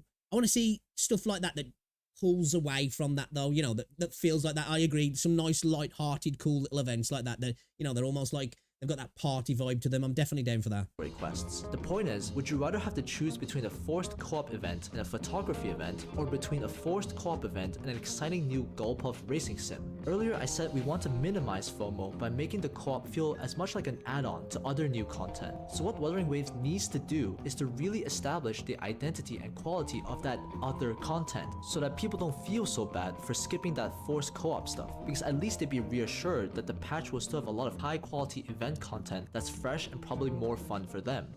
That's going to do it for this video. These are just some of my thoughts on the current problems facing Wuthering Waves' co-op mode, and some of the bigger picture considerations for why the game shouldn't rush to improve that one part of their gameplay so soon. Let me know down in the comments what you think though. What have been your experiences with the co-op mode in Wuthering Waves? What do you think about my bigger picture concerns with Wuthering Waves' flagship events? And what sort of co-op content or events would you like to see in Wuthering Waves? I'd personally be super down for a PvP Gulpuff racing event, or a top-down Bloons Tower Defense. Yeah, this is the sort of stuff I'd like to see. This sort of like other genre attached to the game, you know, like little mini games, like almost like little mobile games within the game. I'm totally down for that sort of stuff. Like game mode. I'd love to hear all of your thoughts though. Anyways, thanks so much for watching. Consider liking and subscribing, and I'll see you all in the next one. This was a really high quality video. I'm gonna have to drop a subscription from somebody with such a small channel. And I'm surprised that didn't translate to more subscriptions from that video, because he's got like 30k views on that. That was an insanely well-made video for such a small channel, and he made some incredibly astute points as well. I can't really disagree with anything he said. Obviously, coming from a bias standpoint, it just plays these games solo, because when it comes to multiplayer stuff, I prefer to play different genres than gacha. Like gacha for me is like my little voice in solo mode that I want to play, you know, selfishly on my own. So that selfish part of me, I don't really care if they work and build out the co-op mode. Hey, it's all cool if they do. But I think even after all the things he spoke about in the video, I don't think it's even a pressing priority after that, personally. It might be a different thing for everybody else. But I think endgame content, you know, having the updates and the events and all that sort of stuff's cool. But I think building on the endgame content is way more important, in my opinion. Because I just think that's where these games really shine beyond the actual story. I just think, honestly, I really would like to see them work on that and build on that. Hopefully they will. And, you know, it's all good if they build on the co-op stuff as well. That's the only part I'd disagree with there, is I'd say for me, it's almost like a tertiary thing rather than a secondary thing after we get what we want in the game. But yeah, I can't disagree with majority of the things he said in that video. They need to get the stride on. They need to get these consistent, relatable, understandable, replicable, is that even a word?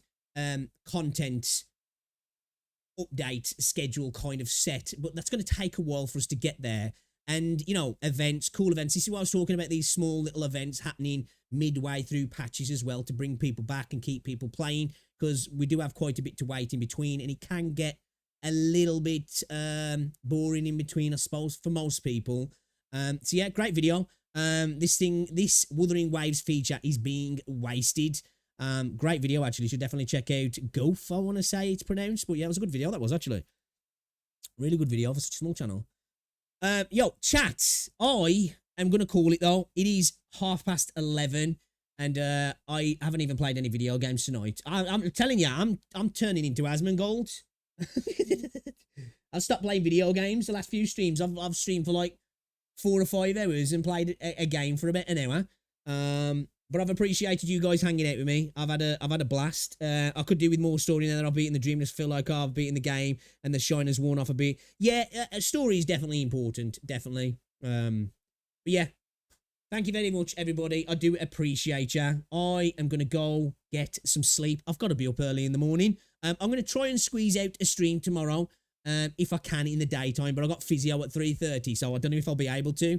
And then I'm going swimming with Rosie in the evening, so either we'll get a short stream in the daytime or a short stream in the evening, but I want to try and get on because of the banner and everything. So yeah, thank you, everybody. Enjoy the rest of your weekend, whatever time it is, and I'll see you all later, all right? Ciao now.